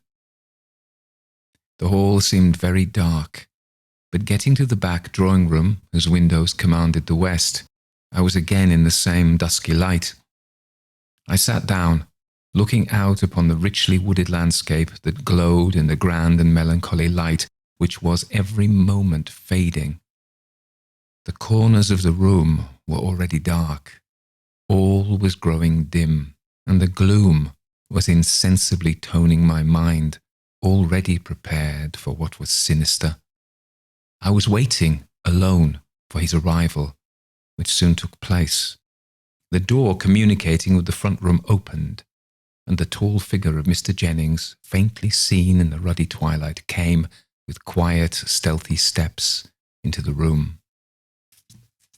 We shook hands, and taking a chair to the window, where there was still light enough to enable us to see each other's faces, he sat down beside me, and placing his hand upon my arm, with scarcely a word of preface, began his narrative. Chapter 6. How Mr. Jennings met his companion. The faint glow of the west, the pomp of the then lonely woods of Richmond were before us, behind and about us the darkening room, and on the stony face of the sufferer, for the character of his face, though still gentle and sweet, was changed, rested that dim, odd glow which seems to descend and produce, where it touches, lights, sudden though faint, which are lost, almost without gradation, in darkness. The silence, too, was utter. Not a distant wheel or bark or whistle from without, and within, the depressing stillness of an invalid bachelor's house. I guessed well the nature, though not even vaguely the particulars of the revelations I was about to receive from that fixed face of suffering that so oddly flushed stood out like a portrait of Schalken's before its background of darkness. It began, he said, on the 15th of October, 3 years and 11 weeks ago, and 2 days. I keep a very accurate account, for every day is torment. If I leave anywhere a chasm in my narrative, tell me. About 4 years ago, I began a work which had cost me very much thought and reading. It was upon the religious metaphysics of the ancients.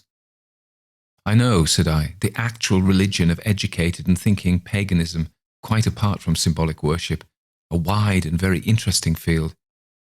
Yes, but not good for the mind, the Christian mind, I mean. Paganism is all bound together in essential unity and with evil sympathy. Their religion involves their art, and both their manners and the subject is a degrading fascination, and the nemesis sure. God forgive me. I wrote a great deal. I wrote late at night. I was always thinking on the subject, walking about, wherever I was, everywhere. It thoroughly infected me. You are to remember that all the material ideas connected with it were more or less of the beautiful, the subject itself delightfully interesting, and I then without a care. He sighed heavily. I believe that everyone who sets about writing in earnest does his work, as a friend of mine phrased it, on something, tea or coffee or tobacco. I suppose there's a material waste that must be hourly supplied in such occupations, and that we should grow too abstracted, and the mind, as it were, pass out of the body, unless it were reminded often enough of the connection by actual sensation. At all events, I felt the want, and I supplied it. Tea was my companion. At first the ordinary black tea, made in the usual way, not too strong, but I drank a good deal and increased its strength as I went on. I never experienced an uncomfortable symptom from it. I began to take a little green tea. I found the effect pleasanter. It cleared and intensified the power of thought, so I had come to take it frequently, but not stronger than one might take it for pleasure. I wrote a great deal out here. It was so quiet, and in this room. I used to sit up very late, and it became a habit with me to sip my tea, a green tea, every now and then as my work proceeded. I had a little kettle on my table that swung over a lamp, and made tea 2 or 3 times between 11 o'clock and 2 or 3 in the morning, my hours of going to bed. I used to go into town every day. I wasn't a monk, and although I spent an hour or 2 in the library hunting up authorities and looking out lights upon my theme, I was in no morbid state as far as I can judge. I met my friends pretty much as usual and enjoyed their society, and on the whole existence had never been, I think, so pleasant before. I had met with a man who had some odd old books, German editions in medieval Latin, and I was only too happy to be permitted access to them. This obliging person's books were in the city, a very out-of-the-way part of it, and I had rather outstayed my intended hour, and on coming out, seeing no cab near, I was tempted to get into the omnibus, which used to drive past this house. It was darker than this by the time the bus had reached an old house, you may have remarked, with 4 poplars at each side of the door, and there the last passenger but myself got out. We drove along rather faster. It was twilight now. I leaned back in my corner, next the door, ruminating pleasantly. The interior of the omnibus was nearly dark. I had observed in the corner opposite me, at the other side, and at the end next the horses, 2 small circular reflections, as it seemed to me, of a reddish light. They were about 2 inches apart, and about the size of those small brass buttons that yachting men used to put on their jackets. I began to speculate, as listless men will, upon this trifle, as it seemed. From what centre did that faint but deep red light come, and from what, glass beads, buttons, toy decorations, was it reflected? We were lumbering along gently, having nearly a mile still to go. I hadn't solved the puzzle, and it became in another minute more odd, for these 2 luminous points, with a sudden jerk, descended nearer and nearer the floor, keeping still their relative distance and horizontal position, and then, as suddenly, they rose to the level of the seat on which I was sitting, and I saw them no more. My curiosity was now really excited, and before I had time to think, I saw again these 2 dull lamps again together near the floor. Again they disappeared, and again in their old corner I saw them. So, keeping my eyes upon them, I edged quietly up my own side towards the end, at which I saw these tiny discs of red. There was very little light in the bus. It was nearly dark. I leaned forward to aid my endeavour to discover what these little circles really were. They shifted position a little as I did so. I began now to perceive an outline of something black, and I soon saw with tolerable distinctness the outline of a small black monkey, pushing its face forward in mimicry to meet mine. Those were its eyes, and I now dimly saw its teeth grinning at me, and drew back, not knowing whether it might not meditate a spring. I fancied that one of the passengers had forgot this ugly pet, and wishing to ascertain something of its temper, though not caring to trust my fingers to it, I poked my umbrella swiftly towards it. It remained immovable, up to it, through it. For through it and back and forward it passed, without the slightest resistance. I can't in the least convey to you the kind of horror that I felt when I had ascertained that the thing was an illusion, as I then supposed. There came a misgiving about myself, and a terror that fascinated me in impotence to remove my gaze from the eyes of the brute for some moments. As I looked, it made a little skip back, quite into the corner, and I, in a panic, found myself at the door, having put my head out, drawing deep breaths of the outer air and staring at the lights and trees we were passing, too glad to reassure myself of reality. I stopped the bus and got out. I perceived the man looked oddly at me as I paid him. I dare say there was something unusual in my looks and manner, for I had never felt so strangely before.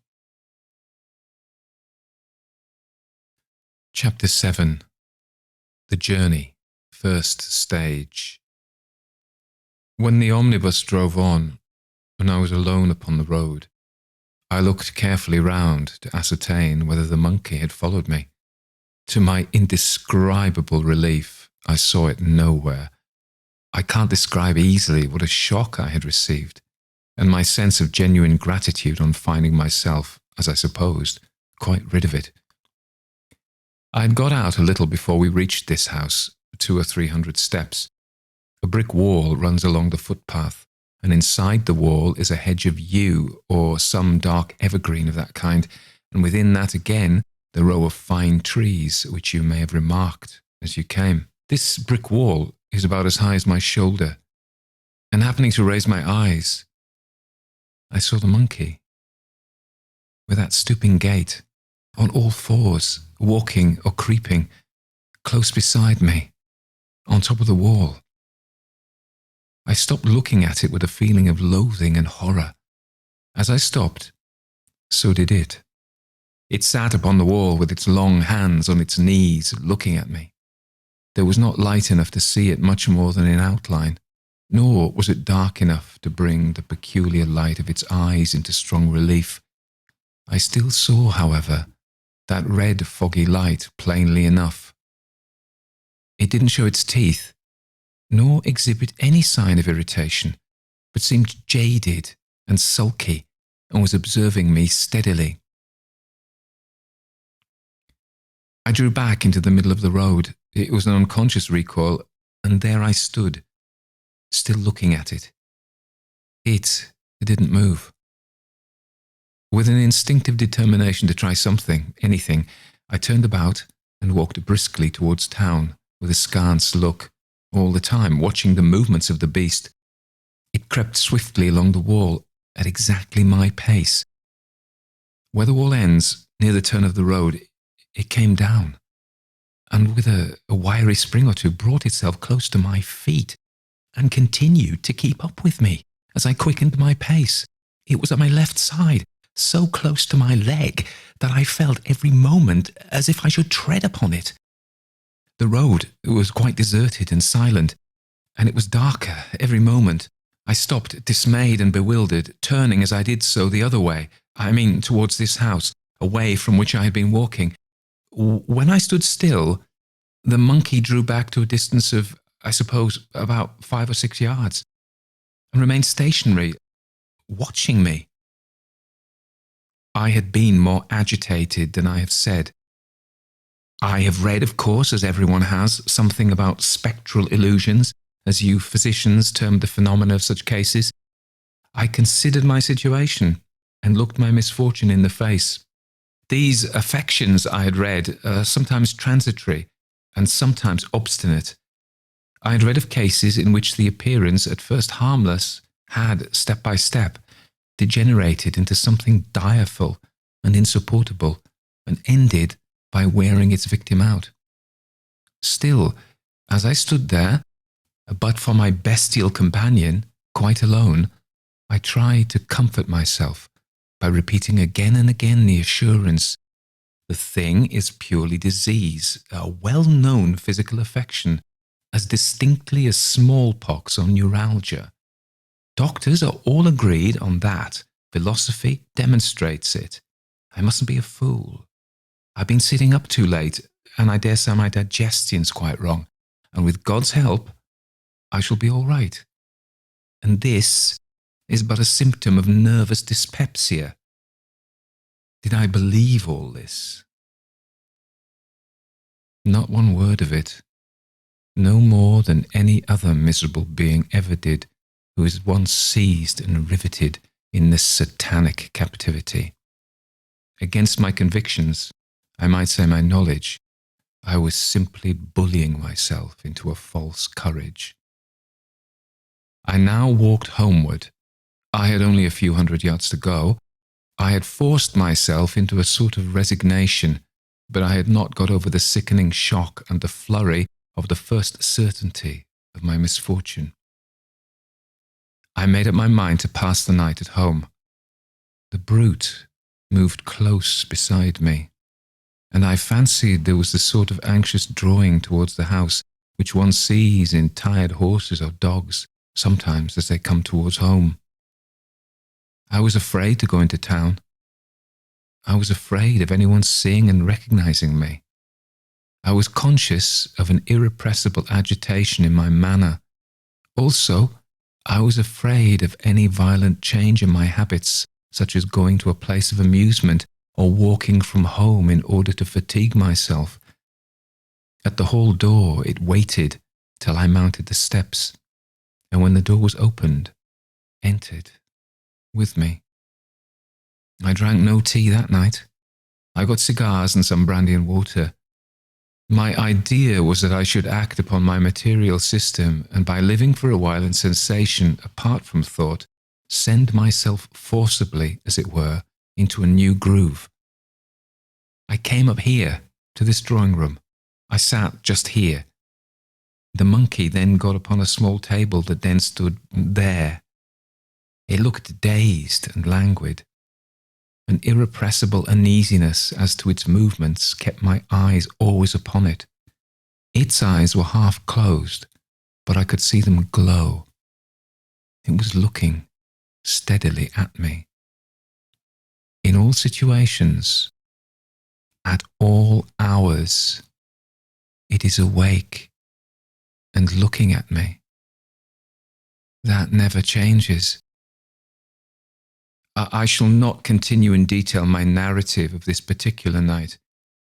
I shall describe rather the phenomena of the first year, which never varied essentially.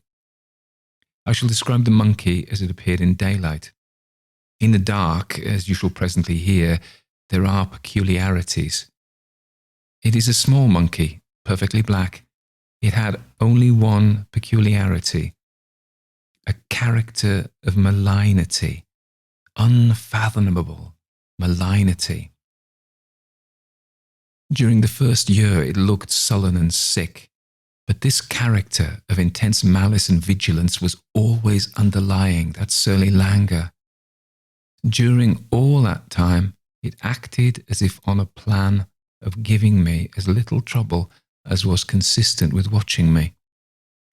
Its eyes were never off me. I have never lost sight of it, except in my sleep, light or dark, day or night, since it came here, except when it withdraws for some weeks at a time, unaccountably. In total dark, it is visible as in daylight. I do not mean merely its eyes. It is all visible distinctly in a halo that resembles a glow of red embers and which accompanies it in all its movements. When it leaves me for a time, it's always at night, in the dark, and in the same way.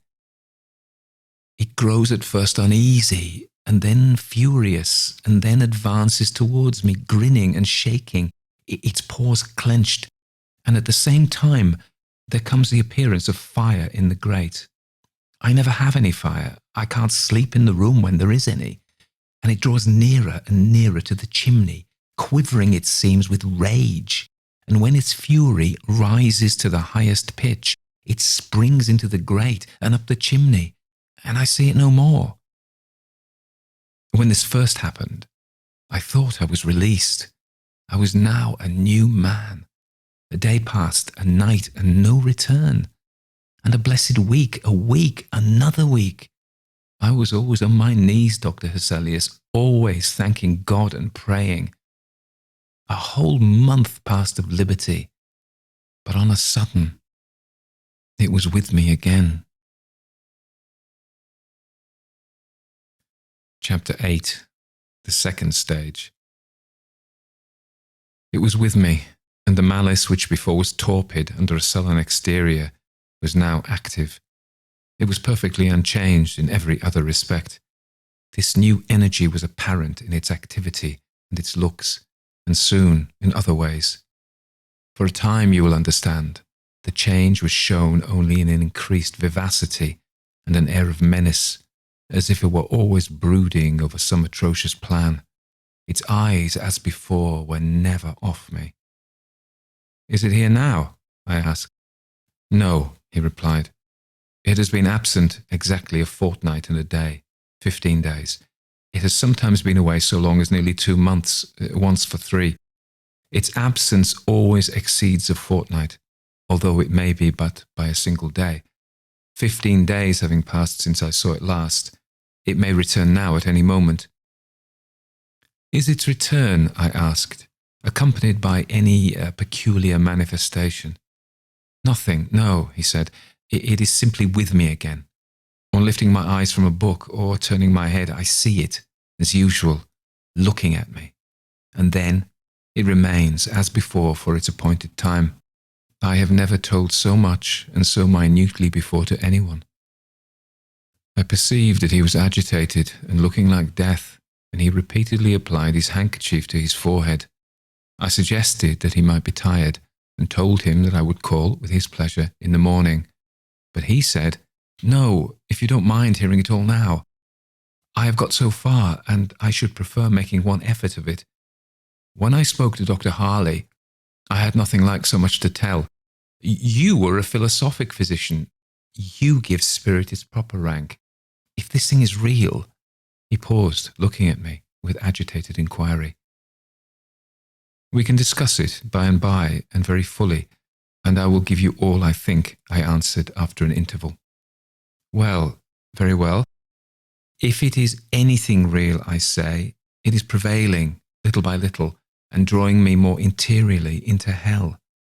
Optic nerves he talked of. Ah, well, there are other nerves of communication. May God Almighty help me. You shall hear. Its power of action, I tell you, has increased. Its malice became in a way aggressive. About 2 years ago, some questions that were pending between me and the bishop having been settled, I went down to my parish in Warwickshire, anxious to find occupation in my profession. I wasn't prepared for what happened, although I have since thought I might have apprehended something like it. The reason of my saying so is this: he was beginning to speak with a great deal more effort and reluctance, and sighed often, and seemed at times nearly overcome. But at this time his manner was not agitated. It was more like that of a sinking patient who has given himself up. Yes, but I'll first tell you about Kenlis, my parish. It was with me when I left this place for Dalbridge. It was my silent travelling companion, and it remained with me at the vicarage. When I entered on the discharge of my duties, another change took place. The thing exhibited an atrocious determination to thwart me. It was with me in the church, in the reading desk, in the pulpit, within the communion rails. At last it reached this extremity, that while I was reading to the congregation, it would spring upon the book and squat there, so that I was unable to see the page. This happened more than once. I left Dalbridge for a time. I placed myself in Dr. Harley's hands. I did everything he told me. He gave my case a great deal of thought. It interested him, I think. He seemed successful.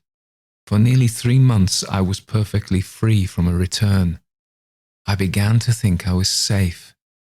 With his full assent, I returned to Dalbridge. I travelled in a chaise. I was in good spirits. I was happy and grateful. I was returning, as I thought, delivered from a dreadful hallucination to the scene of duties which I longed to enter upon. It was a beautiful sunny evening. Everything looked serene and cheerful, and I was delighted. I remember looking out of the window to see the spire of my church at Kenlis among the trees, at the point where one has the earliest view of it. It's exactly where the little stream that bounds the parish passes under the road by a culvert, and where it emerges at the roadside, a stone with an old inscription is placed. As we passed this point, I drew my head in and sat down, and in the corner of the chaise was the monkey. For a moment I felt faint, and then, quite wild with despair and horror, I called to the driver and got out and sat down at the roadside and prayed to God silently for mercy. A despairing resignation supervened. My companion was with me as I re-entered the vicarage. The same persecution followed. After a short struggle, I submitted, and soon I left the place. I told you, he said, that the beast has before this become in certain ways aggressive. I'll explain a little. It seemed to be actuated by intense and increasing fury whenever I said my prayers, or even meditated prayer. It amounted at last to a dreadful interruption. You will ask, how could a silent, immaterial phantom effect that? It was thus, whenever I meditated praying, it was always before me, and nearer and nearer. It used to spring on a table, on the back of a chair, on the chimney piece, and slowly to swing itself from side to side, looking at me all the time. There is in its motion an indefinable power to dissipate thought and to contract one's attention to that monotony, till the ideas shrink, as it were, to a point, and at last to nothing. And unless I had started up and shook off the catalepsy, I have felt as if my mind were on the point of losing itself. There are other ways, he sighed heavily. Thus, for instance, when I pray with my eyes closed, it comes closer and closer, and I see it. I know it's not to be accounted for physically, but I do actually see it, though my lids are closed, and so it rocks my mind, as it were, and overpowers me, and I'm obliged to rise from my knees. If you had ever yourself known this, you would be acquainted with desperation. Chapter 9. The Third Stage. I see, Dr. Hesselius, that you don't lose one word of my statement. I need not ask you to listen specially to what I am now going to tell you. They talk of the optic nerves and of spectral illusions, as if the organ of sight was the only point assailable by the influences that have fastened upon me. I know better. For 2 years in my direful case, that limitation prevailed. But as food is taken in softly at the lips and then brought under the teeth, as the tip of the little finger caught in a mill crank will draw in the hand and the arm and the whole body, so the miserable mortal who has once been caught firmly by the end of the finest fibre of his nerve is drawn in and in by the enormous machinery of hell, until he is as I am, yes, doctor, as I am. For while I talk to you and implore relief, I feel that my prayer is for the impossible and my pleading with the inexorable. I endeavoured to calm his visibly increasing agitation and told him that he must not despair. While we talked, the night had overtaken us. The filmy moonlight was wide over the scene which the window commanded, and I said, "Perhaps you'd prefer having candles. This light, you know, is odd. I should wish you as much as possible under your usual conditions while I make my diagnosis, shall I call it. Otherwise, I don't care." "All lights are the same to me," he said, "except when I read or write. I care not if night were perpetual. And I'm going to tell you what happened about a year ago. The thing began to speak to me." "Speak? How do you mean? Speak as a man does, do you mean?" "Yes. Speak in words and consecutive sentences with perfect coherence and articulation. But there is a peculiarity. It's not like the tone of a human voice. It's not by my ears it reaches me. It comes like a singing through my head. This faculty, the power of speaking to me, will be my undoing. It won't let me pray. It interrupts me with dreadful blasphemies. I dare not go on. I could not. Oh, doctor, can the skill and thought and prayers of man avail me nothing? You must promise me, dear sir, not to trouble yourself with unnecessarily exciting thoughts. Confine yourself strictly to the narrative of facts, and recollect, above all, that even if the thing that infests you be, you seem to suppose a reality with an actual independent life and will, yet it can have no power to hurt you, unless it be given from above. Its access to your senses depends mainly upon your physical condition. This is, under God, your comfort and reliance. We are all alike environed. It is only that in your case, the parius, the veil of the flesh, the screen, is a little out of repair, and sights and sounds are transmitted. We must enter on a new course, sir. Be encouraged. I'll give tonight to the careful consideration of the whole case. You are very good, sir. You think it worth trying. You don't give me quite up. But, sir, you don't know. It is gaining such an influence over me. It orders me about. It is such a tyrant. And I'm growing so helpless. May God deliver me. It orders you about, of course you mean by speech. Yes, yes. It's always urging me to crimes, to injure others, or myself. You see, doctor, the situation is urgent. It is indeed. When I was in Shropshire a few weeks ago, Mr. Jennings was speaking rapidly and trembling now, holding my arm with one hand and looking in my face. I went out one day with a party of friends for a walk. My persecutor, I tell you, was with me at the time. I lagged behind the rest. The country near the Dee, you know, is beautiful. Our path happened to lie near a coal mine, and at the verge of the wood is a perpendicular shaft, they say, 150 feet deep. My niece had remained behind with me.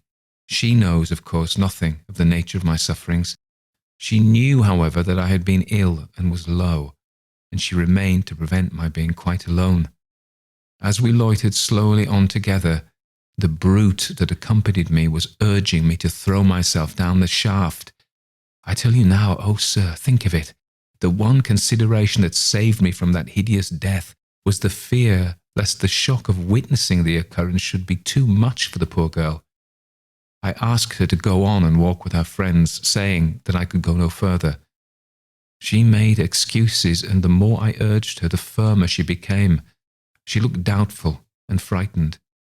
I suppose there was something in my looks or manner that alarmed her, but she wouldn't go on, and that literally saved me.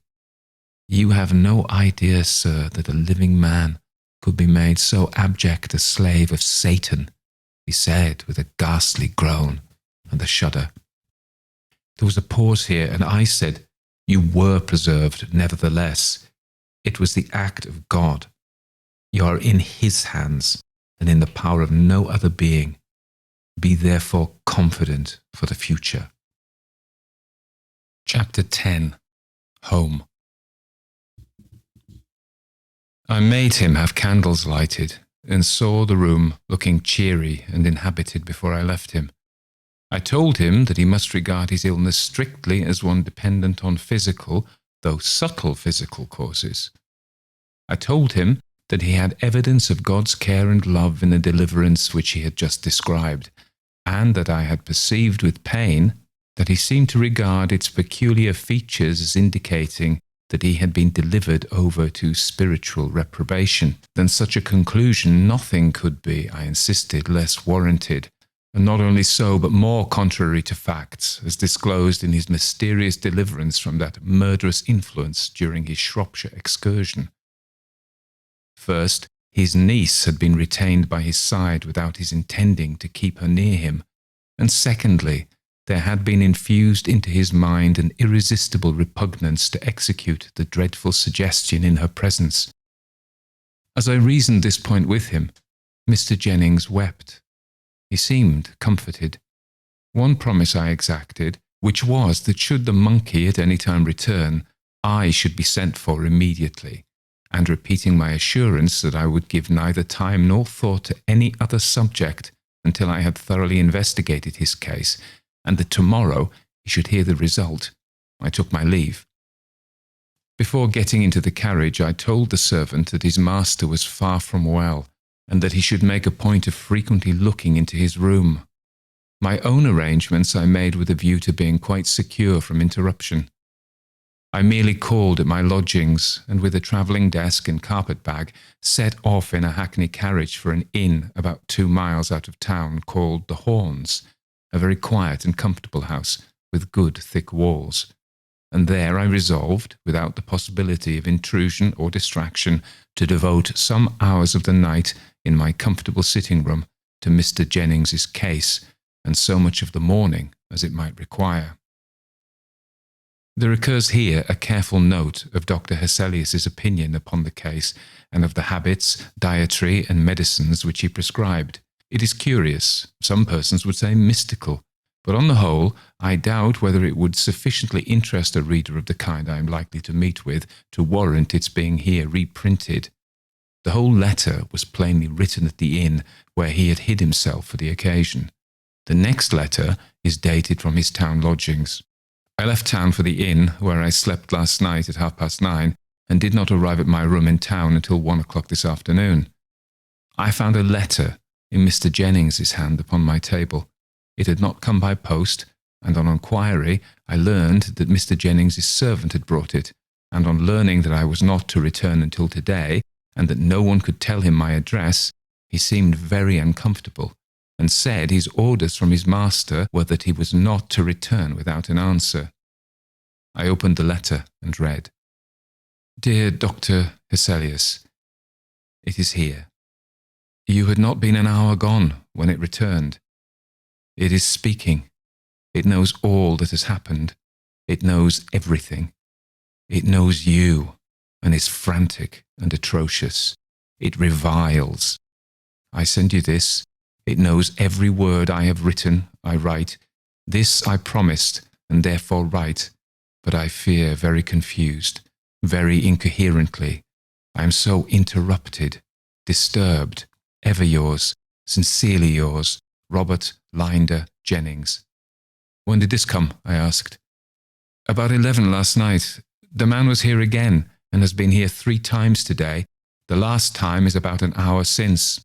Thus answered, and with the notes I had made upon his case in my pocket, I was in a few minutes driving towards Richmond to see Mr. Jennings. I by no means, as you perceive, despaired of Mr. Jennings's case. He had himself remembered and applied, though quite in a mistaken way, the principle which I lay down in my metaphysical medicine, and which governs all such cases. I was about to apply it in earnest.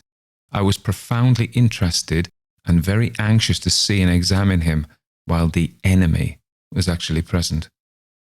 I drove up to the sombre house, and ran up the steps, and knocked. The door in a little time was opened by a tall woman in black silk. She looked ill, and as if she had been crying. She curtsied and heard my question, but she did not answer. She turned her face away, extending her hand towards 2 men who were coming downstairs, and thus having, as it were, tacitly made me over to them, she passed through a side door hastily, and shut it. The man who was nearest the hall I at once accosted, but being now close to him, I was shocked to see that both his hands were covered with blood. I drew back a little, and the man, passing downstairs, merely said in a low tone, "Here's the servant, sir." The servant had stopped on the stairs, confounded and dumb at seeing me. He was rubbing his hands in a handkerchief, and it was steeped in blood. "Jones, what is it? What's happened?" I asked, while a sickening suspicion overpowered me. The man asked me to come up to the lobby. I was beside him in a moment, and frowning and pallid, with contracted eyes, he told me the horror which I already half guessed. His master had made away with himself. I went upstairs with him to the room. What I saw there I won't tell you. He had cut his throat with his razor. It was a frightful gash. The 2 men had laid him on the bed and composed his limbs. It had happened as the immense pool of blood on the floor declared, at some distance between the bed and the window. There was carpet round his bed, and a carpet under his dressing table, but none on the rest of the floor, for the man said he did not like a carpet on his bedroom. In this sombre and now terrible room, one of the great elms that darkened the house was slowly moving the shadow of one of its great boughs upon this dreadful floor. I beckoned to the servant, and we went downstairs together. I turned off the hall into an old-fashioned panelled room, and there standing, I heard all the servant had to tell. It was not a great deal. I concluded, sir, from your words and looks, sir, as you left last night, that you thought my master was seriously ill. I thought it might be that you were afraid of a fit or something, so I attended very close to your directions. He sat up late, till past 3 o'clock. He wasn't writing or reading. He was talking a great deal to himself, but that was nothing unusual. At about that hour, I assisted him to undress and left him in his slippers and dressing gown. I went back softly in about half an hour. He was in his bed, quite undressed, and a pair of candles lighted on the table beside his bed. He was leaning on his elbow and looking out at the other side of the bed when I came in. I asked him if he wanted anything, but he said no. I don't know whether it was what you said to me, sir, or something a little unusual about him, but I was uneasy, uncommon uneasy about him last night. In another half hour, or it might be a little more, I went up again. I didn't hear him talking as before. I opened the door a little. The candles were both out, which was not usual. I had a bedroom candle, and I let the light in a little bit, looking softly round. I saw him sitting in that chair beside the dressing table, with his clothes on again. He turned round and looked at me. I thought it strange he should get up and dress and put out the candles to sit in the dark that way. But I only asked him again if I could do anything for him. He said no, rather sharp, I thought. I asked him if I might light the candles, and he said, "Do as you like, Jones." So I lighted them, and I lingered about the room. And he said, "Tell me the truth, Jones. Why did you come again? You didn't hear anyone cursing." "No, sir," I said, wondering what he could mean. "No," he said after me. "Of course, no." And I said to him, "Wouldn't it be well, sir, you went to bed? It's just 5 o'clock. And he said nothing, but, "Very likely. Good night, Jones." So I went, sir. But in less than an hour I came again. The door was fast, and he heard me and called, as I thought, from the bed to know what I wanted, and he desired me not to disturb him again. I lay down and slept for a little. It must have been between 6 and 7 when I went up again. The door was still fast, and he made no answer, so I didn't like to disturb him, and thinking he was asleep, I left him till 9. It was his custom to ring when he wished me to come, and I had no particular hour for calling him. I tapped very gently, and getting no answer, I stayed away a good while, supposing he was getting some rest then. It wasn't till 11 o'clock I grew really uncomfortable about him, for at the latest he was never, that I could remember, later than 10:30. I got no answer. I knocked and called, and still no answer. So, not being able to force the door, I called Thomas from the stables, and together we forced it, and found him in the shocking way you saw. Jones had no more to tell. Poor Mr. Jennings was very gentle and very kind. All his people were very fond of him. I could see that the servant was very much moved. So, dejected and agitated, I passed from that terrible house and its dark canopy of elms, and I hope I shall never see it more. While I write to you, I feel like a man who has but half waked from a frightful and monotonous dream. My memory rejects the picture with incredulity and horror, yet I know it is true.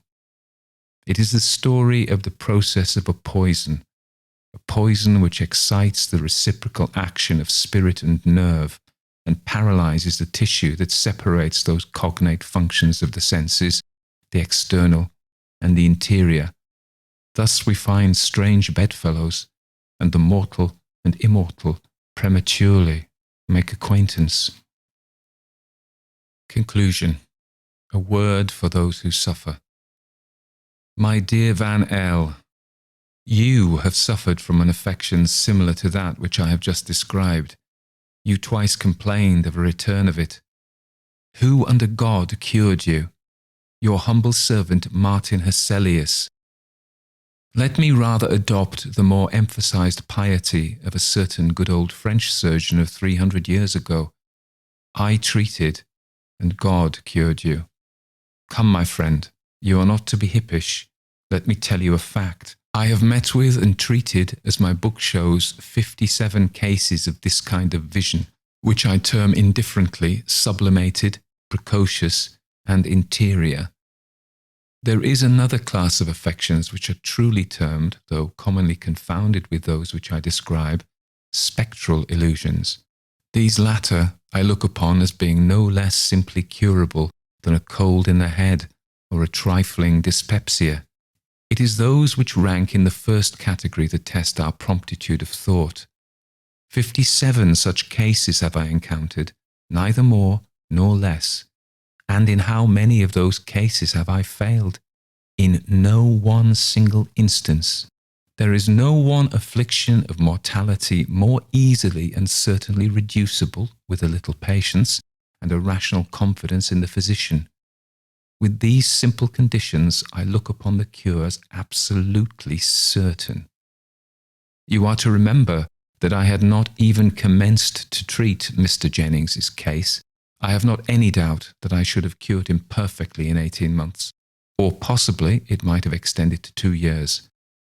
Some cases are very rapidly curable, others extremely tedious. Every intelligent physician who will give thought and diligence to the task will effect a cure. You know my tract on the cardinal functions of the brain.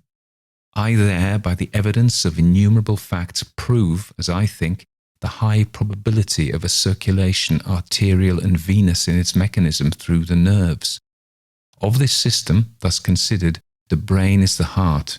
The fluid, which is propagated hence through one class of nerves, returns in an altered state through another, and the nature of that fluid is spiritual, though not immaterial, any more than, as I before remarked, light or electricity are so. By various abuses, among which the habitual use of such agents as green tea is one, this fluid may be affected as to its quality, but it is more frequently disturbed as to equilibrium.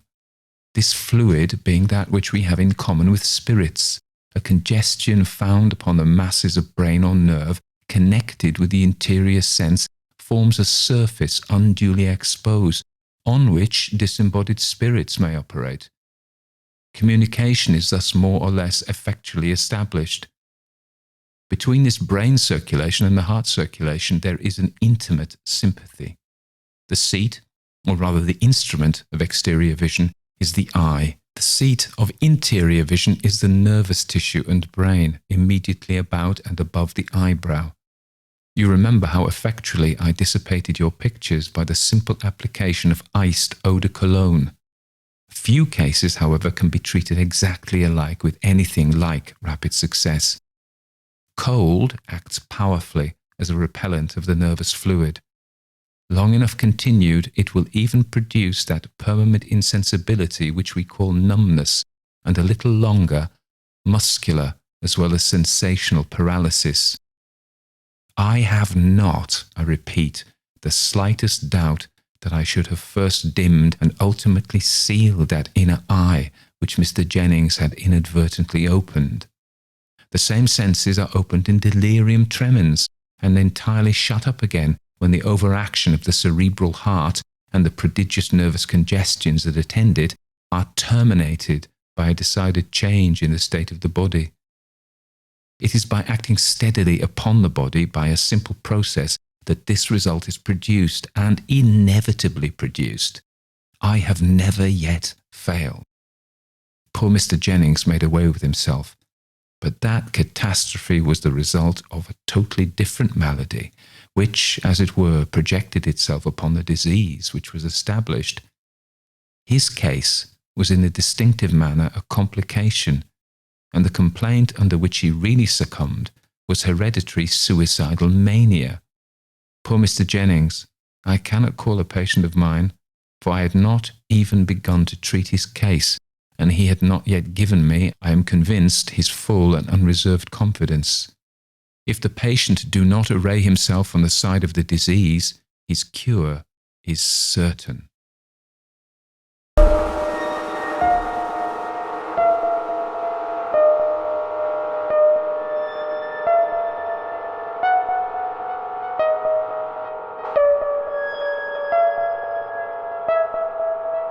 Everybody dies, don't they? Everybody come back, don't they? Isn't that so? Come back, don't they? Isn't that so? Come back, don't they? Isn't that so? Come back, don't they? Isn't that so?